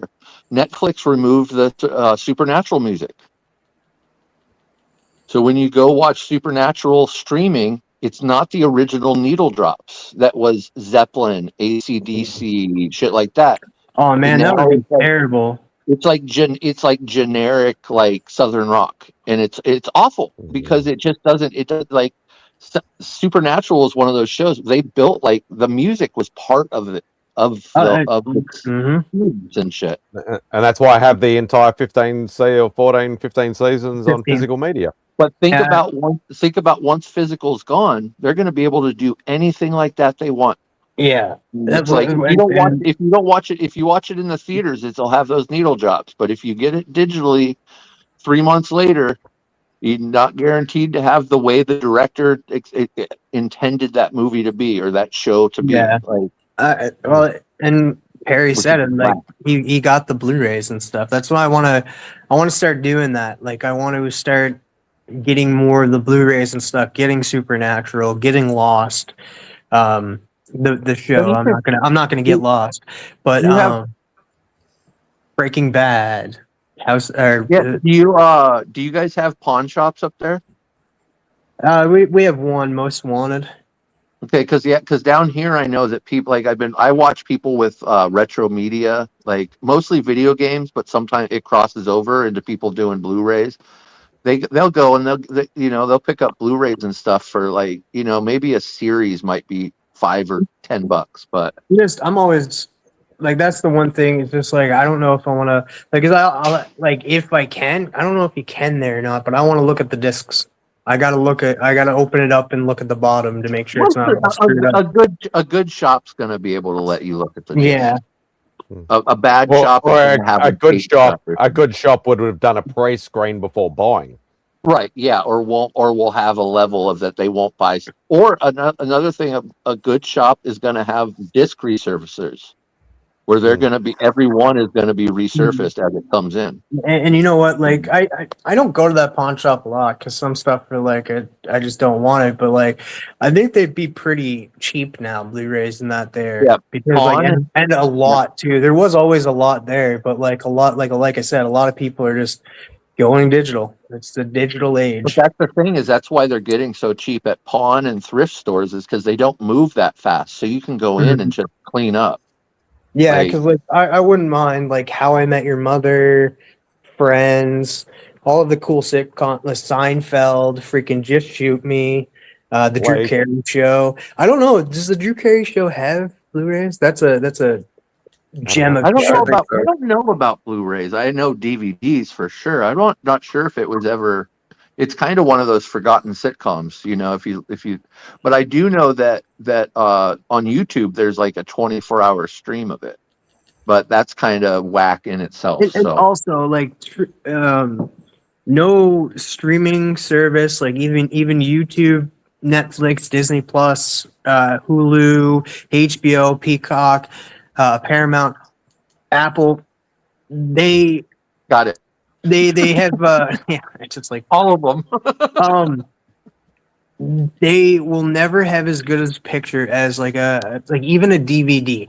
Yeah, Because when Drew Carey show is on DVD. I don't know about Blu-ray though, but it is on DVD. Because it was big, but it wasn't like Seinfeld big. So I'm not sure how clamored for it is. People are clamoring for it. I love the show, but like even with DVDs, you'll have better picture than streaming because when streaming, they have to compress it, which means like it's not the best quality. And no matter what they do to it, it's never going to be as good as like a Blu-ray picture. Well, and then also your internet too will kick it down to the like. Also, you have to worry about your internet. Because even though it says 4K, it's not true 4K.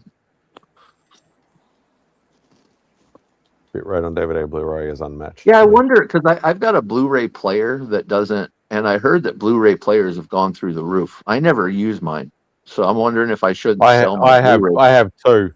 I have an Australian one and a multi-region one. Celebration. What the hell's up with the Australian one? Is it different or something? Yeah, when you talk about DVDs and Blu-rays, it's region locked. If you get into, and I didn't know this, Mark actually told me this. Apparently, 4K Blu-rays are not region locked. So you can, if you do, but I don't have a 4K TV or a Blu-ray player or anything like that. But yeah, DVDs and Blu-rays are region locked. So if I buy something from America, it's going to be a different region and it won't play in a normal player. So I have a multi-region. In the United States, I think we were region 1, and then sometimes you get region 1 and 2, which is us in Canada, and then we're region 4. Region 0 for the UK, and yeah. I think you can still get a Blu-ray pretty cheap. Blu-ray player. I know that I need to buy one, either that or I still want to get a PS5 because of Final Fantasy. I want to play it. But yeah, I just know that I do. Both of them are down under anymore. Nobody's making new ones. Well, PS2s are Blu-ray players if you want to go cheaper, or DVD players, sorry. And PS3s play Blu-ray. Right. Oh, but I think you can get a Blu-ray cheaper than a PS3, though. Oh, yeah. Well, yeah, but there's more to it. I mean, because PS3 does backwards compatible too, right? Plays PS1 and 2 games. So a little bit. It depends on which model you get, but it is still free online. That is a big benefit. Oh, okay. I'm curious. If you get the early PS3, it is backwards compatible, yes. Well, it's the fat one, right? Yeah, I think so. Yeah. It's got like extra ports on it. Oh, Dave says the PS3 is region locked, though. Well, you can change up your regions as fit for, I guess. I don't know about why that would be. Well, that just means that you wouldn't be able to play a Japanese Blu-ray or a Japanese game. You'd have to play the it sucks too because like when region locks too and stuff, like me and MadSpidey are in the same region. So like if it was the region locked and I got a PS3, like I wouldn't be able to play a US Blu-ray. We can play it around the world though. That's cool. I looked at like a retailer over here. What'd you say? I said you can play with your friends in different countries online. You just can't play certain content, I guess. Yeah. There's I looked at a popular retailer over here that sells a lot of like audio visual and physical media and all that sort of stuff. And they only have 4. I looked Blu-ray player and it's only got 4 listed.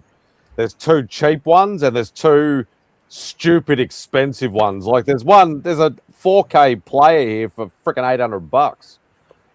Yeah, then you can 4K buy, players and a that. normal And, Blu-ray and for that's the thing. Like, yeah, like don't get a 4K player if you don't have a 4K TV. You need a Exactly. 4K TV. Like it won't like it'll still work. It's just like, but why? Why it's bother with it? So ask Dave. So Dave, you can't mod a PS3 because I know that's the new thing is everyone's modding everything, like the older systems. So, but if it's got he said it's some certain thing where you can't change it. Use this GEO. Yeah, I don't really know what that. I'm not a PlayStation guy. I've always been a Nintendo guy. So, Well, I always understood it is you put in your region when you start. Like, I don't know. I don't know why that's a problem. No. The region's set factory set. Oh, okay.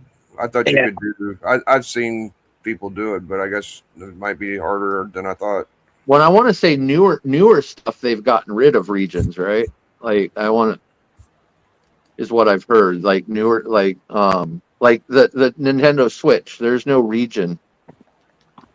Like they're all region free, as long as you don't. I think the very first Nintendo Switch, the very first wave of them, had region lock, but after that, they all went region free. So, but I don't see. I guess being in America too. I guess all the stuff's so readily available.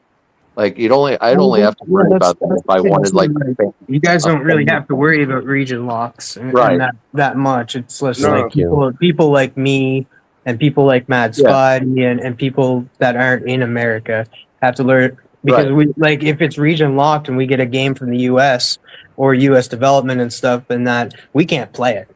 We can't play it, we can't watch shit and stuff if it's region locked. And it's a lot more probable that you guys would get an American version because so many are produced than us getting like an Australian version, or maybe we'd get Canadian versions leaking over if you lived up further north or something. But that's the thing. I think all of us got to remember that none of these companies have our best interest. All they want is money. They pay their shareholders. Which, if you think about it in realistic terms, it just means they're not thinking outside the box. Because if you looked at a worldwide market, they wouldn't region lock shit. Right. Well, it's like this whole thing with Sony has given Xbox a new life. Xbox has come out and said, "Hey, we'll keep making physical media if Sony's going to stop." And so, like, Xbox is like, "Yoo-hoo," because they were dying, Which I'm glad that they're doing that because I think Sony is going to try it and like they've already gotten backlash for getting rid of everybody's movies and stuff on their digital platform. So I think they're going to see this pushback and then they're going to see sales drop and they're going to be like, okay, we need to go back to physical. Well, and it already happened with the PS5. You look at the sales amount of people that bought the PS5 digital or Pro or whatever it was called, and then the ones that bought the one that had both like the disc drive, the sales are so wonky. Like the digital only, there's people that bought them because it dropped first, but I think a lot of people that bought them ended up switching over to the regular one. Because that's what the whole PS5, that's why they launched the digital only. It was kind of, I think, testing the water, but as far as I know, but again, I'm not I'm not really into business stuff that much to like care about. But they're not wrong either because, like I said, like not even, because there is some millennials and like there's some even actually older because my cousin, like she's 45 and that she's a minimalist. She doesn't like a lot of stuff in that. Like she'd rather have like very little and stuff, just the necessities and stuff like in her place and that to make it less crowded. There's a lot of people out that are minimalist and but you have the option. Like to me, it's just there is people out there. So like I can understand why Sony was like, oh wait, the new generation, they're minimalist, they don't buy physical stuff, this is the way we're going to do it. But then They didn't look at the rest of us that would get mad about this. So they're So what they did with the PS5 was perfect. Have both versions and not only that, but I think you saved a little money if you got the one without the disc drive. Like if you got the Pro or whatever it was. I'll just interrupt for a quick sec. Yeah. Hopefully you're feeling better soon, Bo. I'm 6 years, $10. Come, I think that's supposed to be bring me soup, but that's what quality is for. Yeah, soup, your soup. Yeah. So, but no, I appreciate it, brother. This one is for you. And boom! Yeah. Thanks for the super chat, cunt. And boom! Yeah, hope you feel better soon, Bo. Just get plenty of rest, mate. Plenty of fluids. Yeah, bring him soup. Great start to X-Men series. They are nailing it. Yeah, I've still got to watch the second half of the third episode. Yeah, it's doing great. Yeah, I know, Glenn. I know. It always happens. Yeah. I'm done. I did not like that first season. So. What? Really? Yeah. I honestly think it's because I love the original so much that I can't not compare it. You know, it's hard for me not to compare. Like the fact that, like, you know, Rogue doesn't sound like she used to and doesn't have the big ass and you know, and the animation, and they said they're using the same animation, but it looks too clean for me. The faces, I will like more so in this season. The faces do, and I said it with the newer DC animated stuff. It's like a lot of like Archer feeling faces. Like the other art and the action art is pretty good. It's just the faces sometimes give you the stale look of Archer. Yeah, the story's good enough. I really think it's the animation that threw me off, and it's like the same thing Simon was talking about with that Fist of the North Star. It's like animation can really throw you if you know. Yeah. You want to hear something cool though about the voices and stuff? Like, yeah, they do have new voices in that, but the old actors come back to play new ones. I forget. Well, like, I mean, it was like. I forget. Like it was the Cable actor. Here it is. The guy that voiced Cable in the original, it came back to play another character. I can't say it because like I don't know if anybody, if I spoil something from the show. Sorry, but yeah, he came back to play a different character in this season. So I like that they're giving them other jobs, but they had to recast because they were unable to do. You just ruined it for me. You just told me Cable's not in it. So no, he is. He's in it. Oh wait, so they've just got a new voice for Cable? Yeah, there's a new voice actor for Cable and stuff. No, it's fine because they gave him a new role and stuff. I just think he just couldn't do the Cable voice. Oh well, I guess yeah. If he's not able to do it anymore, that's one thing. But it was, but he came back and played a different character in episode 2. I tell you what's fucking cool about it is like whenever I see something I'm not familiar with, I'm like, what the fuck is that? And then I'll look it up and it's canon. Like everything is fucking canon. Like I haven't seen anything. I'm like, oh well, they're getting liberties or something. They might change the story a little bit or whatever, but it's still like the characters. Yeah, shit. I is like pretty cool. I do like the love for unfamiliar characters because like, They didn't have a talking role, but they were just seen. That's not really a big spoiler and stuff because they're not pivotal to the show at all. But there was a scene where in the background you've seen 3 characters, and I was so happy to see them. The Stepford Cuckoos, the triplets, the clones of Emma Frost were in the scene. I was like, cool. The Stepford Cuckoos. Is Glenn making a joke? Cable has a new voice and gender. Is it a female Cable? He's making a joke.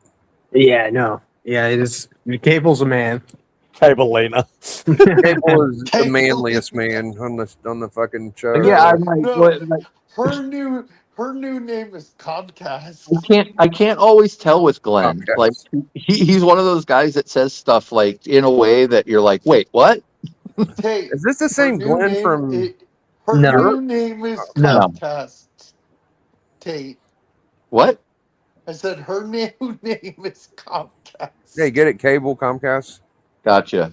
Yeah, Mm. it's a good one there, folks. No, I didn't get it. You didn't get it? Okay. Yeah, because you don't have Comcast down there. Exactly. That's why I didn't get it. I don't know what the hell I got. Yeah, see, right you are? What's Bobby been into? Like that, bro. Making sure that the neighborhood's not blown up. Yeah, you've been taking care of the keeping peace in the universe. Female cable is called no cable. Yeah, man. That makes sense. That makes sense. We all have a cable in the front of us, but females don't. Well, I thought it was like it's either cable or public access, right? So wouldn't his arch enemy be public access? Like, I don't know. YouTube's his enemy.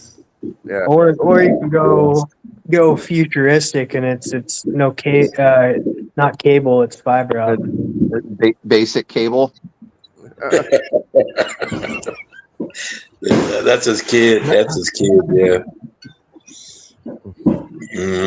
That's all right. I've always been a Bishop guy, so He's pretty good. That's kind of what I'm, Glenn. But sometimes you write stuff like a lot of, like if I was to write that, I'd probably put an LOL, like so you knew because like sarcasm does get totally lost. It's less funny that way. Telling the funniest joke with a dead straight face, sort of thing. Right. And that's I like that kind of humor though.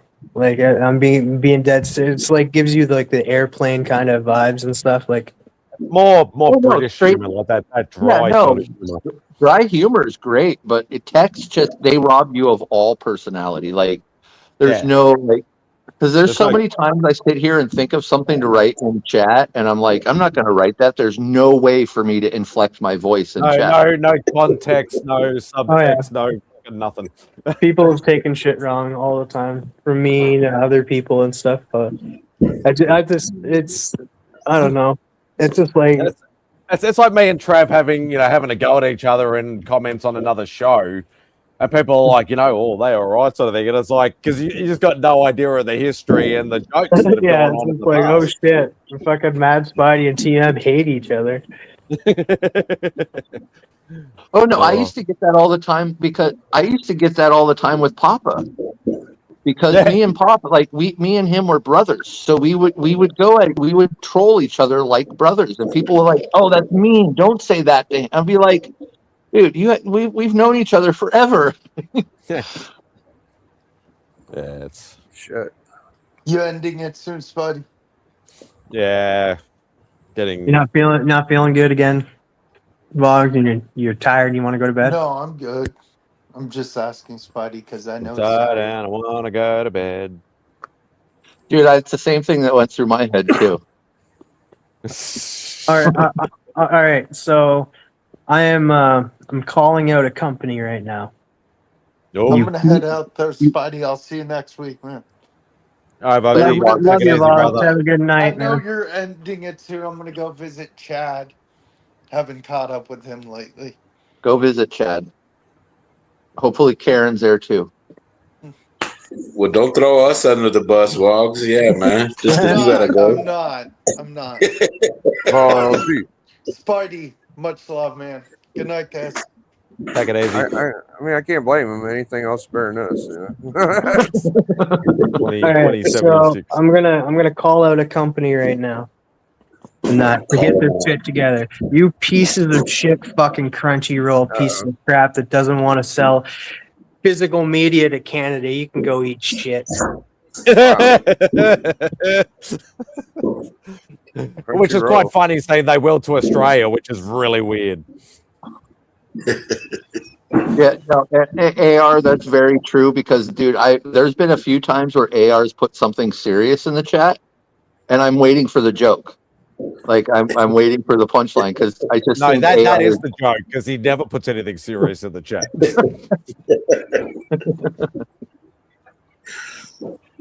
Oh, fucking hell. That's hilarious. Yeah. No, I just put it out there, man. If you get it, you get it. If you know what I mean, yeah. If you don't, you don't. But yeah.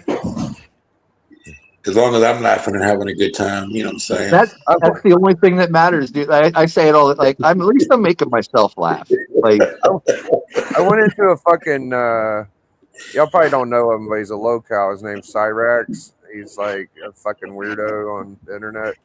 Anyways, I went into a stream where they were like making fun of this guy, and I said something on the effect of like, you know, I'd rather like watch some Only Use Me Blade content because I feel like Cyrax has mental issues, and I don't want to make fun of somebody with mental issues. And then somebody they got all defensive. They was like, well, you do know he's a pedophile. And I'm like, oh, well, fuck, I forgot about that. And then they said, well, someone should check your VPN since you are so sympathetic. I'm like, I'm getting the fuck out of here. Like, I'm just right. Well, and that you know what I would have fired back? I'd be like, why are you here, fool? Why are you here to see my comment? So you're the one here. You're like lurking at a pedophile's channel. It's even worse. He's a policeman. The people that like find pedophiles on YouTube and shit are usually some of the most sick motherfuckers in the first place because they're faking being little kids, and you know they got their own little weird shit. So I didn't look at got the fuck out. And they're everywhere. So So I was gonna respond to Glenn's comment. 90% of my shit is sarcastic, 10% is serious when I'm in a pissy mood. And when he's in that 10% when he's in a pissy mood is when he's trying to obtain certain books and he's got no money. That's fair. And I get it. Yeah, totally valid. Totally valid. That's why I'm trying to be a good boy because I am going to this big collectible comic fairy thingy or whatever like that in about 2 weeks or whatever like that. I'm trying not Australia has a comic fairy? What the fuck? Yeah, comic fairy brings you comics. Comic fair. What the hell? Comic fair thing, I said. Oh. No, you said comic fairy. I did the comic fairy. Yeah. Can you tell the comic fairy that I need a lot of books? But yeah, there you go. That's the truth. You leave a fucking mortar bag save a under little your bit of pillow money. when you go to bed for the comic fairy. You put your tooth there. You put your tooth. You know, you lose a tooth. You put it under your pillow, man, and then a comic be there the next day. You'd be like, "What?" Yeah, I wish for an AF-15, except I end up with a mouthful of no teeth.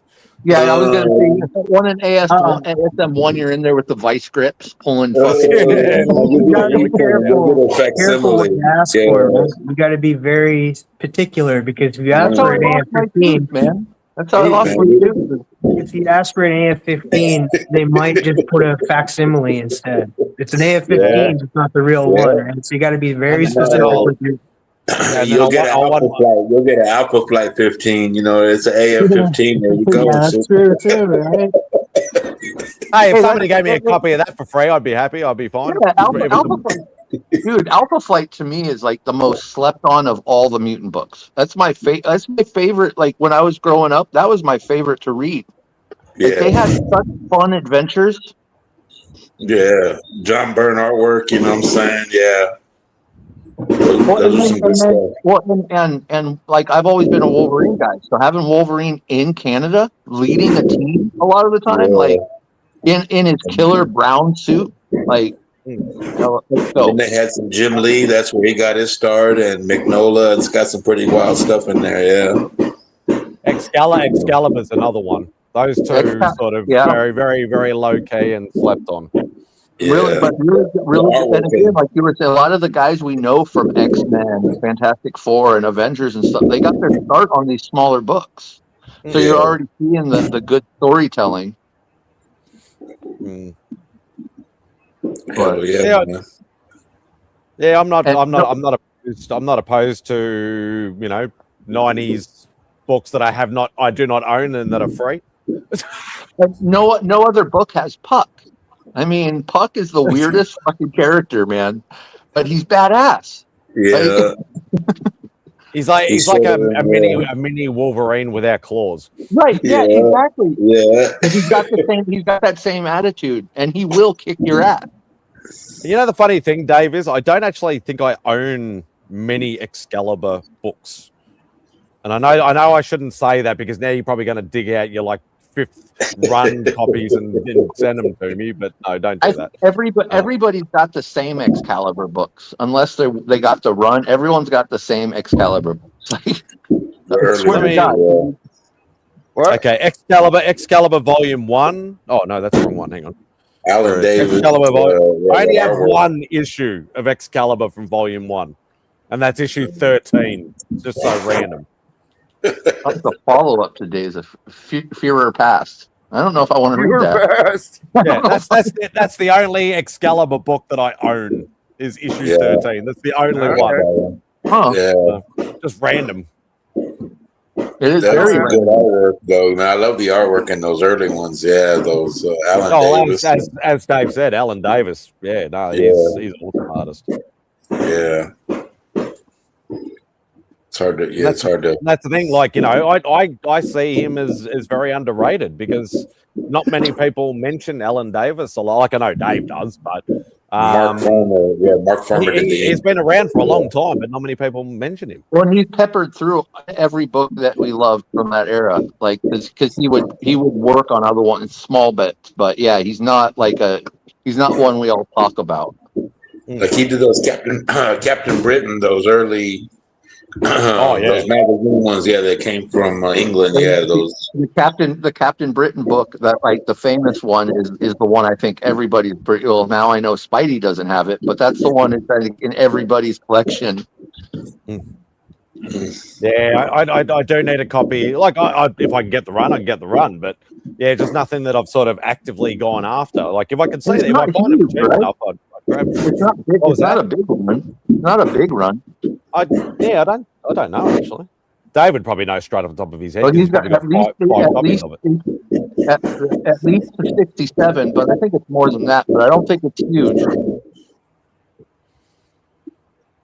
Yeah, because I know if I hit the plus button, I can have a look at the whole run. Stephen, that's okay because if you had spelled it right, then I would have had questions. Nobody can spell that fucking name right. It's a 125 book run. Yeah, it's not bad.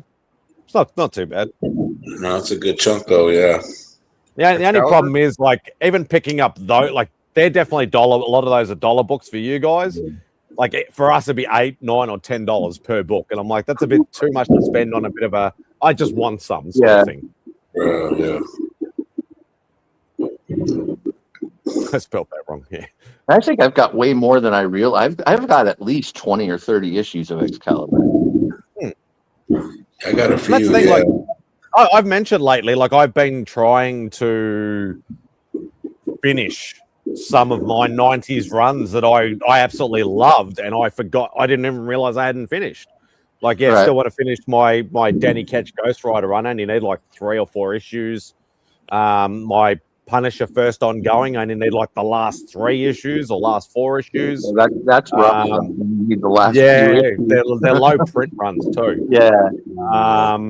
What was the other one that I was trying? And my Wolverine first ongoing run, I'm only missing like 5 or 6 issues. So, there's not much that I actually need to finish these off. But just trying to find them is the hard part. Glenn's asking Captain Britain's first. I think is it an Excalibur book? No, it's just Captain Britain 1. Captain Britain 1 from the UK. Yeah, I mean, if you go by Marvel, I think it's a Marvel. He's talking about in American comics. It's the Marvel Team Up book. Yes. Yeah. In American comics. But yeah, he's right. The very first. Which another book I still need. Were he standing on the construction site? Yeah. I think so. I need that one. Just like Comic Fairy, bring that one to me tonight, please. Dave, Just Dave, for you're talking to yeah, me. whatever. You're talking to me here. I'm the completionist that never completes anything. You should know better than that. Just Well, focus yeah, on those issues. well, that's the thing. Yeah, Spidey doesn't read anymore, so it doesn't really matter if it's Alan Davis or Derek, whoever. Like it doesn't matter because Spidey doesn't read Yeah, it. if I start a run, I'm going for the whole thing. Yeah.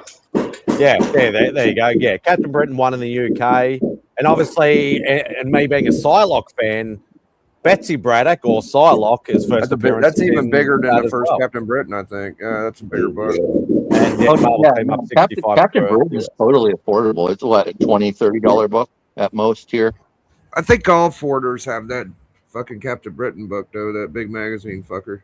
Because it's a little easier That's for just UK funny. to get. It's funny. Doc kept showing all his American books today, and for some reason, all I could think about was Captain Canuck all day, all fucking show. Oh fuck. Yeah, I still need that team up book. I know Rob gives it away in the fucking giveaway box, but I haven't won in like 2 years. And again, yeah, there not, we go. not, Captain Britain 8 not, is the first Betsy. Yeah. not an expensive book by any means, but I know that's different there. So Yeah, it's all relative over here. I think the cheapest I've seen that book over here is about $60 or $70. Joe, Jesus. My underappreciated series that I went to when I first started collecting was New Mutants. I thought New Mutants was cool. Yeah, that's another sort of, and only a couple of books. Really only one book is expensive in there, but there's a couple of ones that are sort of more than a couple of bucks. Keys, though. It's got a lot of keys. It's just not a lot of super expensive ones. You know what? My underappreciated, undervalued that I can't believe is still like so cheap is the Marvel Comics Presents fucking Weapon X run, dude. Marvel Comics Presents 72. That should be a lot more expensive of a book. I actually bought that entire story run off eBay about 2 years ago. I just stumbled across it and I went, "Oh, I like BWS art. I love Weapon X. I love Wolverine." I'm like, I think it was like $100, $120 or something, and I'm like, "Fuck yeah, let's just go buy it now." And it's silly because it's like it to me it's Wolverine's like most impactful early story. Sure, he had like his mini series and stuff in his Japan, but without Weapon X, the lore isn't even started.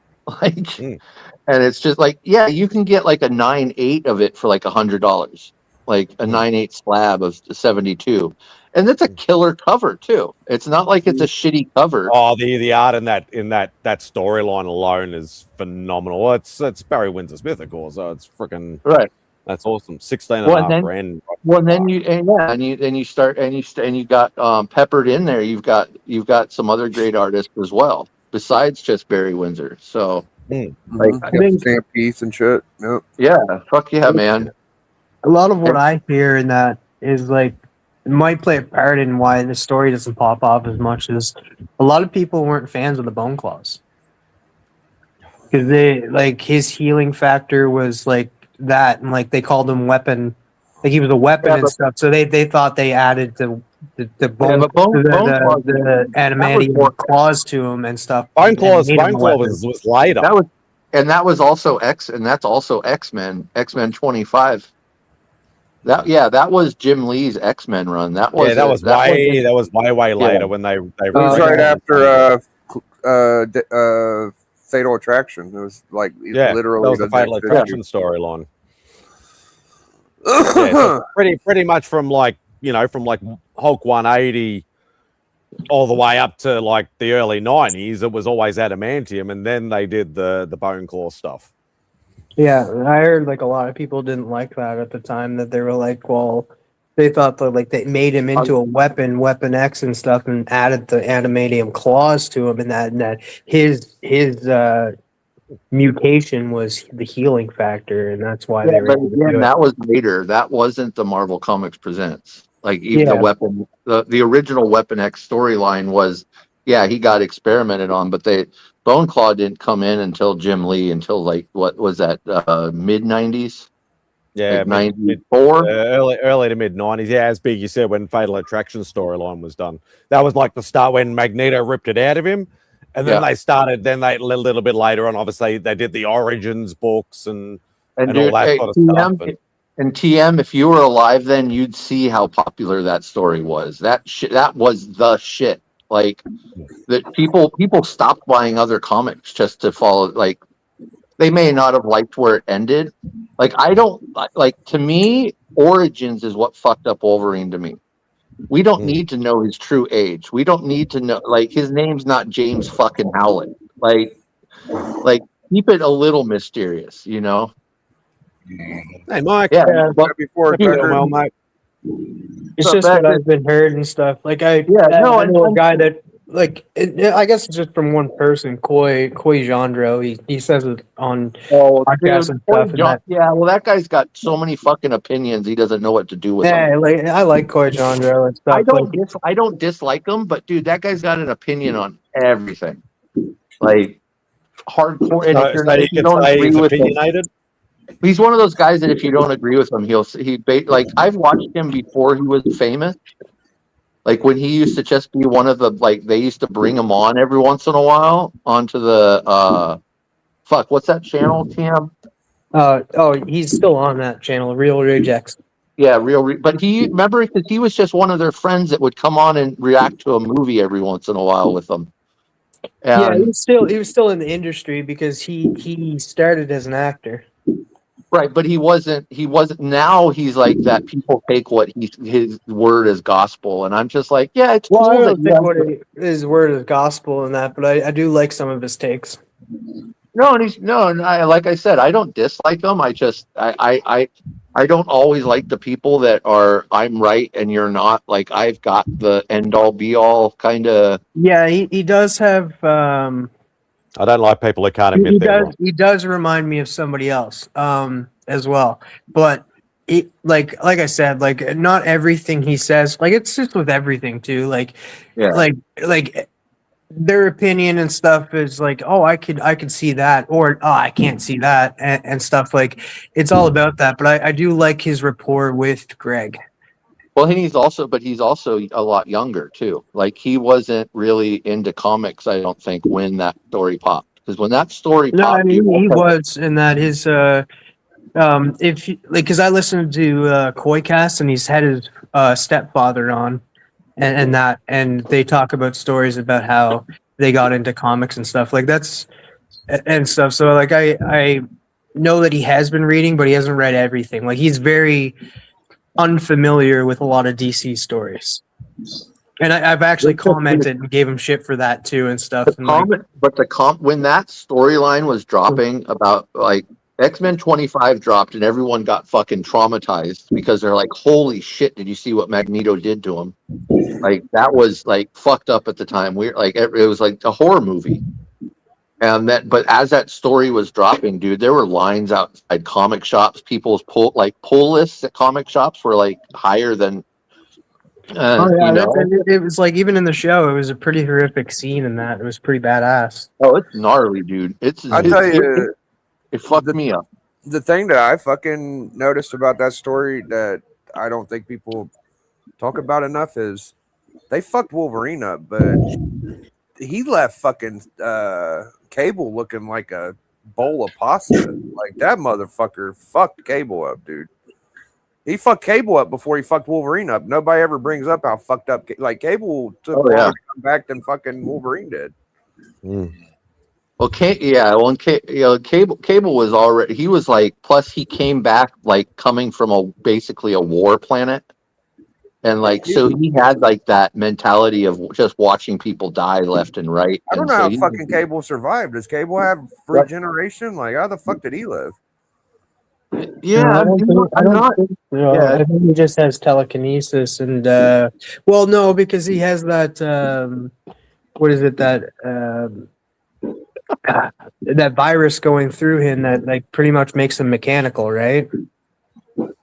Yeah, I don't know enough about Cable to tell you the truth. Yeah, that's just I'm just kind of spitballing and trying to figure out what else he has. Mostly what I He does know have about that. Cable. Mostly what I know about Cable came from the cartoon. He's got that James Brolin blood. Yeah, he ain't going down. Well, I had to learn about Strife because I didn't know who the fuck Strife was, but Strife is apparently his clone and just like an evil version or something. Yeah. Big shout out to Glenn. Thank you, brother. Yeah, it is a bit fresh over here. It's only like 8 degrees Celsius or something. But yeah, I'll give you this one. Whatever that means. Boom! Yeah. Thanks for the super chat, you sexy motherfucker. And boom! Yeah, the double boom always gets me. You heathen. Yeah, Beckerman said it, the techno virus, and that wouldn't that like I'm not too familiar with it, but wouldn't that kind of regenerate him in a way? Well, he's cyborg, right? So what Yeah. Cable's powers? How did Cable Google how did Cable survive fatal attraction? Psionic. Omega level psionic abilities, primarily telepathy and telekinesis. Most of his power is constantly being used to suppress a techno-organic virus in his body. That his psychic abilities rival cosmic beings like Silver Surfer and Jean Grey. Telepathy, telekinesis, techno-organic physiology, cybernetic arm, and Well, there you go, techno-organic physiology, and that like can create techno-organics. It doesn't say anything about regeneration or anything. All right, so it says Cable survived being ripped apart by Magneto's powers by using his personal teleportation device to escape, and by relying on his mutant forged cybernetic body to keep him alive. That's I remember him always getting worked on by mechanics. Like it's X-Force issue 25, and it does bring up the techno-organic after it, the TO virus, which turns his living flesh into living metal. Magneto, being the master of magnetism, used these metallic parts to tear Cable's body to shreds, leaving him in crumpled, bleeding pile of meat and circuitry. No, I don't think it's Cable slander. I think it's like at least for me, it's Cable. Like I don't know enough about him. I don't think anybody's talking bad about him either. Yeah, no, Cable's pretty dope, dude. That was like a fresh start in X-Men, because X-Men was getting a little stale. You got to admit, it was like they had started telling all the stories. And I'm liking the story with him in X-Men 97 right now and stuff. Pete, you gotta give X-Men 97 another try. Oh, I will. I'm not, dude. It's just I'm not gonna I don't have Disney Plus right now.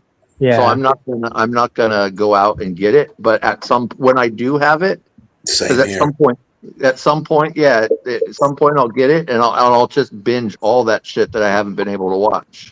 Yeah, the first 3 episodes are great. I know Biggie's watched them, and I think Biggie can agree. They're pretty good, yeah. I think they got, what is this? First Wolverine's Adamantium, and then Cable came out after. Hey guys, I'm gonna head out. I gotta at least pretend to be spending some time with my family. So I will catch y'all later. Good to see you, brother. Big. See you tomorrow, Biggie. Yep. See y'all tomorrow. I'll be hanging out with TM when he gets his opens up his package. Hopefully, if I can get up early enough, and I'll see y'all there. I'll be sleeping because it'll be like middle of the morning for me, and have to get up for work. But yeah, I can watch. I can find it and fast forward it and find it on the replay. Man, it's not a holiday over there for the America's birthday and everything. Hell no. Man. Yeah, I don't read enough X-Men and stuff, I guess. I haven't read any. Well, I've read Hawks and Pox. That was about, because everybody was like, yeah, you should read it and that. And me going into it because, the last X-Men show that I really watched was, I watched the original X-Men cartoon, X-Men Evolution, Wolverine and the X-Men, and stuff. So going into Hawks and Pox, it was not Yeah, I haven't read hardly any new X-Men stuff. I just that's the other thing. My X-Men knowledge comes from fucking 5 years ago. Like it's hard for me, this like former pot smoker, to still remember all this shit. Mm-hmm. Yeah, and that's the only reason like I know some X-Men stories and stuff is because the X-Men cartoon like stayed close to it and stuff, and like gave me some origins for some characters and that. But I other never than that, even read. I never even read the Mutants No More story. I can't even remember the name of it right now. But the Scarlet Witch, like that's too new. It's too new for me. Damn it, man. I know a lot of people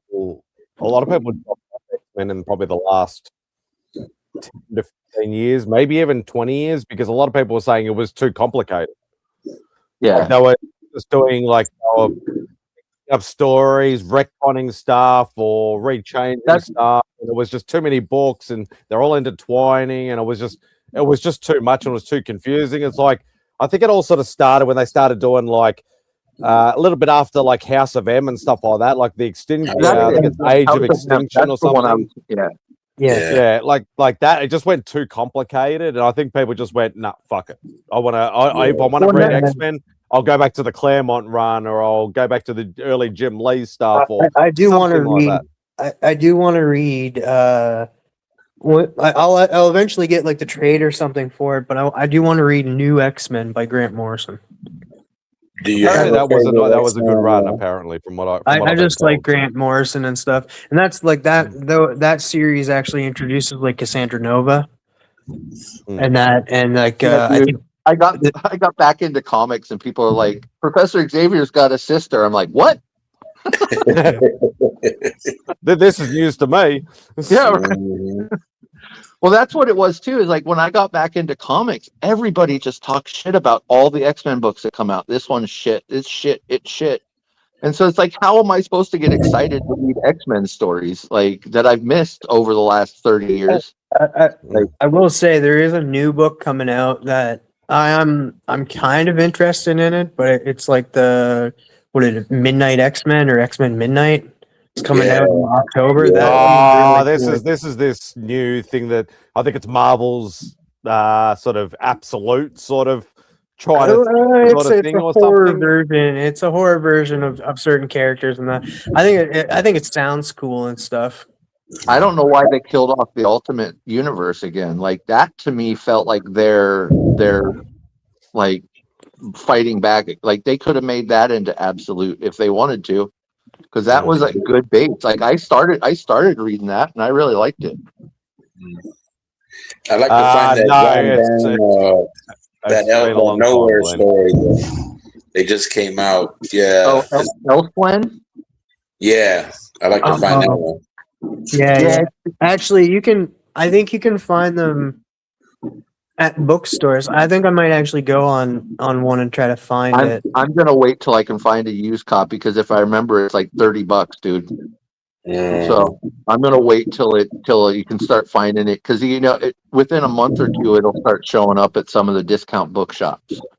Yeah, I know somebody in the chat read it and they really enjoyed it. They said. Well, it's his unused stories. It's some of his unused stuff, right? Yeah.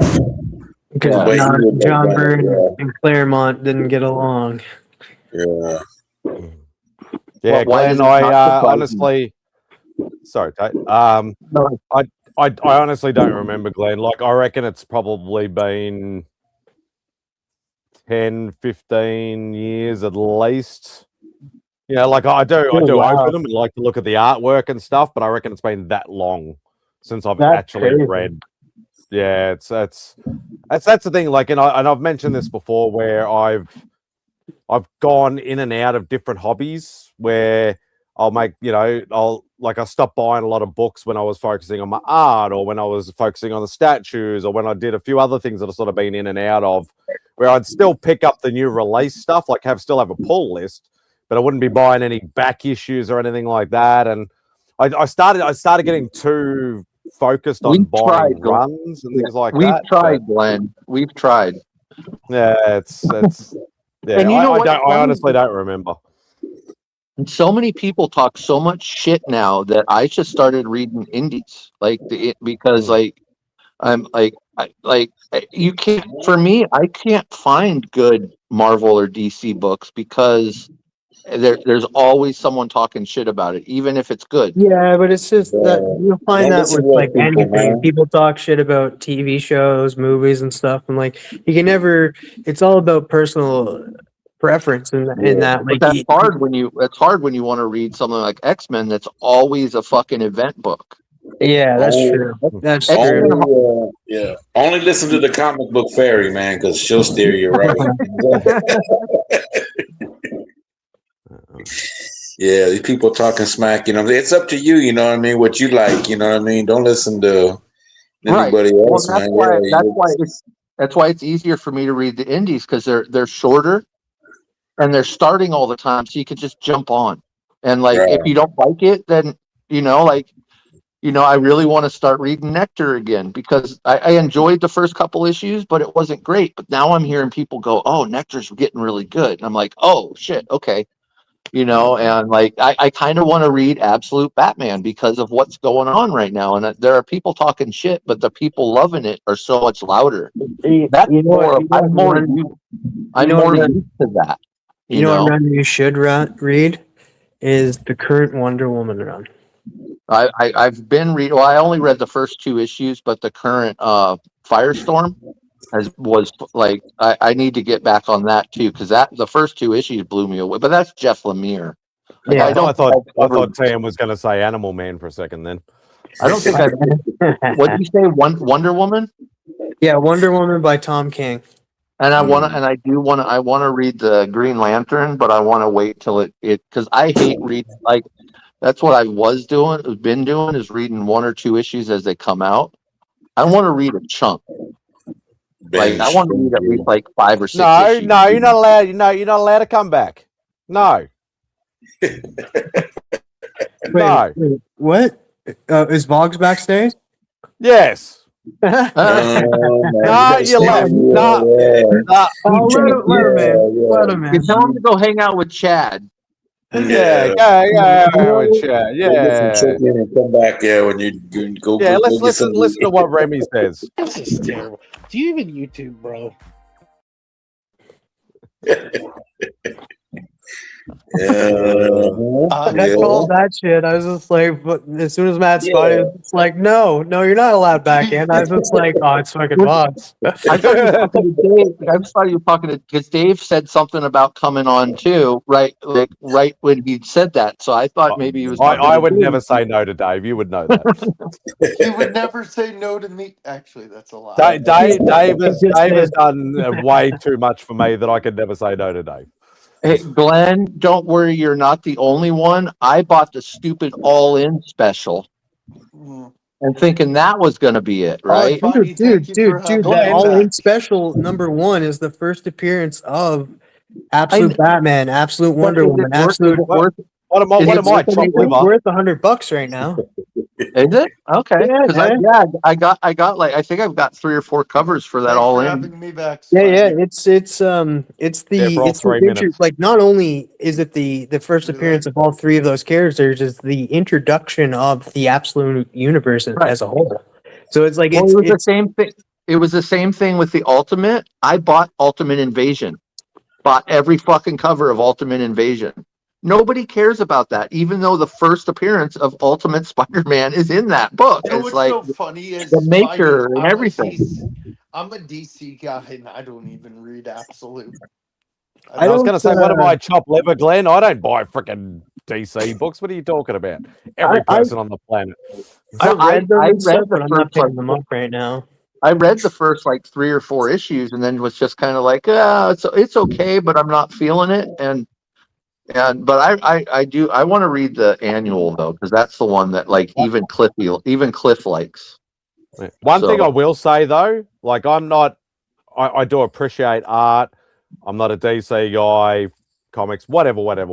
You say you're not a DC guy. There is a new I think it's for a new Absolute Batman, the Bjorn Behrens cover for the new issue is freaking like insane. Like Or is she absolutely 21?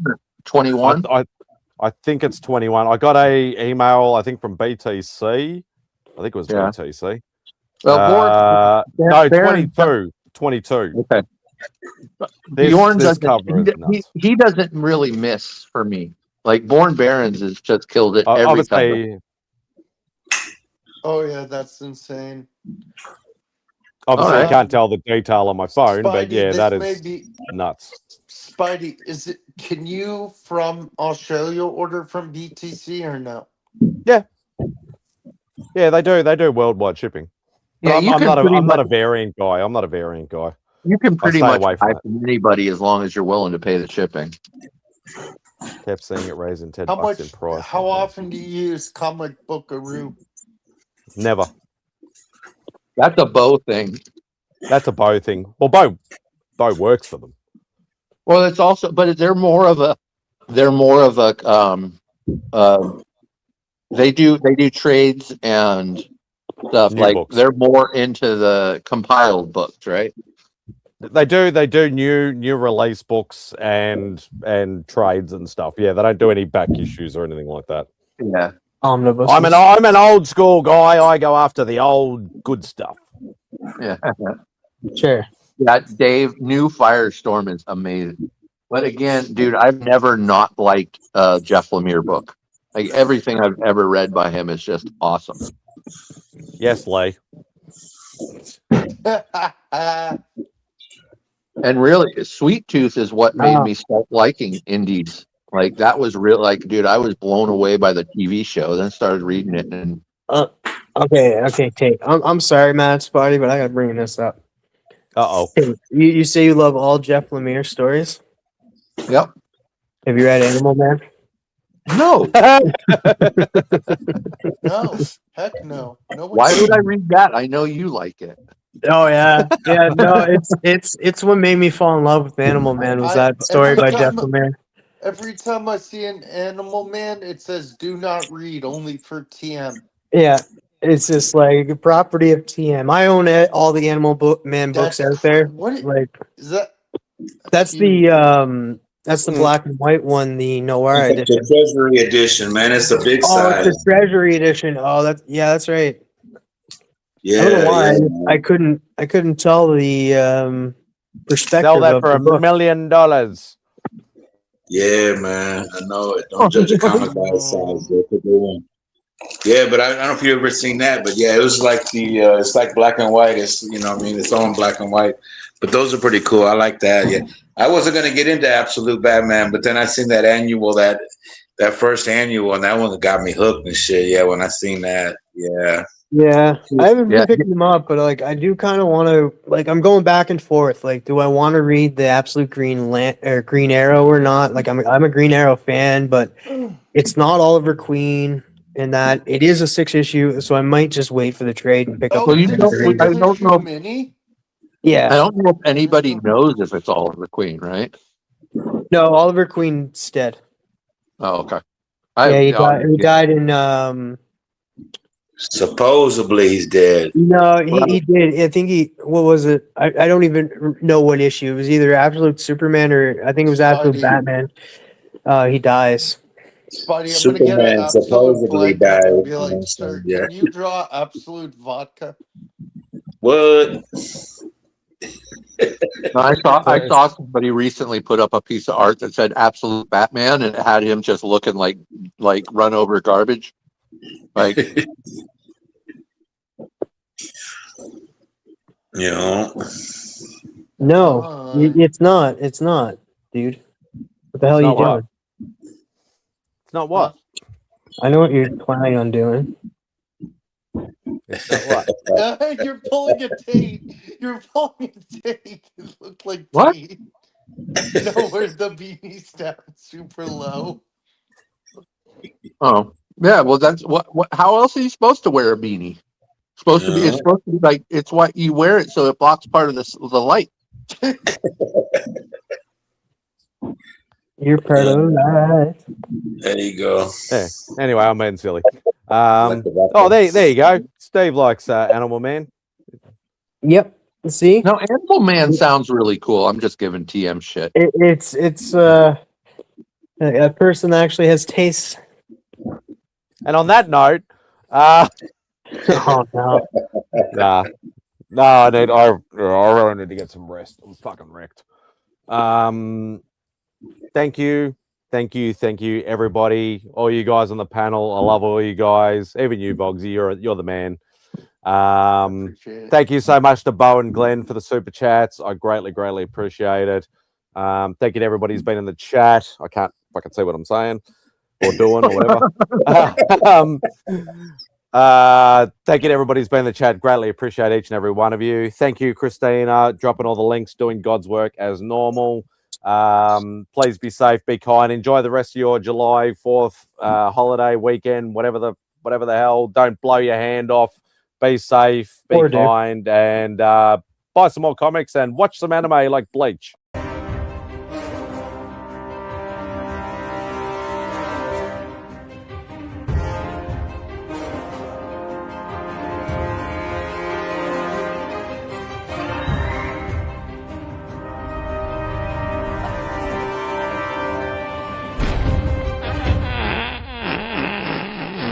The word jaundice comes from the French word jaune, which means yellow.